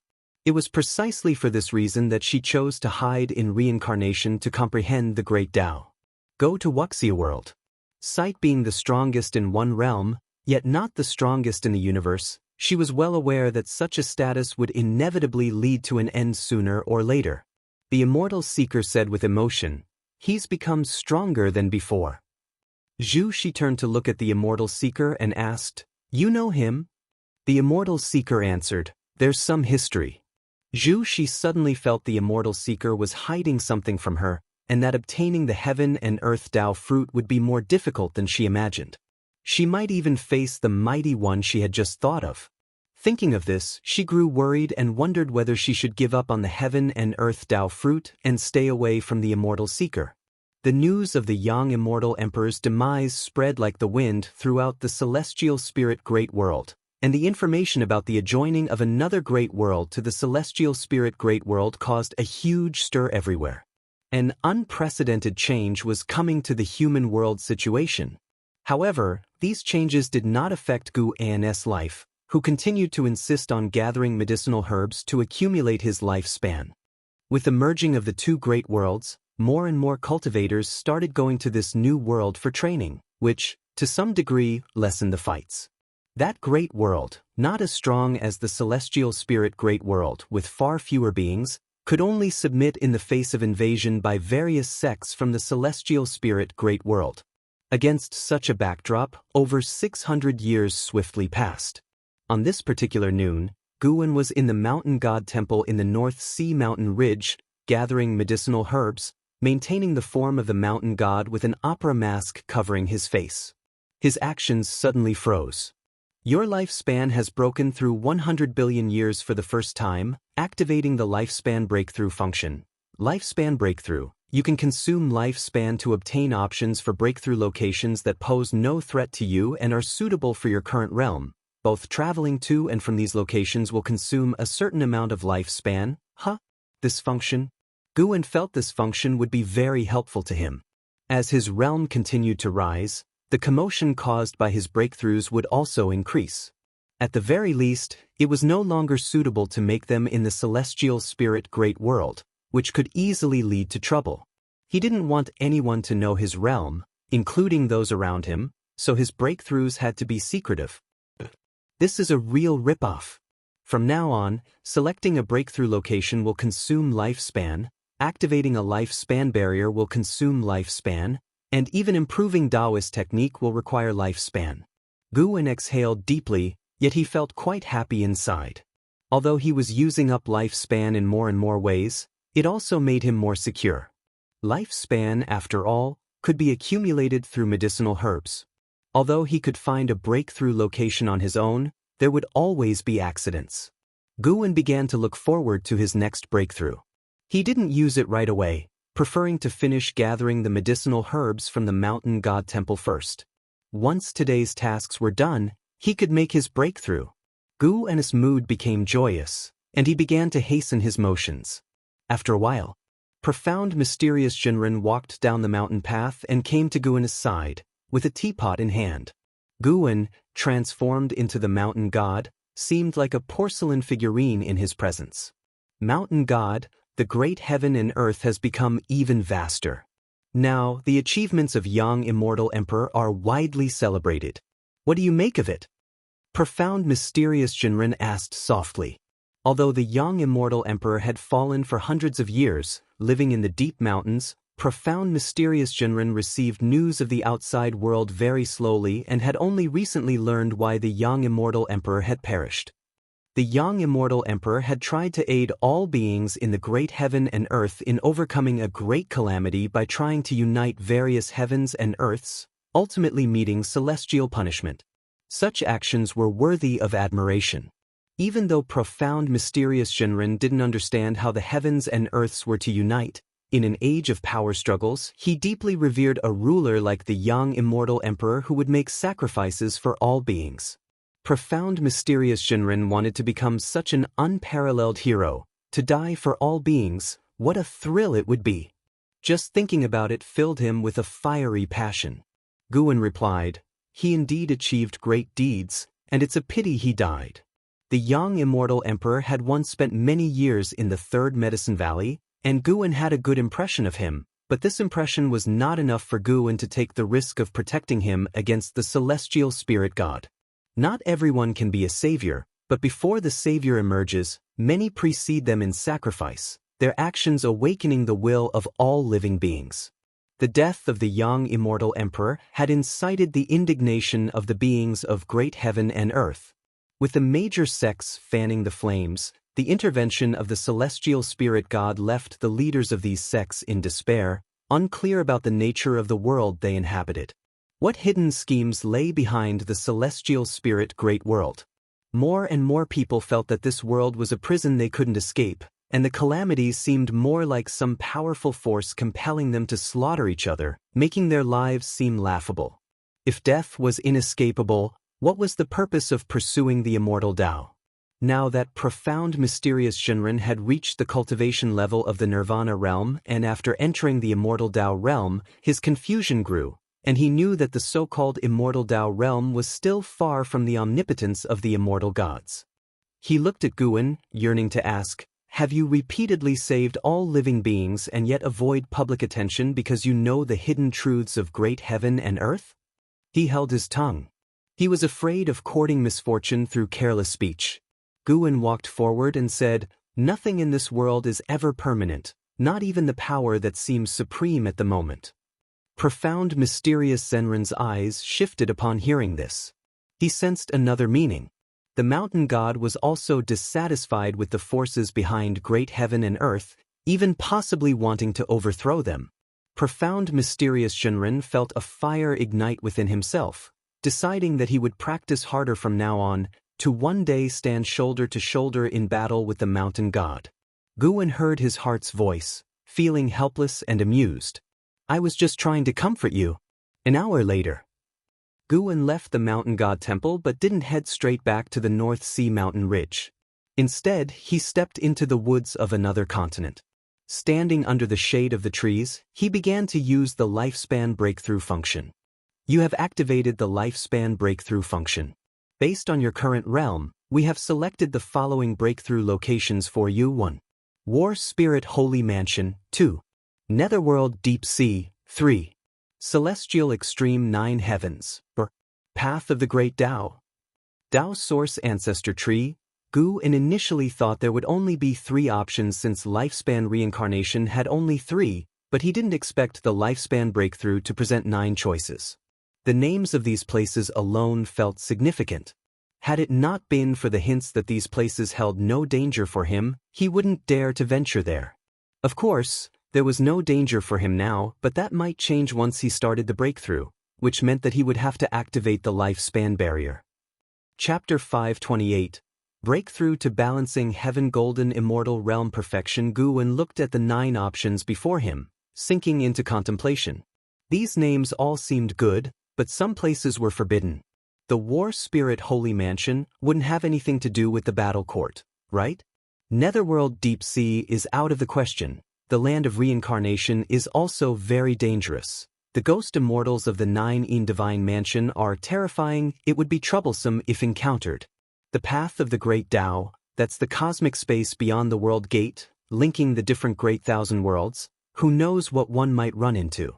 Guwen began to weigh his options. Judging by the names was indeed difficult. His current cultivation level was not enough to deduce the origins of these place names. Clearly, these places were not part of the celestial spirit great world. They were located beyond the world gate. He pondered and pondered. Guwen decided to break through in the celestial extreme 9 heavens. With a thought, he immediately made his decision. Transferring to celestial extreme 9 heavens will cost 10 billion years of lifespan. Continue? 10 billion years?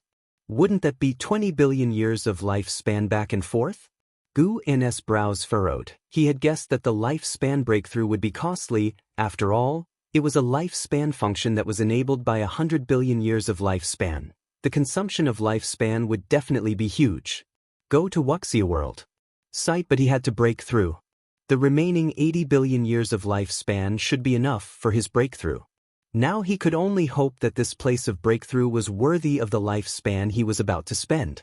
After a moment's hesitation, Guwen chose to continue the transfer. As soon as the thought settled, he felt an irresistible force envelop him. He didn't feel uncomfortable but rather felt an indescribable sense of profound mystery. His eyes involuntarily closed, and his senses went numb. After a while, Guwen felt his feet touch the ground. His senses returned to normal in an instant, and he opened his eyes, his pupils dilating. What entered his sight was a boundless sea of clouds, the sky a deep blue, so high it made one feel the vastness of the great heaven and earth, and one could only feel an infinite awe standing in it. Guwen opened his mouth, filled with shock. Such dense Tao spiritual qi.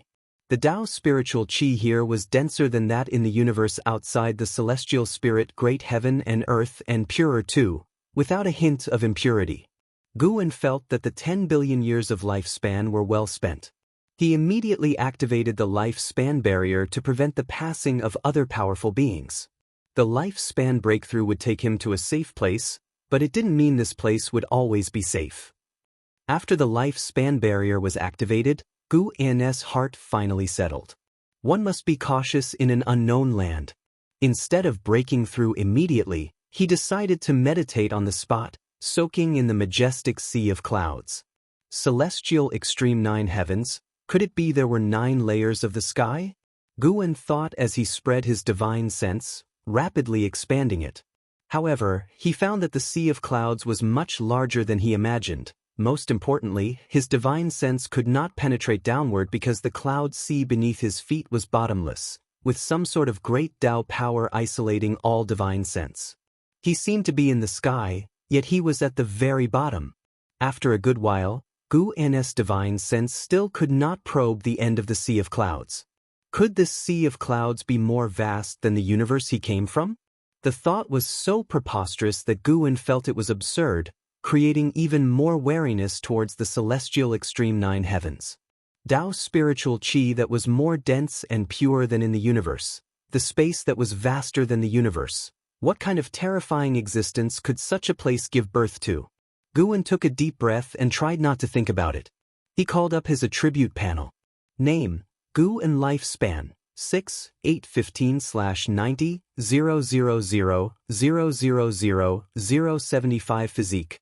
Primordial infinite body, cultivation level, innate golden immortal realm perfection, 900 billion years of lifespan, leave 100 billion for transmission, leave 50 billion for the lifespan barrier.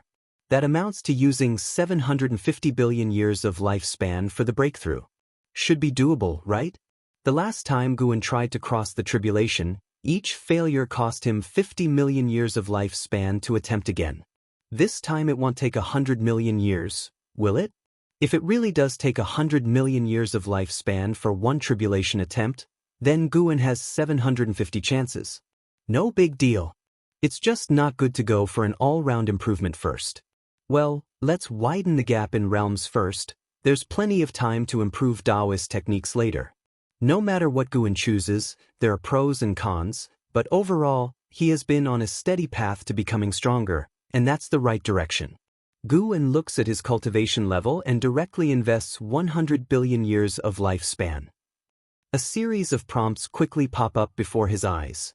You have practiced qi absorption cultivation for 100 billion years. You forcefully attempt to break through to the heaven-balancing golden immortal realm using the great achievement of the great Tao great freedom as you wish Bible. You begin to cross the tribulation. You do not survive the celestial Tao 3 flowers void great tribulation. The tribulation has failed.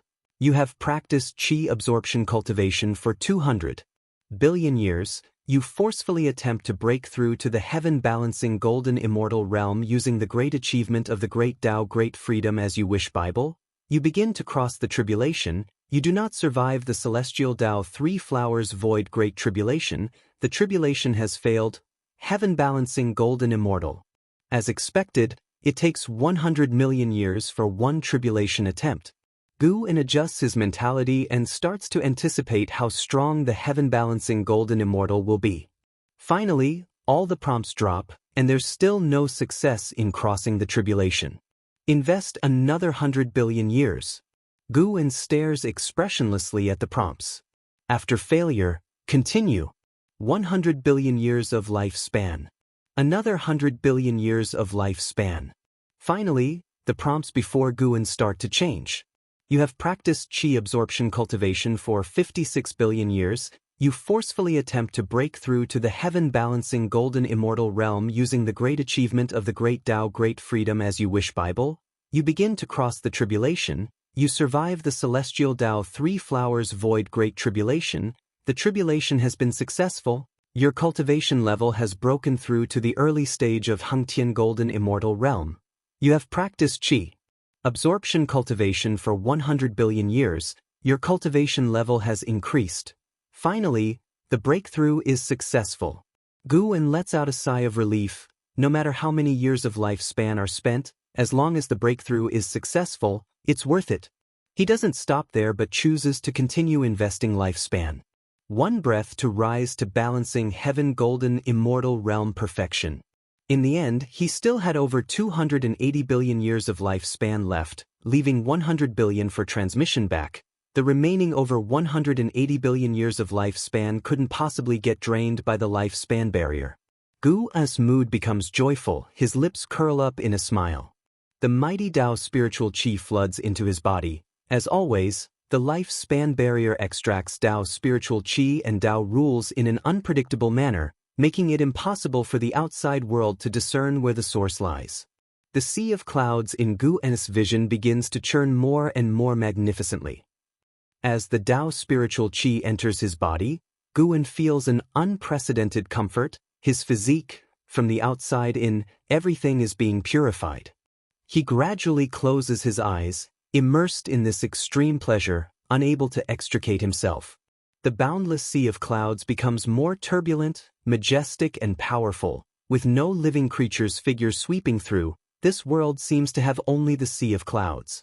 Insights about the heaven-balancing golden immortal realm begin to burst forth in the depths of Guan's mind. His golden immortal Tao fruit also undergoes changes. Within the lifespan barrier, Guan emits a colorful strong light all over, barely revealing his figure. Tao's spiritual qi enwraps him like flood dragons, with faint streaks of flowing light, which are the Tao rules in motion. A long while. Suddenly, the sea of clouds at the horizon lifts, like a huge wave wanting to envelop the sky, or as if some enormous creature is about to break out, instilling fear in all who see it.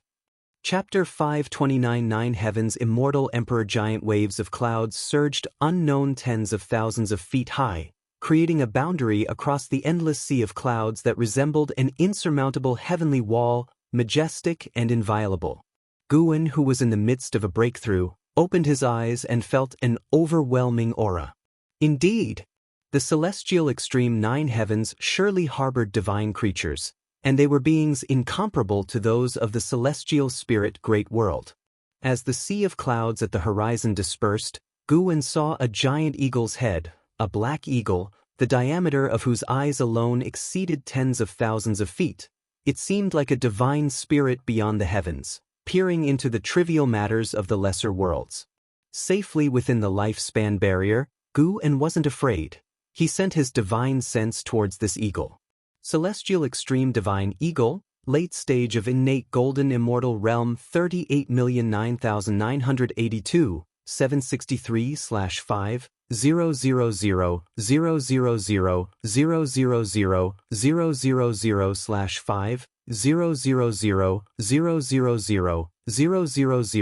000 000 000 5 trillion years of lifespan?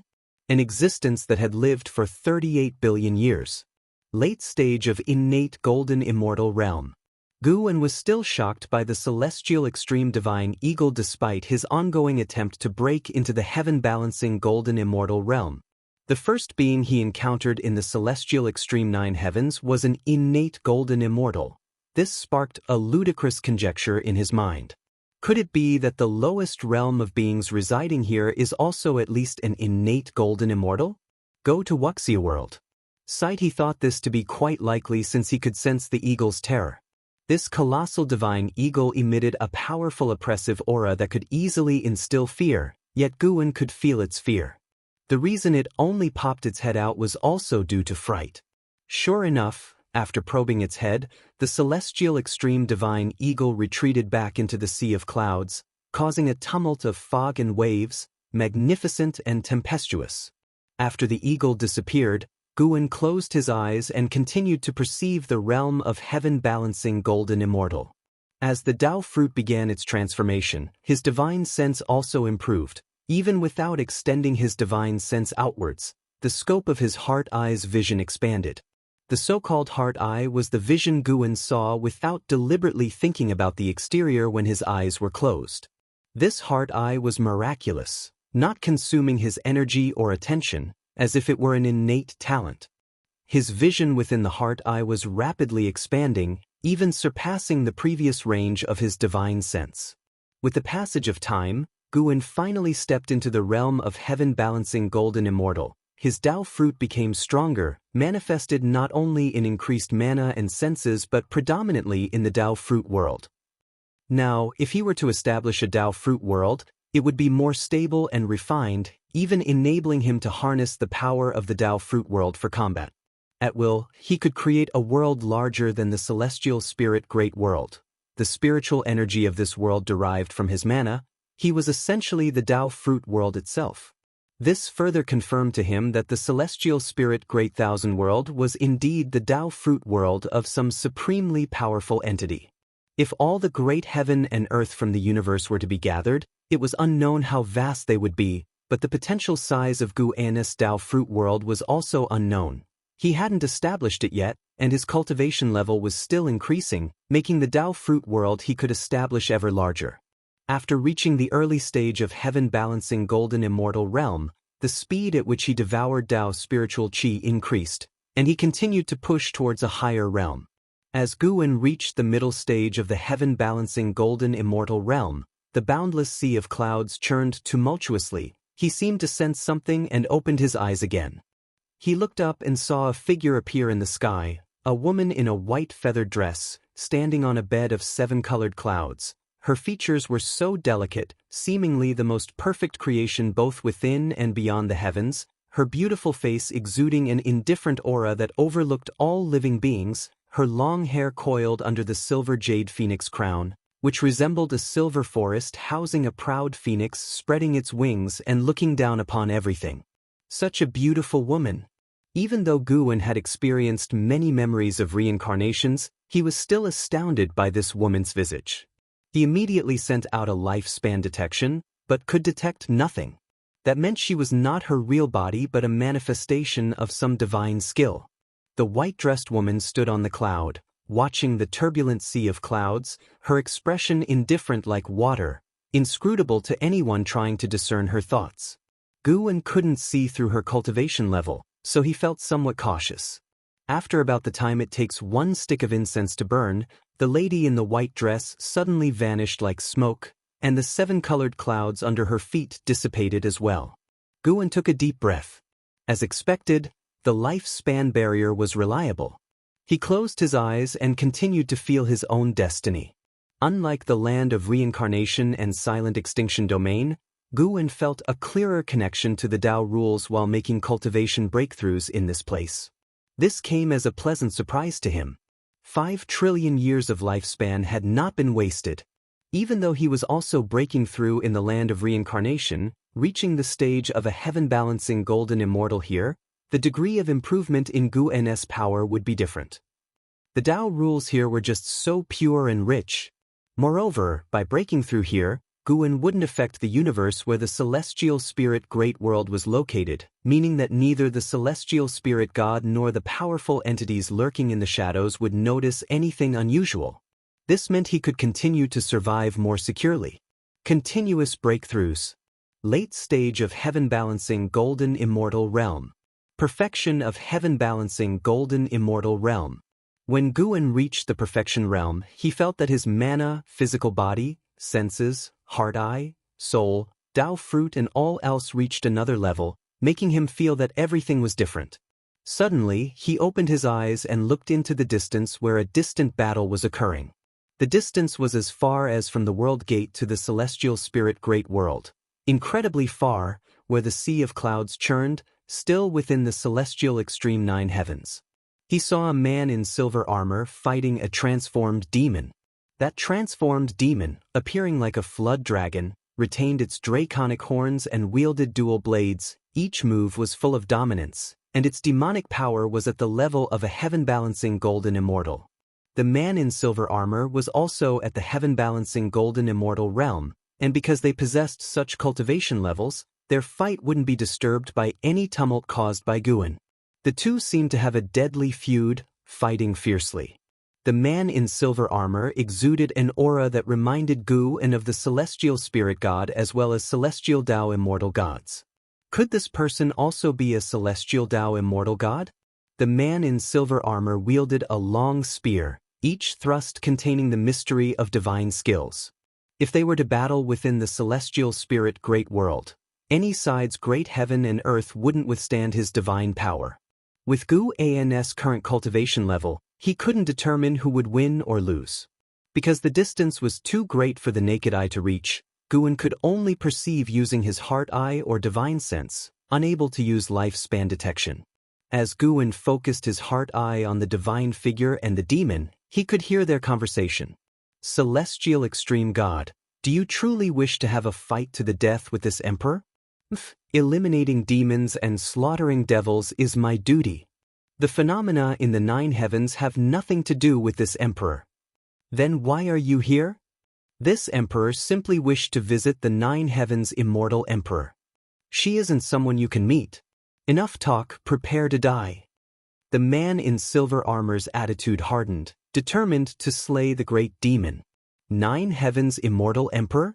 Guwen instinctively thought of the lady in the white dress he had encountered earlier, his intuition telling him that this was the title of the lady in the white dress.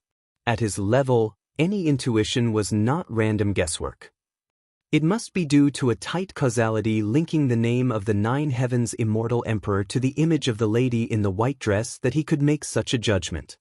Chapter 530. Laws of the World. Guwen watched the battle unfold while he waited for his cultivation level to become completely stable. During this process, the battle between the man in silver armor and the mysterious great demon in his eyes gradually slowed down. The Tao rules of the celestial extreme 9 heavens were indeed rich, providing great benefits for Guwen, and his aptitude in the way of cause and effect also greatly improved. At that moment, he even considered relocating the Taoist field of the beginningless to the celestial extreme 9 heavens. Of course, he merely thought about it. While the celestial extreme 9 heavens were appealing, they were even more dangerous. So far, he hadn't seen any beings in the celestial extreme 9 heavens with a cultivation realm lower than that of an innate golden immortal. The beings here could easily extinguish the inhabitants of the Taoist field of the beginningless with a single breath, and he suspected that those of lower realms could not survive in this world. They could easily be crushed by the power of the great Tao unless they stayed inside the dojo. After a long time, Guwen's cultivation level finally stabilized. He looked at his remaining lifespan. He still had over 190 billion years left. It was not perilous, a steady breakthrough. Would you like to expend 10 billion years of lifespan to teleport back to the previous location? Guwen stood up, his gaze stretched far into the distance, where the distant battle seemed not to have yielded a winner. Looking in other directions, he saw no traces of other beings. He silently chose yes, and then his figure vanished from the spot. Go to Wuxia world. Sight once again, a familiar, peculiar sensation assailed him, and his senses plunged into darkness. After a while, his feet touched the ground again. He opened his eyes and found himself back in that forest, now under the veil of night. His heart eye instantly captured the entire world, spreading quickly, and his heart followed, settling down. He did not leave but continued to observe the universe, aiming to capture all the great heaven and earth within it and imagining the combined size of them. In the universe, there were more than 1,000 great heaven and earth and many little worlds, but even so, all combined seemed quite small in Guwen's eyes. He felt that now he could create a Tao fruit world that was larger than the celestial spirit great world before it fractured, indicating that his cultivation level had already surpassed that of the former master of the great world. This was to be expected. After the fragmentation of the celestial spirit great world, free immortals roamed the universe freely, making Taoist Zhongzhizai immortal exceptionally rare, indicating that the celestial spirit great world wasn't as exaggerated as Guwen had thought before it broke apart. Guwen then looked towards the celestial spirit god under the world gate, similar to the celestial extreme god he met at the celestial extreme 9 heavens, with the cultivation of a heaven-balancing golden immortal, yet far from reaching the perfection realm. Finally, Guwen no longer felt pressure when facing the celestial spirit god. A smile appeared on his face, his mood becoming even more cheerful. Even though his cultivation level surpassed the celestial spirit god, Guwen did not immediately plan to act against the celestial spirit god since there wasn't deep enmity between them, and there was clearly a much larger force behind the celestial spirit god. He would deal with the silent destruction god emperor first. That individual schemed against the Long clan and him, creating an irreconcilable deadly feud. The celestial spirit god, at most, differed in stance, acting out of their duty, not because of Guwen, whereas the silent destruction god emperor acted out of self-interest. Guwen stepped forward, enjoying the night scenery of the forest. The tiny insects in the dark appeared so vivid. Their world was also vivid, bearing similarities to the world humans lived in. Busy with survival, entwined with cause and effect. Great thousand world, great heaven and earth, little world, and the world of insects. All these worlds had their strengths and weaknesses, but all followed a set of rules. In the darkness, a mantis slowly emerged from beneath a leaf, creeping closer to a cicada. At dawn, the sunlight broke through heaven and earth. Between the mountains lay a lake, enshrouded in fog, resembling a paradise from the human world. Leah stood by the lake, holding the Nine Extremes' sacred heart sword, his gaze fixed on a man in black robes in the distance, his hair disheveled, resembling an evil demon. The man in black robes was actually the transformation of the silent destruction god Emperor, who was pondering the ways of the sacred heart sword Tao. Leah had always been wary of this man, but the sword annihilation ancestor dared not drive him away. This man even taught him divine skills, so he could only endure in silence.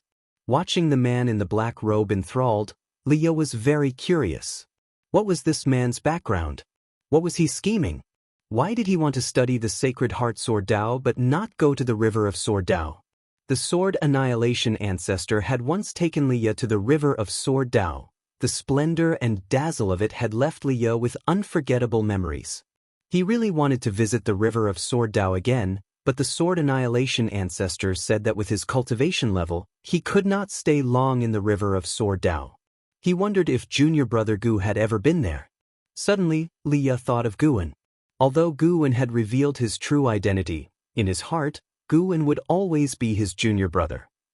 It wasn't that he wanted to take advantage, but he felt that the title of junior brother Gu made him feel closer. The supporting Tao sword venerable seemed too distant, and he only felt respect towards him. As soon as he thought of Guwen, Li Ya's lips involuntarily lifted in a smile. He and Guwen had grown up together, feeling that Guwen was not pretending. Perhaps Guwen in this life was just an identity of supporting Tao sword venerable's reincarnation. Because of this, he trusted that the Guwen in his memories was more real than the supporting Tao sword venerable. Suddenly, the sword annihilation ancestor appeared behind the silent destruction god Emperor, and the two seemed to be communicating telepathically. Leah could not hear them, and soon, the two disappeared from the spot. Seeing this, Leah did not think further and continued practicing his swordsmanship. If he wanted to catch up to junior brother Gu, had become the world's top swordsman first. He did not notice that behind him at the top of the trees, Guwen was standing on the leaves, silently watching him. Mountains behind and mist rising from the lake, the scene was so aesthetically peaceful and serene. Guwen, having just achieved a breakthrough, thought of Leah, so he came to see him. Looking at Leah, he recalled the feelings and ambitions of their youth. One must not forget one's original aspirations. Reminiscing about the past occasionally could also make his heart more resolute. Guwen decided to wait until the silent destruction god Emperor had completely passed down the divine skills to Leah, then he would take action against him. As for whether killing the silent destruction god Emperor would provoke a stronger existence, he did not care, since the world gate separated them from other great thousand worlds. His intuition told him that the strongest in the battle court would not be much stronger than the silent destruction god Emperor. Otherwise, the pursuit of Long Qing would not have been delayed until today. A breeze lifted Guwen's garments. A leaf fluttered up from beside him, spiraling toward the celestial vault. Seasons came and went. 30 years passed swiftly. Inside the Taoist field of the beginningless, Guwen watched LV Xian practice martial arts, with an Xen by his side, discussing the recent troubles faced by the Jianghu sect. The Jianghu sect was already the overlord of the Nine Spirit Continent, but its development always met with troubles. Over the years, an Xen frequently aided people like Yi Qingshan. Now, with an overseas sect targeting the Nine Spirit Continent and supposedly an old monster from the celestial and earthly immortals sitting within that sect. Celestial and earthly immortals were considered legendary to the Jianghu sect, and even an Xian could not handle them. They could only rely on Guwen. Guwen, staring at LV Xian, spoke softly, "You can help the Jianghu sect, but don't help them expand their territory." If a great cultivator breaks into the continent, then you can make your move. An Xen pouted, helplessly saying, Master, is whether I intervene the point? I can't beat them.